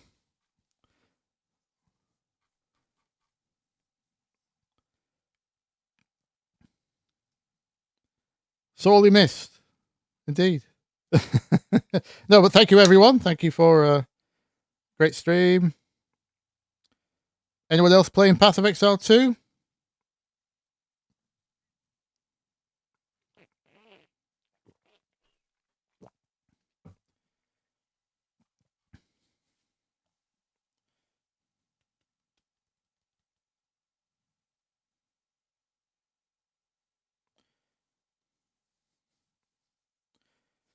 Agreed, Benedict. Digital releases compared to physical. If you've got an audience, you'll make more selling a cassette than what 5,000 streams, 3,000 to 5,000 streams probably. Physical media, and that's a cassette. It's not a vinyl. There is a cassette niche back, isn't there? Anyway, thank you, everyone. Let's play that out, and I will see you next week or the week after. A video will. And then I'll see you next month on the last Sunday of the month for a live one. Cheers.